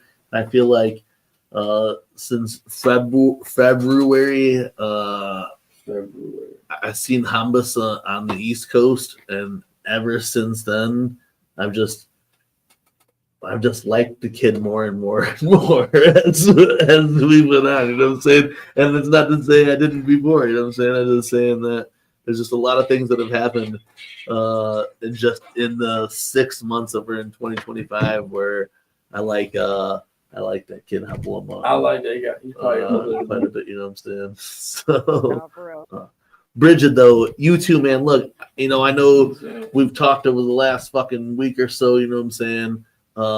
Life is a motherfucker, and I'm so happy that you were kicking in the motherfucking doors with us here again tonight for another episode of Strange, Dark, and Mysterious. You know what I'm saying? What was that, number 4? This is 5 tonight, I think. 5? I'm so stoked to be here, Bobby. I love this shit so much. You know what I mean? And congratulations on 7 years coming up. I remember last year at 6 years, I sent you this blubbering message crying, thanking you for, making TeamMUJ happen. And that shit was real though, because it just means so much to so many of us in the community, especially me. So thank you again for not only having me on here to do this fresh ass shit, but for just doing what you guys do every single time, every single weekly Wicked Web show, for real. Thank you for sure though. We keep talking about it as the years progress. I mean, we've been so blessed to meet people like you and everybody else in this motherfucking chat, right now, the things that we get to do together are things that are meant to happen. You know what I'm saying? If we talk about crazy ass being blips in the fucking dust in the fucking wind type shit, you know what I'm saying? But in that same breeze, we get to be with Brigid butt fucking bites, you know what I'm saying? So that's like I said, man, like I said earlier, it's crazy through all the millions and trillions of billions of years that we're somehow all on this earth. Those Carnival connections too are so crazy. At the same time, jugging with some of the best jugs ever. Yeah. In this juggle world, in this juggaverse, in this Juggalodian, whatever you want to call it. Yeah. Just to be juggling with some of the best. You know what I'm saying? It's an honor, y'all. It's an honor. It really is. I mean, hey, again, this doesn't happen without y'all guys' support. You know what I'm saying? Yes, y'all, everybody, oh hell yeah, TeamMUJ, but this TeamMUJ shit don't happen without the support of the chat. Everybody in this bitch, everybody who fucking shows us love it. It's still mind blowing to us because you guys tune in to fucking 3 motherfuckers that just want to talk joke shit. You know what I'm saying? Whatever. But we love you guys nonetheless. And man, it's just so much fun doing this shit. Bridget, It's I'm been gonna send you some awesome. info on Watching the shit that I want you to like. If you're still down, for Oh, yeah, that shit. I'm all in. Bother Just send me whatever breakfast. you It'll need. most likely be like down. I'll have you and Prez kind of like produce the show basically, or I'll send all the information for you guys. It's gonna be all the questions will get sent, or all the stories will get sent to one of you guys' emails. You guys will run it. Brigid Bites is a fucking great streamer too. You guys, if you guys follow her shit, she's on Twitch right now, does all these dope ass shows. When we thought about the show that we were gonna do, we really between you and Prez could do all the computer work and you could do all the voice work or whatever, tell all the stories. It'll just work out so fucking perfect.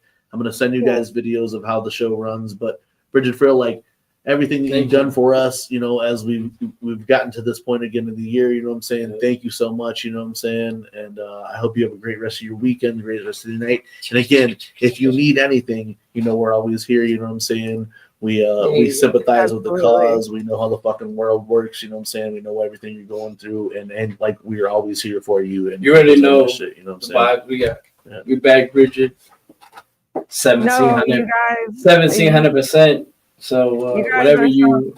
Some solid motherfuckers. You're hella, some of the most solid people in my life, basically. We're back. Whatever you do. I think Bridget's like the only person that's ever seen us the highest we've ever been. Yeah. And the lowest. And the lowest, yeah. Oh shit. Same though. You guys have helped me through so many turbulent times already, in just a few short years that I've known you, and we've just had some awesome ass times together. So I appreciate the fuck out of you guys, and I can't wait to do more and keep it rolling and keep this jug shit going, keep this train, rolling, man. To the day I die. All right, Brigid, you could go ahead and get back to whatever you need to, but thank you again for spending tonight with us. We're about to wrap it up here real quick. We're just going to recap some of the shit we talked about. You feel me? Real quick? No, absolutely no problem. And thank you for shouting out my streams. If you haven't already, please follow me on Twitch. If you are into astrology or dance parties, those are the two main things I've been doing on there. Definitely, it's at Brigid Bites with an underscore at the end, and I've been doing a lot of stuff over there. And you can also follow me on X at Brigid Bites, BRIGID BITES, and same with Instagram. I'm not as active over there, but I am on there. And yeah, I have a Twitch stream coming up for the full moon on the 11th. Okay. So that's just here in a few days. So yeah, I encourage everybody to pull up. I do read tarot cards. I need a tarot reading. 100%. Oh, really? I need a tarot reading for got sure. You.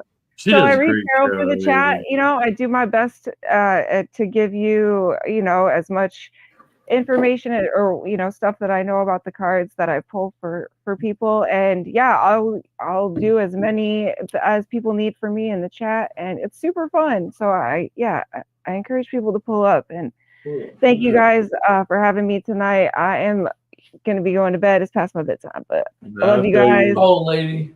I know I am. I'm a granny, but I hope you guys have a great weekend as well. And much love to the chat too, and everybody out there. Peace. That's my fucking love. Thank you, Brigid. Thank you. Later, taters.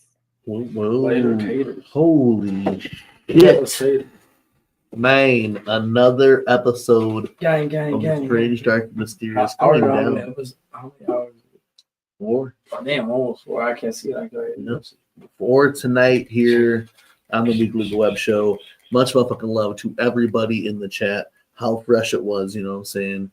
Again, be sure to catch us at the motherfucking Ouija's Macc. Another Summer in Hell tour going down at the Wicked Clown Social Club in West Chicago, Illinois. $20 tickets available through TeamMUJ from our homies Razor. Catch me motherfucking throwing down a little fucking wicked set with the homies, you know what I'm saying? Then you catch us with motherfucking Slice EP. Me too.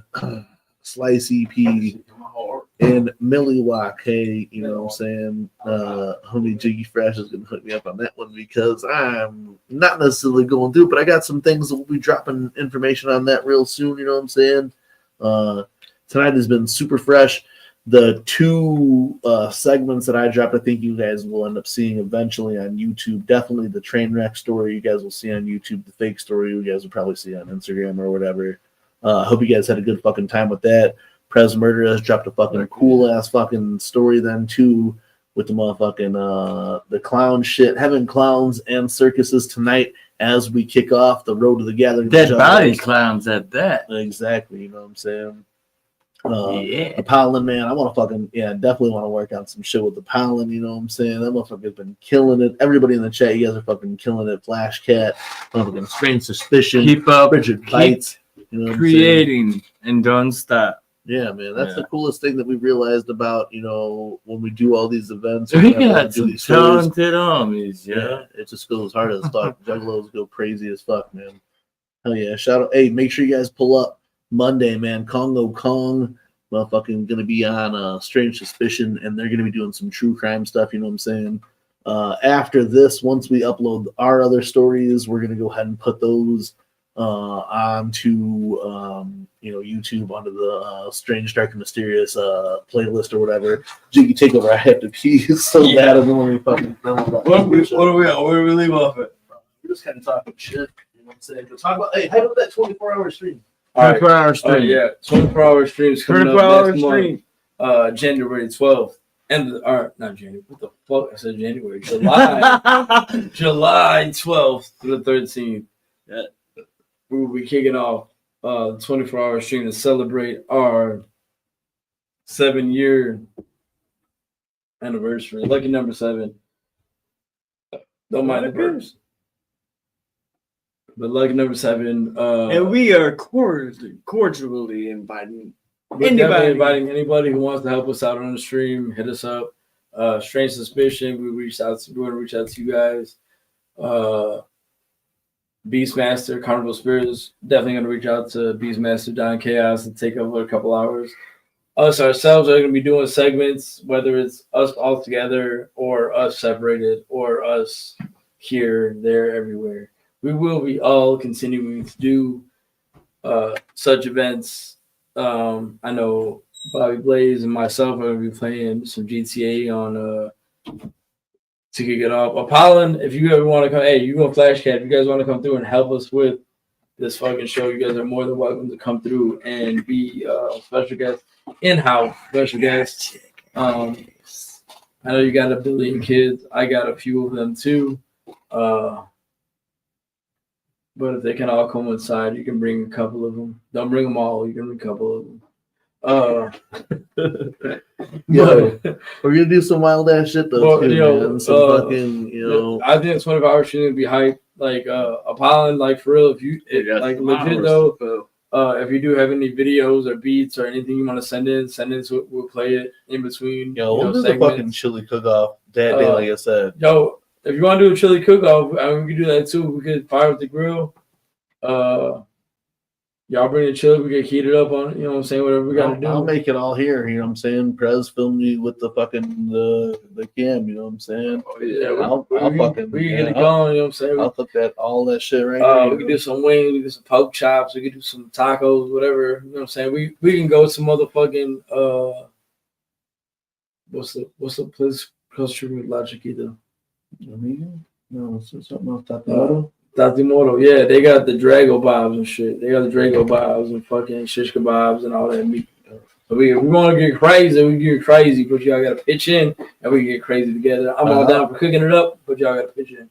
I'll make the chili. I'll fucking do chili. We'll do the chili cook off in this bitch. You know what I'm got saying? crock Right pots and here, shit? you know what I'm saying? I'll make it here on the stove. You know what I'm saying? Real fucking.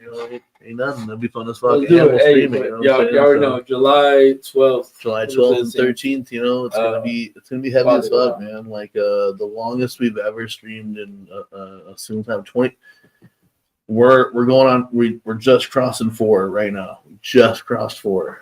Not even. Yeah, we just crossed 4. Next one. Oh, 4 hours. I was some years.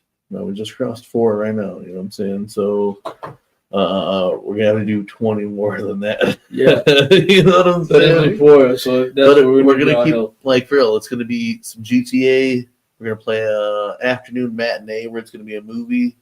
that we played on Twitch last October. We're gonna try to shoot a bunch of filler in between some cool Road to the Gathering shit. You know what I'm saying?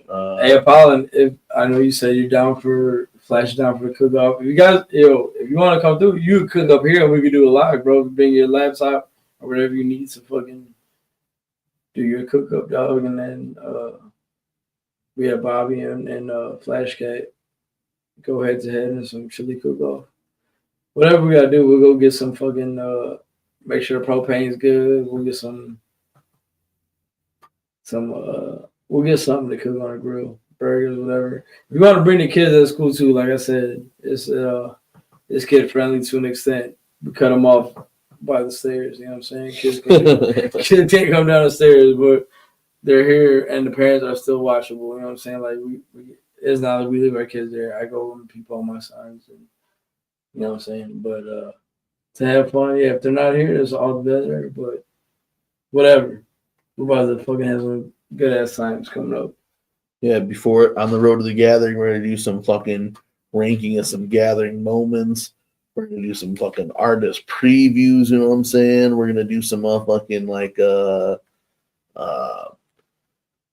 best or at least like styles of the motherfucking gathering. You know what I'm saying? We're gonna do some motherfucking infomercial type shit. You know what I'm saying? So gathering coming up. Whether Apollon, if you want to come through and help us with that shit, I know your editing skills are crazy. So like, if you want to bring the blue screen, we got a couple of green screens shits around here, obviously behind us, right in front of us. But if you got, I don't know what's the difference between the blue and the green, but it's a little bit cleaner.